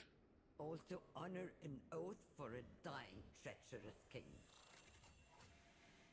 But there was always the greater oath to Karesh. Kinda feels so good on Windwalker with the tier sets. Oh, better than what we have now?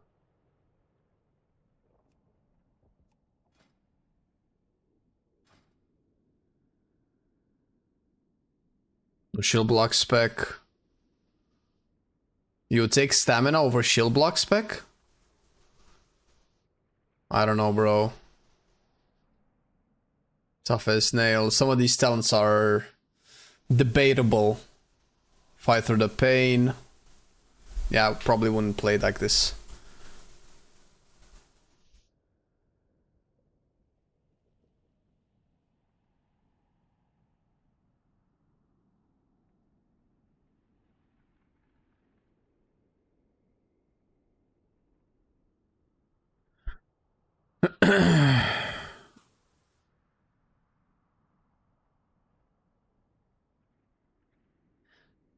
Touch, Bender, Ascension, Plague, Blast, Mind Flay, Refresh Play when ready, less when ready. Remember on keep dots up as much as possible. Plague on primary target only. Void turn on CD for burst windows. Blast on cooldown during rift window. Plague as much of time as possible. Fill with Flay. Yeah, it's I just don't have the muscle memory for the rotation, and obviously with a one button rotation I don't even have control over that. So this is the waystone where we res.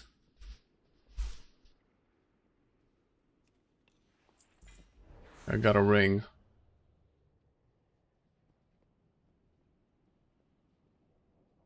Is they made one button shit. Imagine if it was just 10% decrease. But even if it was just 10% decrease, it's still a lot. And it is 10% decrease for some specs.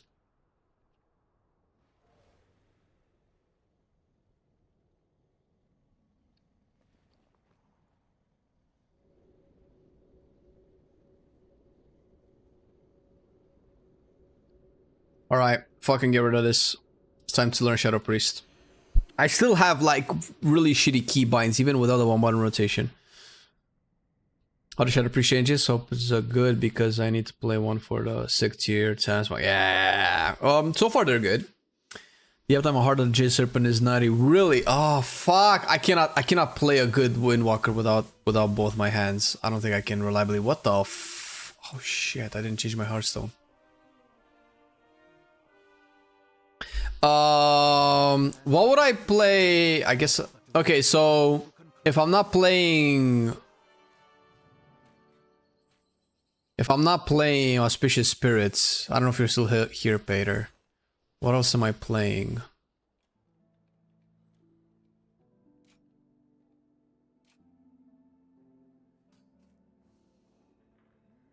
Mind Devourer, maybe. I'm definitely playing that and freeing 2 spots here. Insidious, Death Speaker. Which one is Insidious? I don't know what the fuck that is, bro. Oh, Ire. Okay.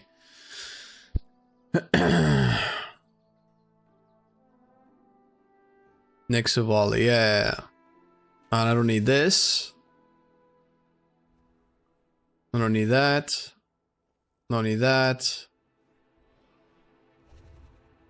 I mean, I could still go, well... I could go for Yogg Saron, no? For the random haze buffs? Screams in the middle is kind of good. The bonus from your Master Shadow or Shadow Weaving gains 50% additional benefit from Devouring Plague. I guess that would probably be single target. And then just getting a Zoth? Or is this like, no, probably Yogg Saron.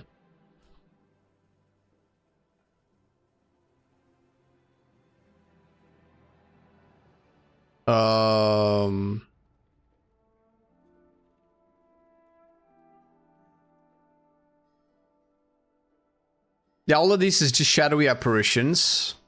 Mind Devourer, maybe? Or rather N'Zoth than Yogg.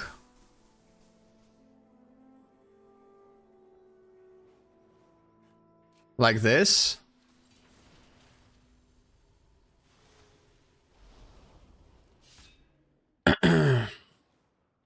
Okay, so what's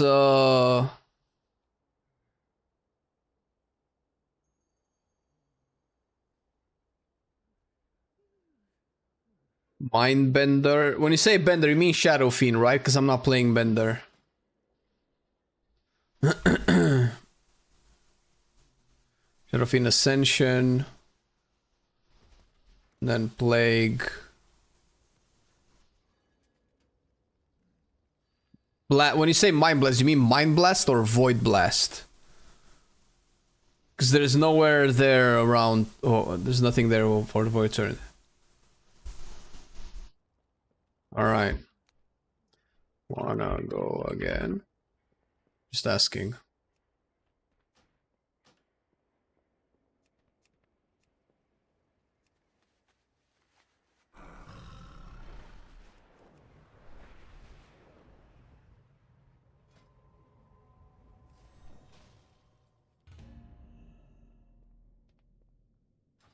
I don't know. Well, Arja, how long do you have left if you're around?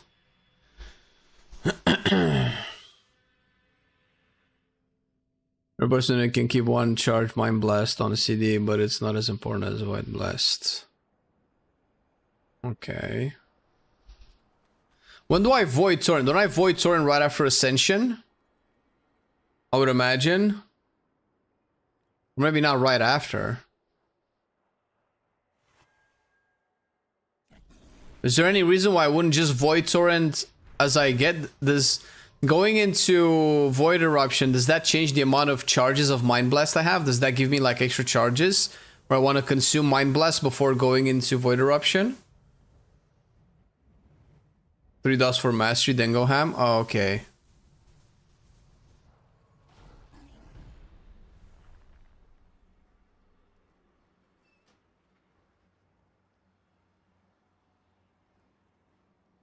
Void Eruption refreshes Mind Blast. Okay, so I want to consume both Mind Blasts, I guess, before I Void Torrent again. Alright.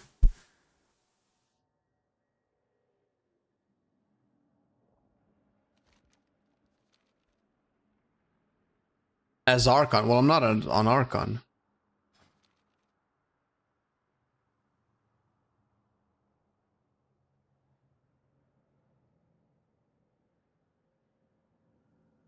Mind Blast.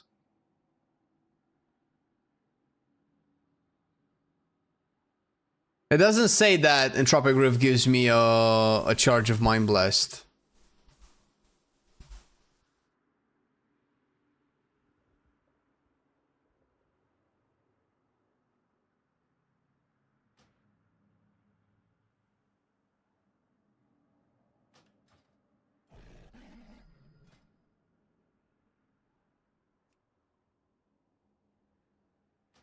Run Diaz Voidweaver. Yeah, I have DA.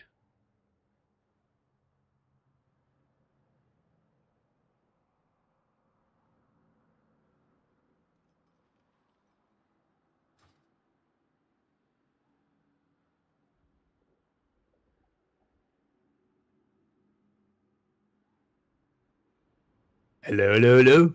Hello, hello. Okay, so it's easier like this. Archon and Voidweaver are kinda polar opposite. As Archon, you run Void Eruption. Void Eruption does refresh your Mind Blast, so you want to spend them before you go into your cooldowns. Okay. Voidweaver runs Dark Ascension. You want to do the opposite. You want to bank your 2 charges of Mind Blast before you press Void Torrent. So you have 2 Void Blasts right away. Okay, yeah. So rule number 1, Vampiric Touch and Pain on the target. Rule number 2, Devouring Plague for the 3rd dot. So your Mastery kicks in and you do more damage. Then you Void Torrent and then you do your rotation.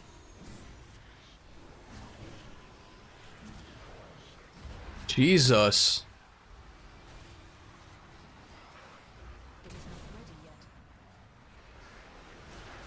Oh shit, which one is it? That item is still charging.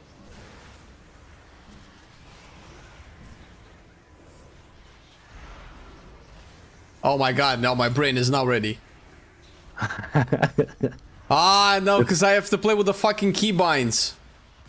Like, I know all the spells I want to press, but I cannot find them on my fucking mouse. I have to the click thing them. is, when you press Dark Ascension, you always get Insanity. That's the good part. So you almost got the Insanity to straight up do Devouring Plague and get into your cooldowns. What you can do is you apply your Vampiric Touch with your Shadow Crash, and then you press Halo once. Halo gives you enough Insanity that if you go into Dark Ascension, you have enough to put up Devouring Plague and press Void Torrent. Wait, right I away. play with Halo? As Voidweaver? Yeah. What do I... You can drop the Desperate Prayer talent all on the left. Yeah, you can drop this. The far left one. The Desperate Prayer one. And then you Yeah, just... I got it. Yeah. Okay, Halo is just there for mass AoE, and it gives you some Insanity and some healing. So you can press that. If you have a big pack, you just Shadow Crash, press Halo, and then do your normal thing.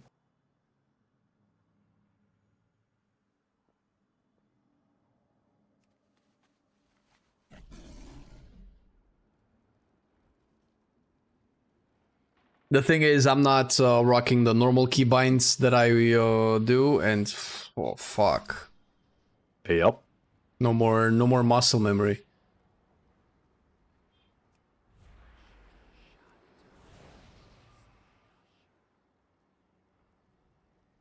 Can I reset it?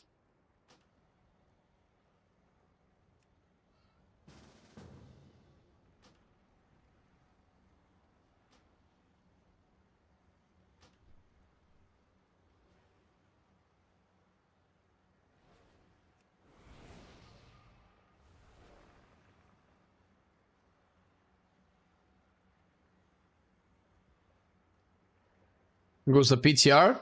So far, so good.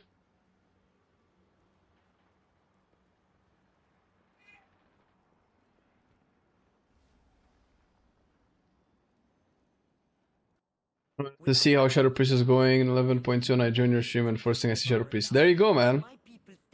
Fucking shawarma, man. Fuck your shawarma. You're making me hungry. Stop making me hungry, man. With your shawarma bullshit. Okay, I need to be... Okay, so then this is Mind Flay, Torrent. No, Mind Flay, Crash, Torrent. Mind Flay, Crash, Torrent. Shadow Fiend, Dark Ascension, Power Infusion. I guess I can just do this actually and have Halo here.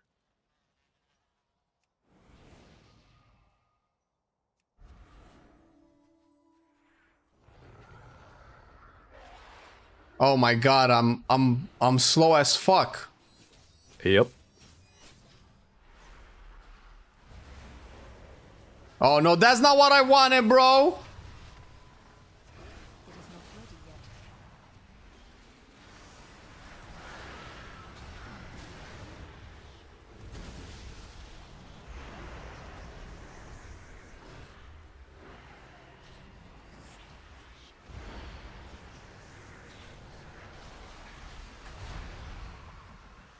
Oh my god, I keep wanting to press this goddamn thing.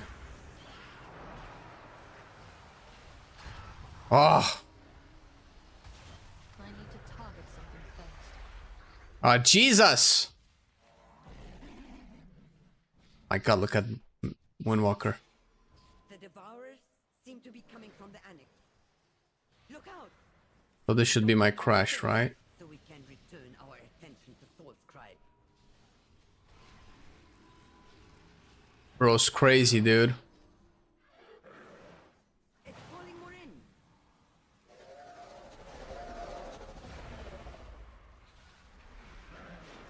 I cannot use that item yet.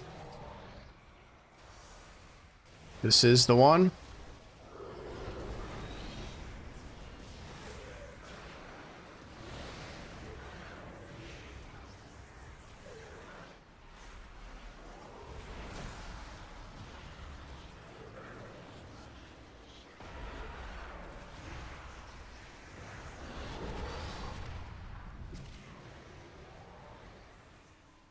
It's calling more in.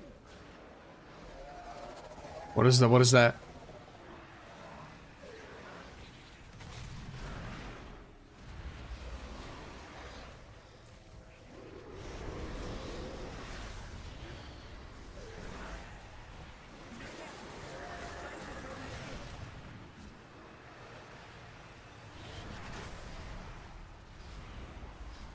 Oh my god, I have this shit.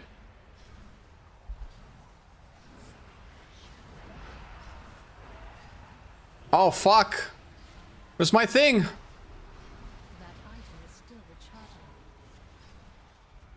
I do not have a target. I need to target something first. Oh, I'm so lost. Holy shit. The keybinds are killing me. No.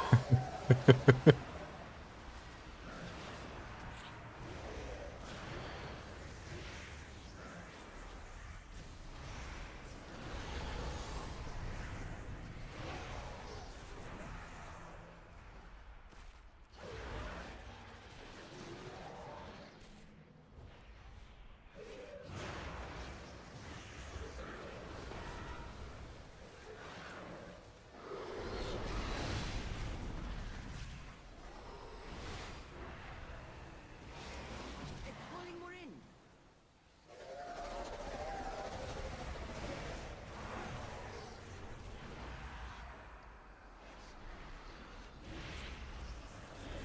I cannot use that item yet.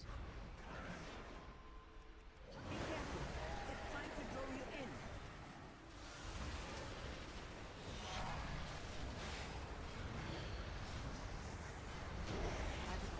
Fuck. I beat the tank at least. Bro, I need to use proper keybinds, man. This is killing me. Ugh. KFC would hit the spot right now. Stop it, man! Why you gotta be like this?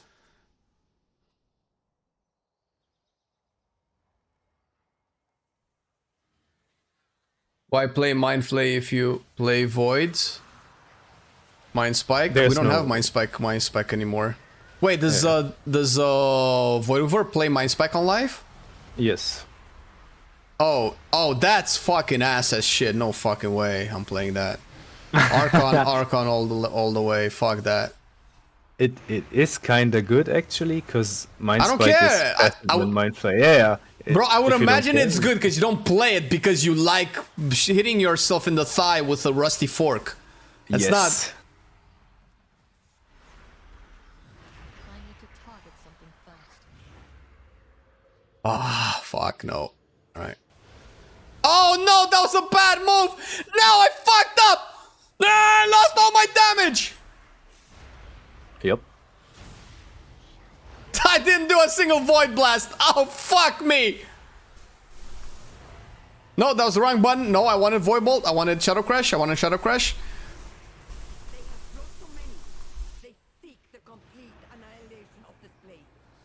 Good thing is, if you really fuck up, you know you have 30 seconds to your next window, so you can actually use Mind Blast in your rotation.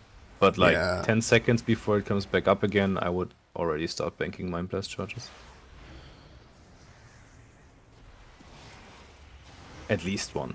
You don't need to bank both, but at least.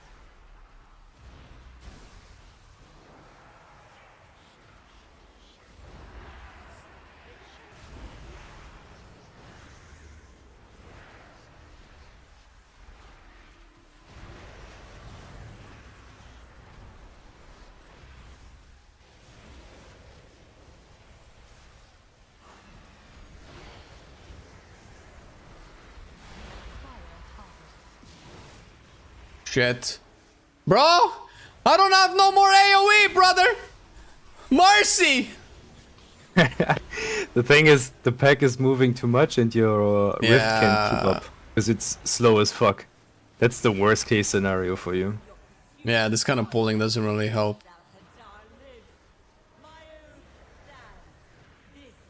Yeah, that's how you pull for melees. That's why I said earlier, tanks usually pull like they are playing with a full melee comp.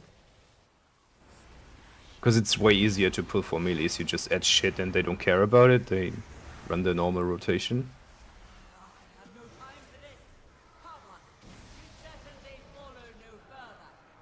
Get rid of him.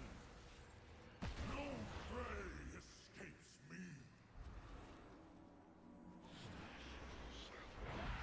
You will not even touch her shadow.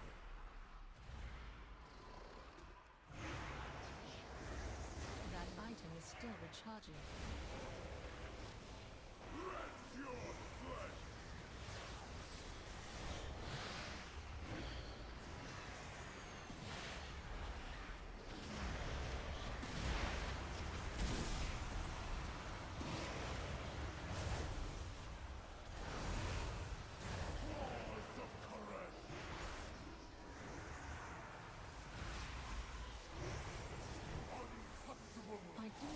Oh?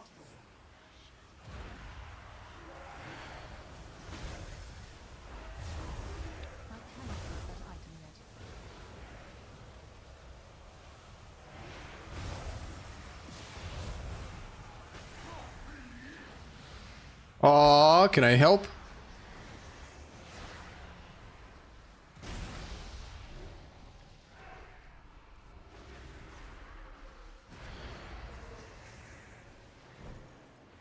It is not ready yet.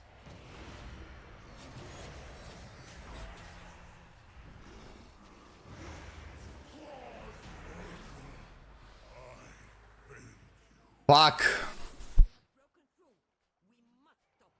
Which classes are they work? There's rework is a strong word. Almost all classes got some changes. Either a talent reworked or reposition or a whole lot of them.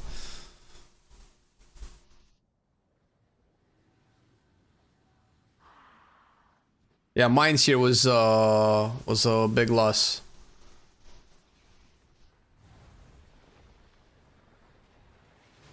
Okay.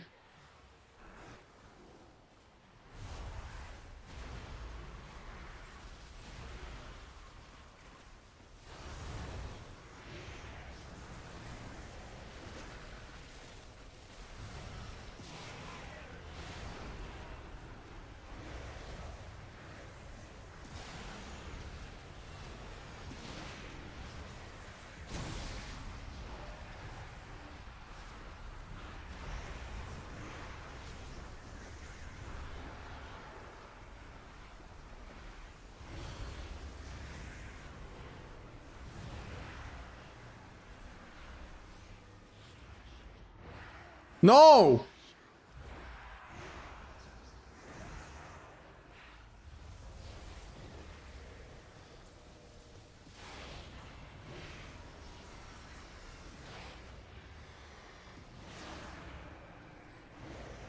I'm clipping Mindflay, right? When I have Void Bolt and Devour Death Plague up, right? That feels like something I should do. Yep. Definitely. Which is kind of weird, because since you had Mind Spike, you will always clip your normal Mind Flay, but Mind Flay Insanity, you usually don't want to clip as Archon, but you have to clip it as Voidweaver, I think. Because otherwise you can't hit Void Blast on cooldown.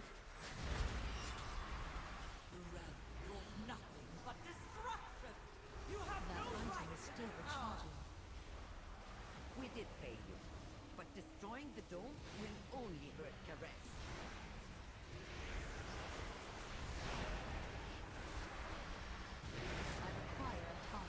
No! No, why don't I have a target? No, what's going on? Oh, you're topping the meters. Yeah, but my target died, so I panicked. Yep. That's why Shadow is ass in low keys, right? Yeah, well, it's not like it's anything new. Yep. There you go! Baby! Slapping!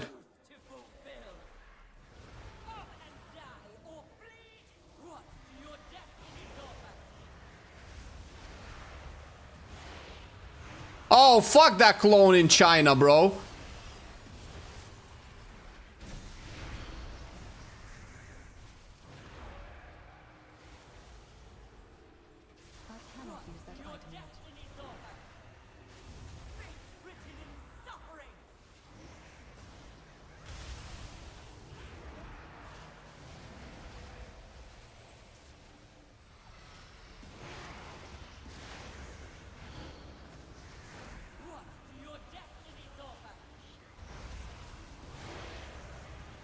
No! Shit. Alright.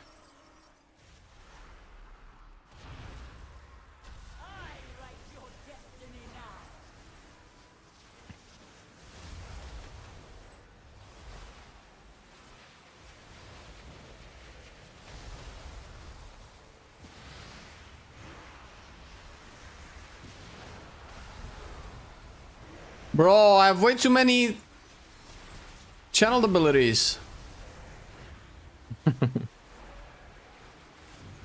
Hello, guys. Oh shit, Warriors on stream? What's up, man? Fuck. Now I get it right on the last bit. Oh, am I bugged? Did I crash? If it's a Frosty Cat, I have not. So much wasted. I have not tried anything other than Shadow Priest, guys. I will try all of them eventually for sure. Hopefully, definitely a lot more. We'll see. If Tuesday is the Men Plus testing, we might have to change the stream schedule because we're probably gonna have to stream it. Overall data. Okay, under How's your hand? How's my hand? It's fucking salty. I can at least press WASD with it right now, so that's an upgrade, right? But I cannot do any keybinds. So everything has to be on the mouse anyway, which means I can only bind 12 total buttons, out of which one is the interrupt. Because I have to keep interrupt ready, I think. Extra side load, huh? Yeah. Every time I remember your hand, I just remember the old lady. The old lady? Yeah, with the bicycle. Oh, okay. I was hoping for more sweeping changes to Brewmaster. Yeah, me too, man. I feel like Brewmaster needs more, but it could be just like a very initial version of the whole thing. Because it's way, way too early. What is that? Demon Huntsman versus Model Data Mind? If it's the Void one, I already know about it. Oh, it's old, man. Yeah, I've seen it. I've seen it.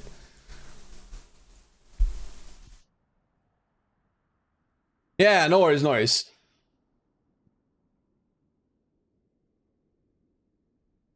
It's been on MMO Champion for 2 days. It's old on Wowhead. Yeah, it looks cool. Listen, if they add it, I'm all for it. Better than fucking disgusting vomit-inducing Void Demon Hunter healer. Ugh.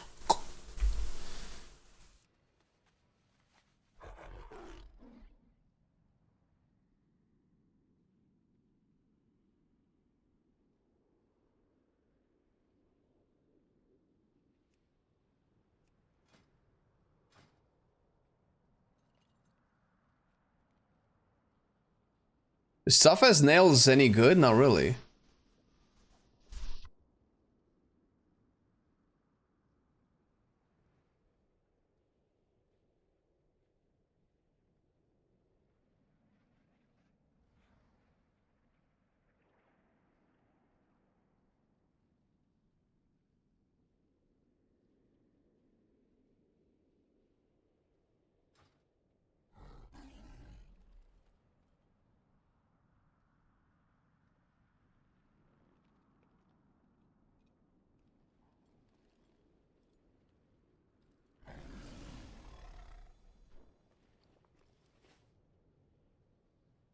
I don't know.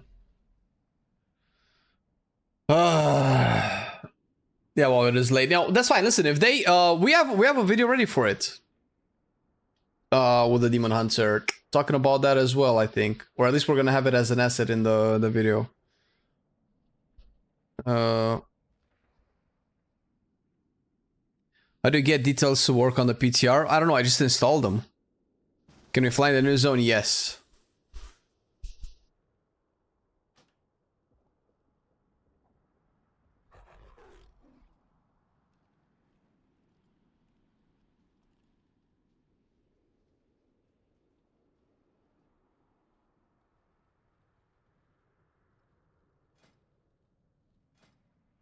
Okay, so I think I get it. I just need muscle memory to be able to keep up my stuff. Also to figure out a different way to play. If like playing with all the packs always on the move is not impossible, I just cannot do it with one hand. I want to see the end boss so bad, bro. Usually what you do is you mount up and run straight next to the tank. If you take aggro for some reason, you just fade it. And then you vamp touch already like 2 or 3 times and then throw your Shadow Crash. Yeah, see that kind of stuff, that is difficult to do with one hand because I have to tap target, 3 targets, and then crush it and choose a main target. So yeah, it's I'm waiting to get fucking rid of this shit because I'm already losing my mind. I saw an image about the new ADH spec called Entropy, probably not real. It was a photo taken from my screen preferred weapons. Yeah, I saw that. Listen, man. Really think about it. Do you think in 2025 you have to like take your phone and hide it under the table and take a screenshot of somebody just ostentatiously having the just so happens that they have the spec of the Demon Hunter right at the right screen? You cannot take a screenshot and email it to you. So if you want to leak that shit, you got to do a better job. That kind of a leak worked in 2010, right? When you had the Nokia phones or the flip phones, and you would take the like a grainy, blurry, low saturated picture in a low lit room. Come on, bro. The phones right now have better cameras than Hollywood studios had in the 2000s. And also, yeah, I don't know. I mean, it's fun to speculate. Listen, we have a video on it that's gonna go live any moment now about that specific thing. So it's not like I don't want it to be a thing because that sounds really dope. But yeah, Streets Tales of Asia as a whole was really cool, man. And they're gonna probably rework it from what it was. Can do one more. How do I get out? Can I?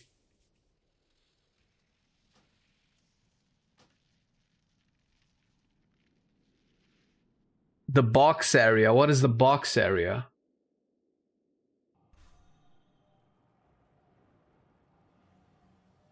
Don't do cartwheels in our ads. You know the drill.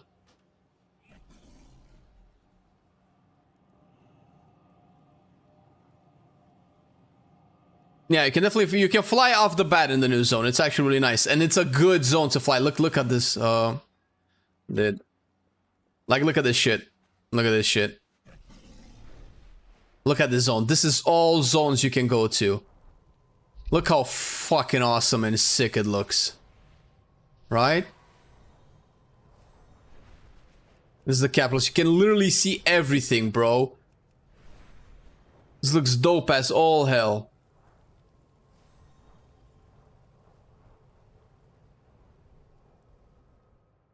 It's the Tales of Fish, bro. It's the Tales of Fish from Shadowlands.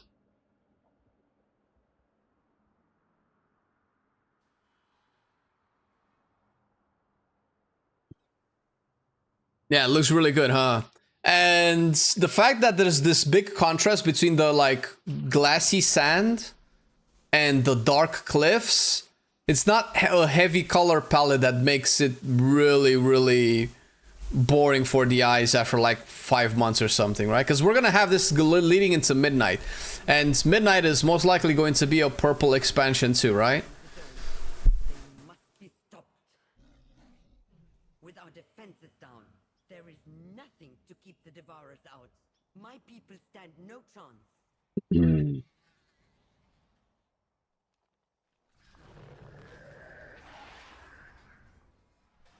And his name is John C.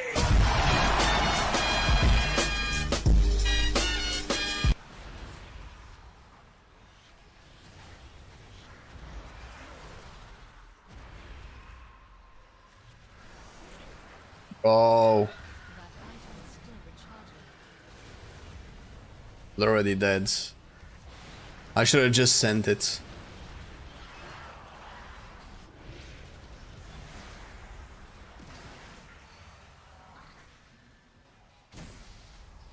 My brother is pulling like it's MDI. If only I was 10 years younger. You know what? Fuck you guys. Fuck your shit. Yeah, I don't give a fuck. I don't give no fucks, man.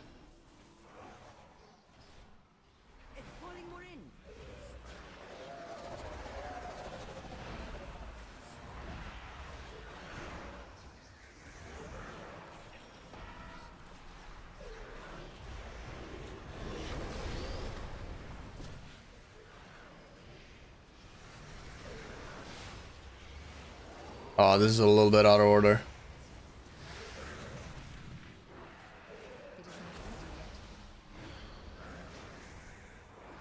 What?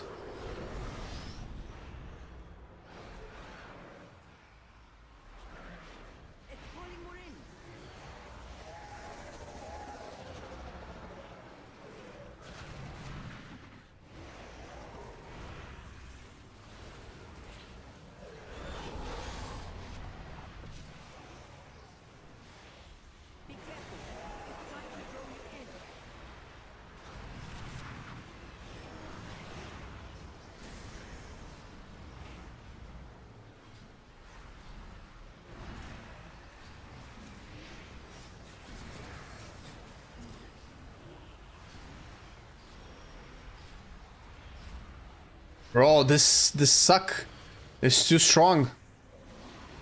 Suck too strong. Not good.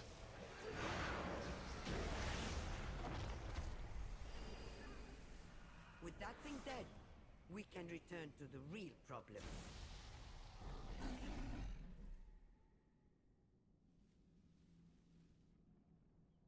Stylistically, they're nailing it with this team. There's something also really nice how each season felt distinctly different in theme. Spiders, Gen like Chrysalis.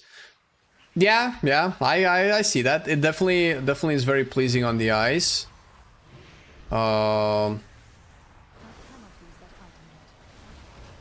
It's a little bit thematically inconsistent, but gameplay wise, it's definitely a good choice.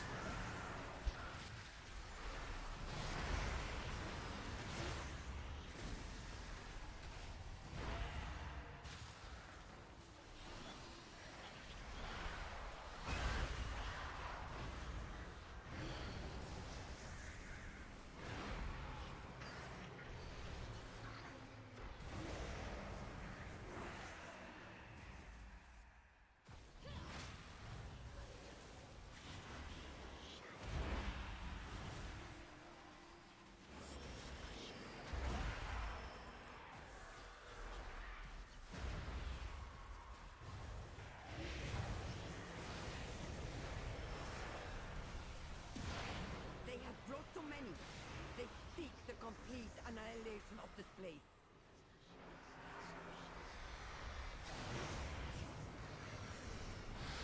I need to target something first.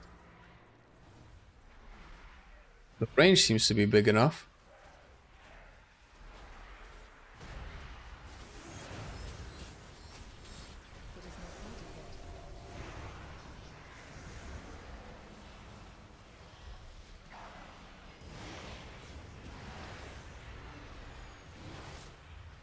do not have a target.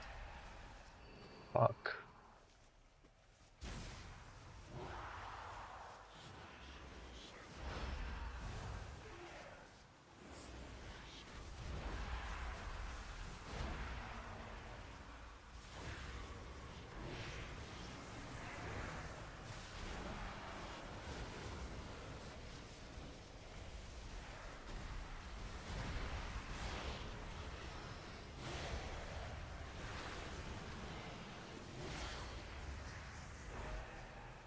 Brother is moving so much. Your pursuit is pointless. Salhadar lives. Mayu stands. Does the N'Zoth things, they don't work with the psychic link, right? The N'Zoth thing? For the traitor?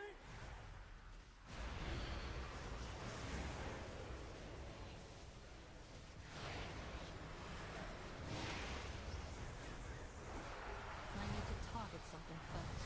I have no time for this. Pavot, certain they follow no further. No, not that Jelky. No, I actually have a N'Zoth talent.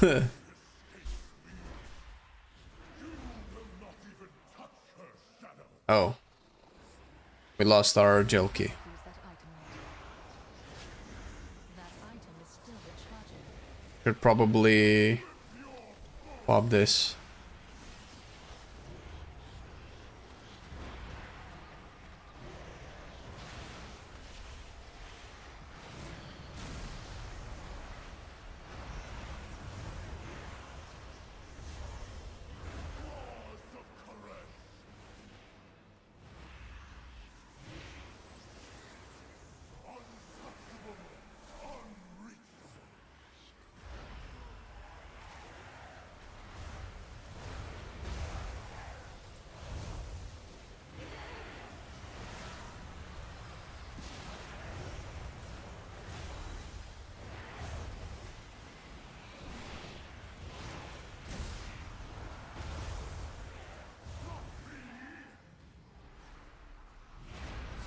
So fucking locked in, bro. It is not ready yet.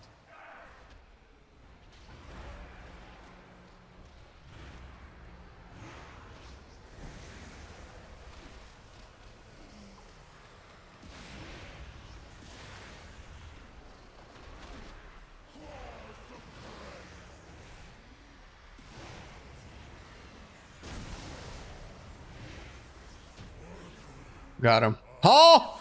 We're getting there. Getting there. Practice. Practice makes perfect. I personally love this season. I know not everyone was a fan, but Goblin Steampunk theme was right up my alley. Oh, I loved it too. I still love it. I think it's done really well. The jazzy theme.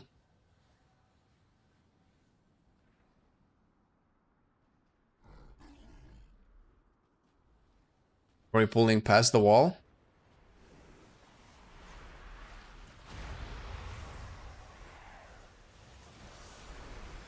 That item is still recharging.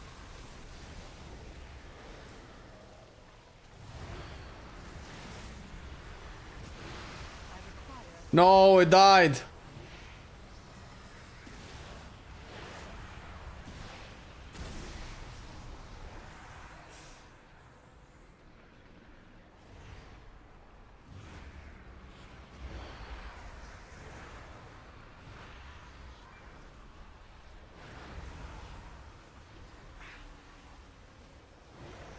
They die way too quick, I think. You think it's called Midnight because the message is gonna like put Azeroth into the Void Realm? I think well, every time I think about it, I always thought that it's midnight, as in the night before the dawn, right? That's how I think about it. But maybe I'm a little bit too.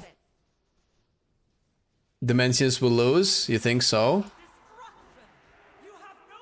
Well, if you say so, Jelky. We did failure, but destroying the dome will only hurt Karesh. I cannot use that item yet.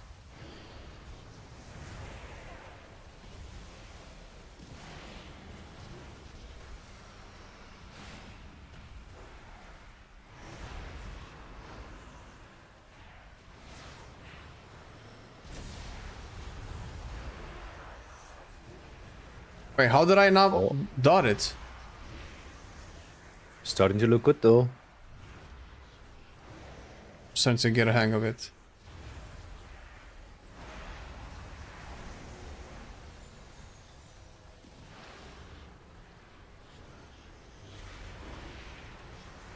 Yeah, and that's the baseline stuff. Once you get this down, you can start using Shadow with Death and stuff. Oh my god, I haven't. Yeah, it's not even binder, bro. Don't worry about it. This is the important part. The rest is just adding up to it. I could probably get rid of the Shadow Word Death talents at this rate. I'm not gonna use them. For starters, yeah, you can. I do not have a target. Right. Jesus, Psychic Link. Yep. Just reading from Raid Renown and I can't type and play. That's why, man. Listen, you know how we knew this patch was coming because we had the whole interview and stuff. Listen, that's all I'm gonna say. Much love. Good luck.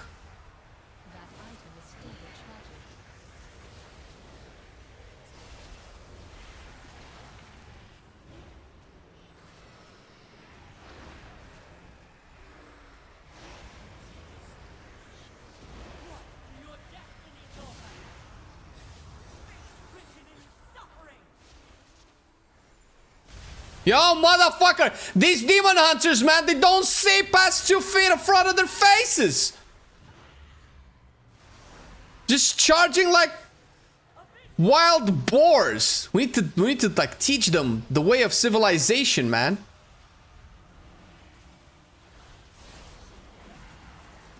Nobody runs after their clone the way I do, bro. Sacking all of the Void Blast charges. Cause fuck damage. Why do I have so many clones, though? How am I gonna get all of them? I cannot get all of them, right? Surely. Why fuck damage? So damage is looking good. Oh, is it? I have no idea. I cannot spare the... Now the Windwalker is going ahead, but... Yeah, well, because I'm delaying my fucking Void turn for like 5 minutes.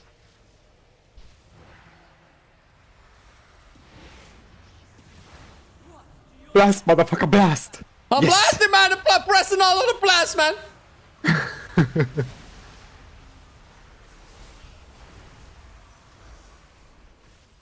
And this is the part where if you don't have anything to press, you would press Shadow with Death, but... I beat the Windwalker. Good job! Looking way better! In only 2 minutes. Yeah. Just need one more hand and we're good to go! How long are you still handicapped? 4 more weeks. Hopefully. Hopefully it's not longer. I have a doctor's appointment next week to check the progress.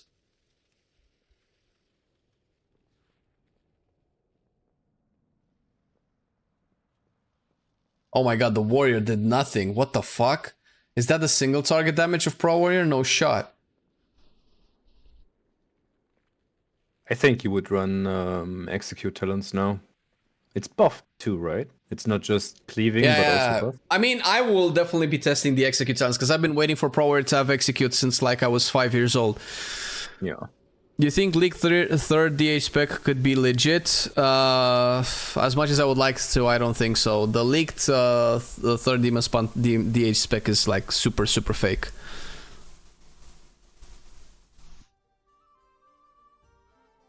Alright, pizza time. I have to go. Oh fuck, sounds so good! Take it easy, man. Peace. Bye-bye. Symbiotic. What is this? Oh my god, this is Wild Stalker? Holy shit, this is a lot of healing. Nice. Alright, cool. Well, yay, Ray Resto Druid.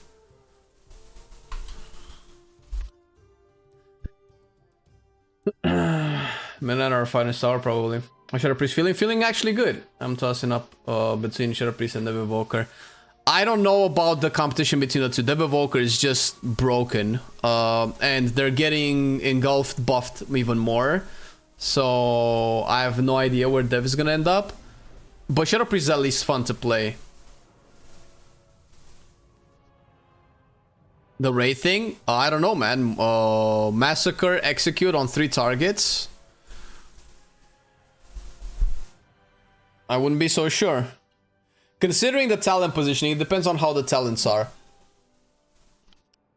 Let me quickly hop on my warrior just to check this out. Hey, Silver Source, thank you for 14 months, but appreciate it. Void Volley looks very simple. I think it's an instant spell, right? Missed the streams recently. Hope your hand feels better soon. 11.2 seems hype. Way more than Underbla. Underbla? Yeah, well, I mean, it's Koresh, bro. Clearly. Oh, Pazo's gonna have big boobas. Yeah, don't we all? I take it easy, Jokey, no worries, man.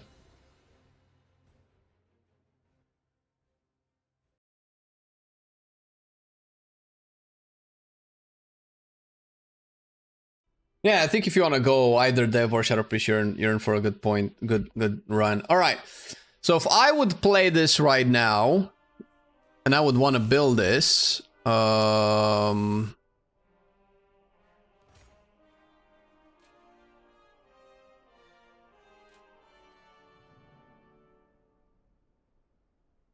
I would definitely run Sudden Death.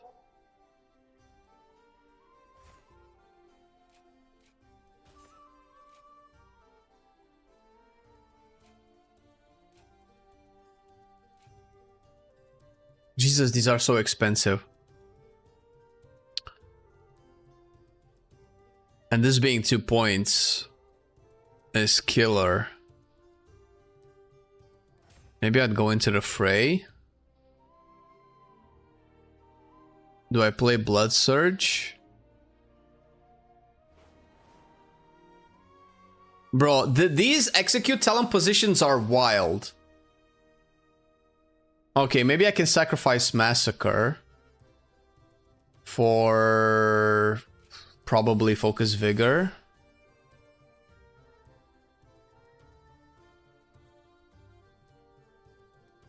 60% haste.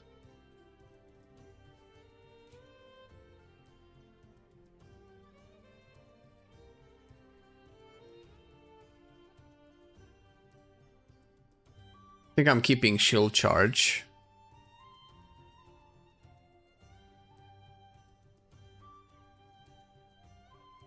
Played Voidweaver Shadow Priest Season 1 because of Xalatath and Void Rubians. Outlaw Rogue Season 2 return to Shadow Priest. Yeah, Demencius, baby. Trinket top healing. OP Trinket. Maybe I don't need Blood Surge. I could take away Blood Surge for Battlescar Veteran if I was doing higher keys. And this would be like the most amount of damage I think I could do. Unless, I think Massacre, I don't know. I think if for Massacre I would probably need more Rage Generation. Maybe for Mountain Thane you can play Massacre without this. So I could maybe get rid of... I don't know what I would get rid of. Battlescar Veteran? I can't believe I actually have options to build Prot Warrior. This is not healthy for me. Sun Death is very costly.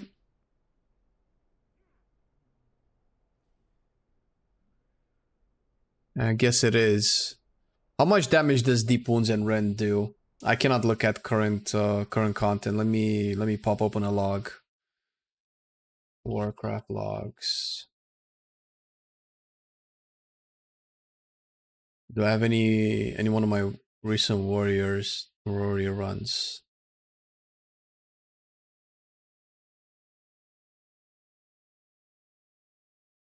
I'm not a fan of bleed damage, but it depends on how much damage that is.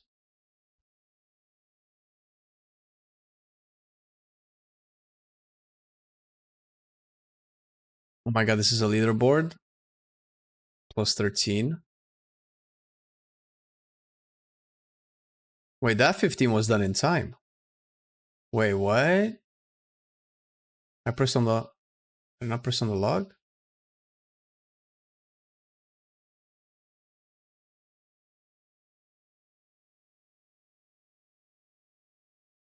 Rend is 7%. So this is 13% overall DPS. Is it 13? Yes, 13%. And a quarter of that... Wait, do I already play Bloodborne? I don't even know if I play it on live.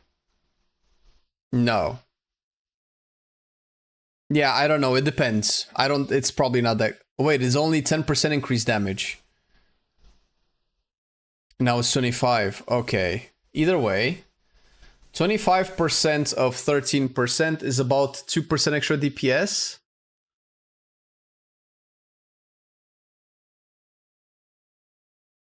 To 2.25%. Yeah, this requires testing. I kind of want to play Pro Warrior. Pro Warrior now is unkillable with the new Demolish Blade build. I can pull more than 50 mobs and never die. In like an M0, right?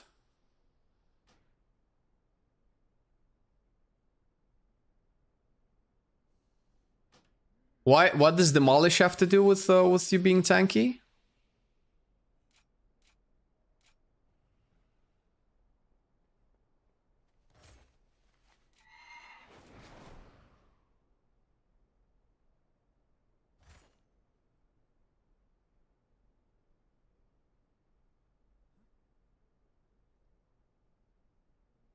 Is that even good? Am I even running that?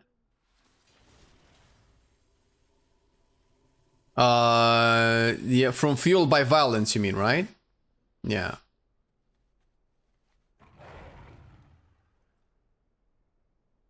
Don't you second wind? Wait, why don't I have Shockwave? What the fuck am I doing here?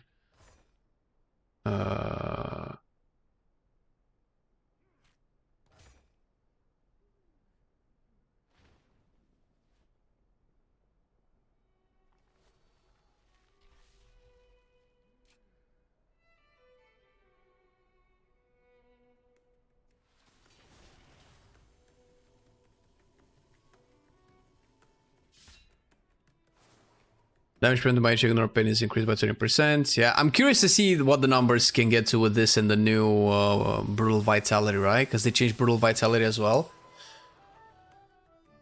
By up to 3.1 million. And if this scales with HP... Yeah, we'll see. That's, you know, I won't be putting my hopes up, guys. If the numbers are too high, they're likely going to address it. But I'm curious too.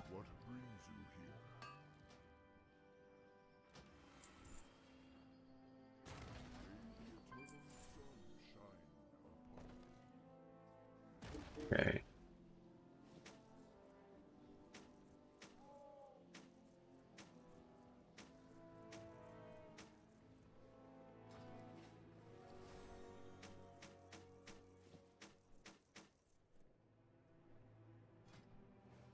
Ugh.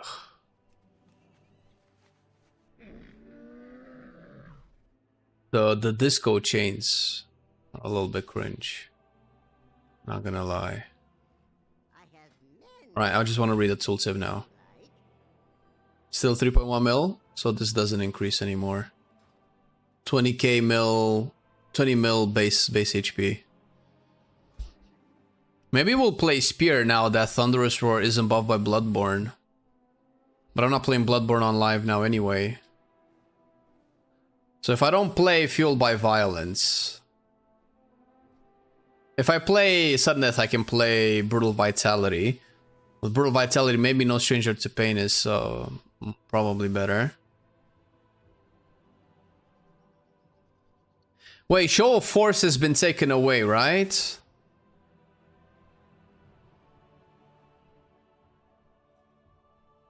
Do I play Unstoppable Force? Probably only with Mountain Thane. So this would be maximum execute damage.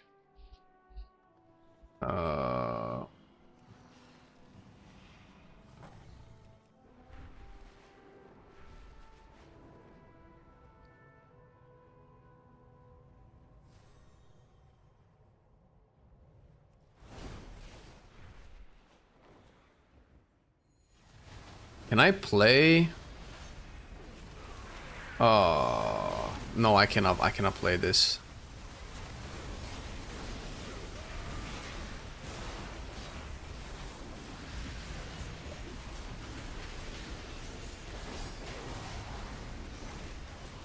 No, I cannot play warrior. Fuck, I cannot play warrior.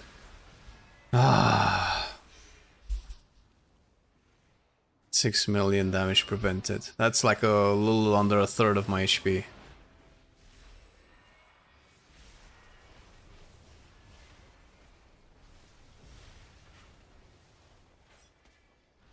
So it's 3 ignore pains. Alright, well. We'll see once M Plus is going to be released. That's my warrior build. Let's see what you're cooking.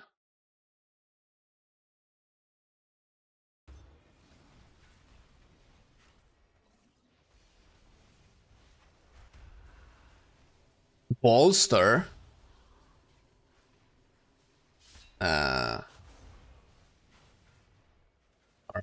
Yeah, I wouldn't take bolster. This is debatable. I guess it will depend on the dungeon.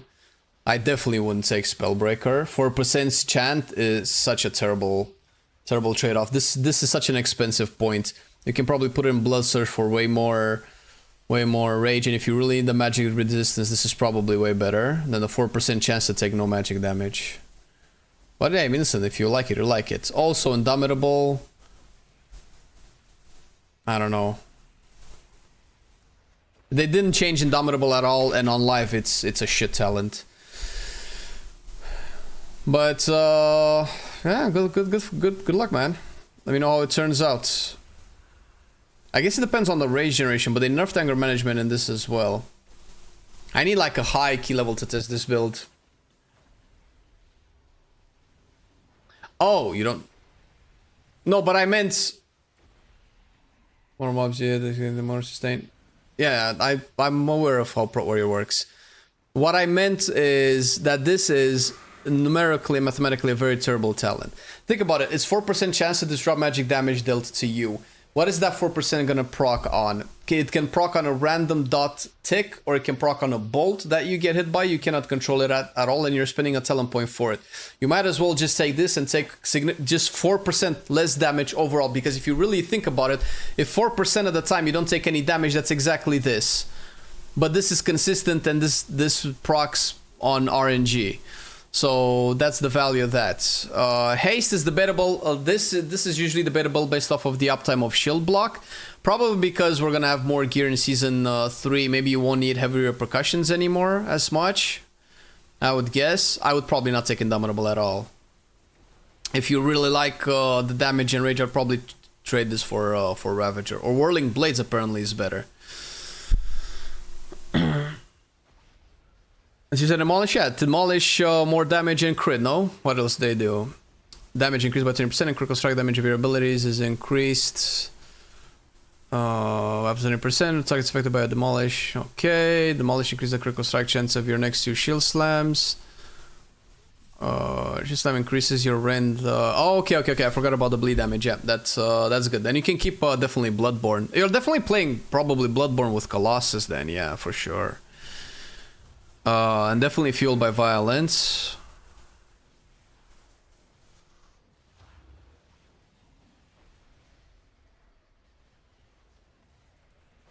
I would probably trade this for Best Surf Cold, I guess. But Warrior is so strong that you probably can play whatever you want. How do you like the sets visually? I mean, they're fucking terrible. There's like 3 or 4 that I like. Is dodging sounds? Oh, I know what you mean. Yeah, I'm not talking directly to it. Yeah, the 10% DR is better for sure. Underground Nucleus, symbiotic other gens, those trinkets are super broken for Pro Warrior. Yeah, that's fine. That's fine, man. Listen. Go for it. Test it out. Fucking crank a super high key when it comes out.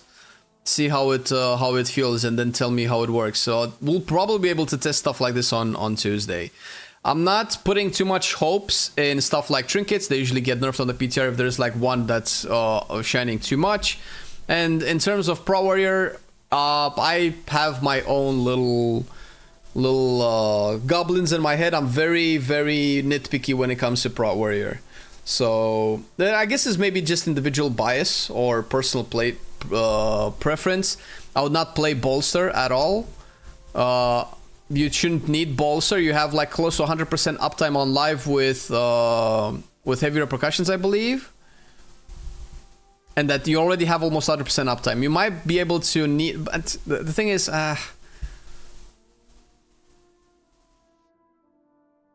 maybe that depends. This needs to be logged. This is just for shield block uptime, but I don't think you'll need it. This definitely, if you really want, you can go this. This is based on dungeon, so I guess that's fine. I might want to test this. And if I'm not going execute, then for high keys, I'll probably take Battle Scarred Veteran. And maybe this is the flex point. More damage that way. Like this. If there's like big chunks of damage, you can take Hunker Down. If not, you can take Fight Through the Flames, I guess. So at least there's some options. I just did a 9. How did you do a 9? You cannot do Mythic Plus, can you? 46 million HP, Jesus Christ. Stand Together? Which one is Stand Together? What's Stand Together? Last time is a pretty bad CD, you can skip that and Thunderlord. Thunderlord? I get, oh man. Oh, Patrick, you're hitting my Pro Warrior buttons telling me to skip Thunderlord, bro. Yeah, that's true. Yeah, I would only get last time because I would get Thunderlord, to be fair.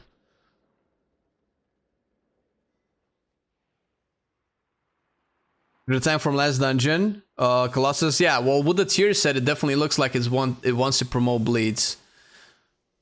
But it only promotes everything except Thunderous Roar, right? Right? Also, I would not take second win here. No shot. Probably take more utility. Wait, how do you have this point free? Oh, you might have taken it from... Okay, that's fine. Probably take Fear. The bleeds can crit 700k if you have 10 stacks of Demolish. Wait, you can... Wait, how do you choose... Bro. I'm a dumbass. Where do you choose keys? I thought keys were locked until next week. How do you do keys? Are you serious? I haven't seen a single key group. Are people doing keys? Nobody's doing anything. This is usually where they put the key vendors too. Oh wait, no, the key vendors are usually here.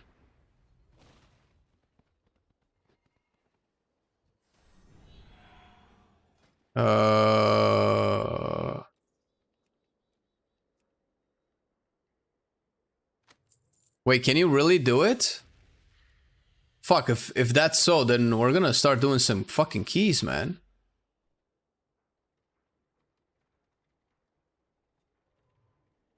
Let's make it a whatever. Oh, you cannot set it though.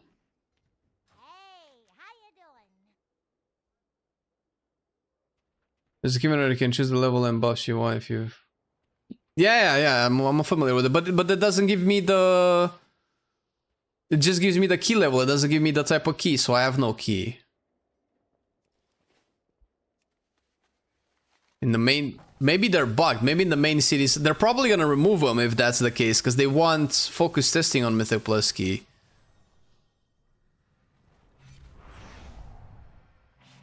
Yeah, I bought the coin that crits a key. How much did the eye level go up in season 3? I think it's the same, about 30... I think it's 39? What is it? 684 to 732? 723. Jesus Christ, 23. That's 30, 39 eye levels now, just like every season. Crazy, crazy bumps. So basically, your current LFR gear is gonna, your current mythic raid gear is gonna be equal to the LFR gear. Wait, so did it not generate a proper key? No, it's a mythic keystone, bro. Can I just go to whatever dungeon?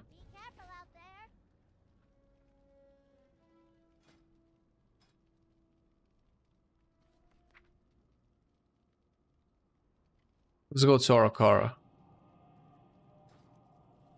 Talk with the ethereal. Oh, it still teleports us? Where's the ethereal? Hi there. The dunes have everything. Oh, this guy? Oh, they changed the model too? Yeah, it's no teleporter. I call cap, bro! I call cap, bro! I call cap. Wait, Dawnbreaker? Nah, Arakara. Actually, what does it matter?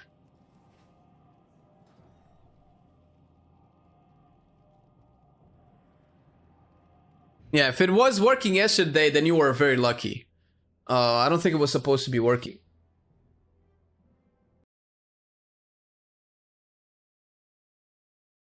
I think it was supposed to, yeah, no, it's 100% why, Patrick. Yeah.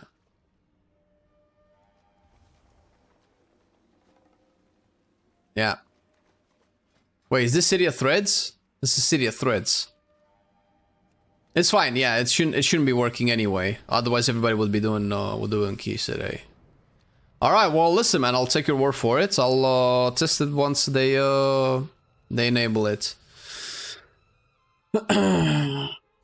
Have you seen the new Killing Spree animation? No. Let me check it out because too many people pointed it out.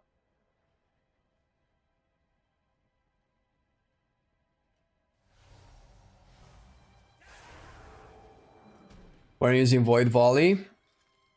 I wasn't using it because it was just a very expensive talent to get. From what I understand, I was playing a build. Is Reaper from Overwatch? I hope so. Because that sounds sick as fuck. Wait, I need to get my rogue in.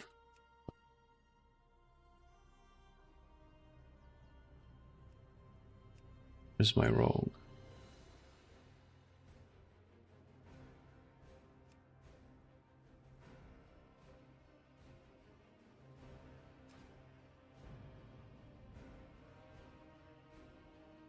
Mastery Alpha Strike? Not anymore. Plus, Mastery is Alpha Strike makes him invulnerable, right?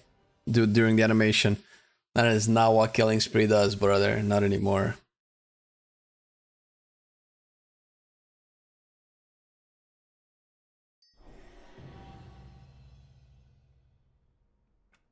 I don't know what that means, bro. Wait, why do I have like no buttons? Yo, what the fuck?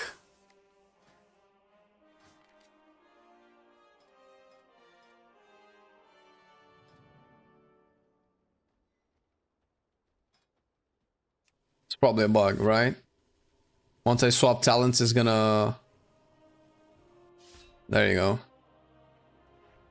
Alright, I need... Bro. Oh my god, I have no binds, man.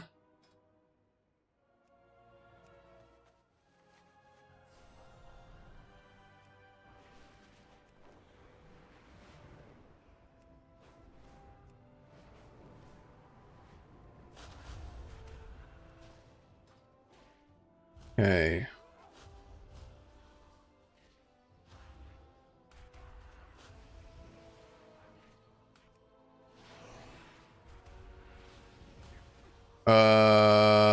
Oh shit, I don't have... Where's my Sinister Strike? There you go.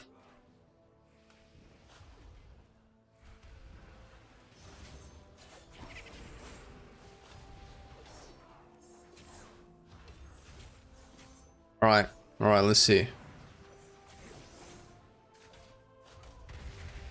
Ah, okay, that's cool. That's cool. Oh shit, that's really cool. Oh, that's really cool. I like it. What? Look at that. This is why we have no FPS, bro. It's the fucking apocalypse, bro. Look at this. Dear God, Lord.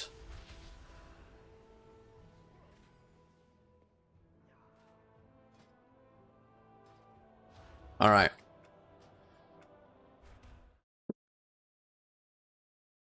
All right, chat. We tested out the new Shadow Priest. We're gonna do some proper M+ once the dungeons release. Do I have like a link to the article where it says when? Let me double check real quick. Wow, heads.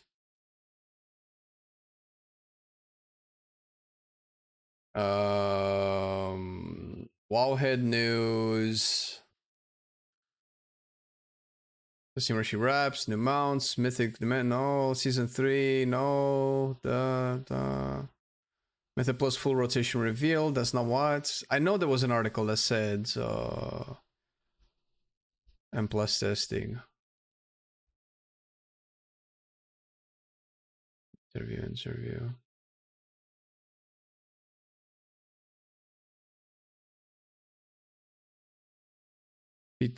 Season 3 testing schedule. Okay. Tuesday, 26th of June. That's when I have my doctor's appointment. We're gonna have Heroic Mana Forge. Wait, there's no Mythic Plus. The raid testing schedule is very fluid and subject to the realities of a test environment. There's the possibility of having to change the time of a testing session, change the bosses being tested, or cancel test entirely due to bugs, server hardware issues, etc. Keep an eye on the PTR forum, the boss feedback threads, the latest information. Okay, Mythic Plus Season 3 dungeon testing. For Season 3, we're within our testing schedule. We'll focus on specific dungeons each week to concentrate feed. Okay, so we're gonna have them available the whole week. Okay, that's good. And facilitate larger content and balance updates between each PTR cycle. Alongside the daily rotation of affixes from each week, we'll spotlight a subset of Season 3 dungeons to focus testing. Week 1. I assume next week is week 1, right? Because obviously we don't have Echo Dome Aldani yet. So week 1, we'll just have Echo Dome Aldani. Then next week, we're gonna have the War Within dungeons, Priory, Floodgate, Dawnbreaker, Narakara. And the third week, we're going to have the Shadowlands dungeons. And then week 4, Echo Dome Aldani and War Within. Week 5, Shadowlands with Echo Dome. And then week 6, we're going to have all... so it's going to be 6 weeks of testing. Okay. Dungeon testing will begin Tuesday, June the 24th. PDT. I assume PTR changes on NA server time, so I don't have to wait for the EU one.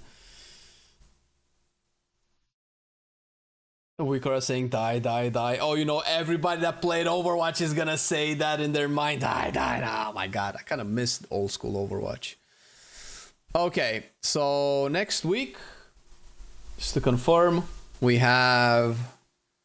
Can I zoom this in?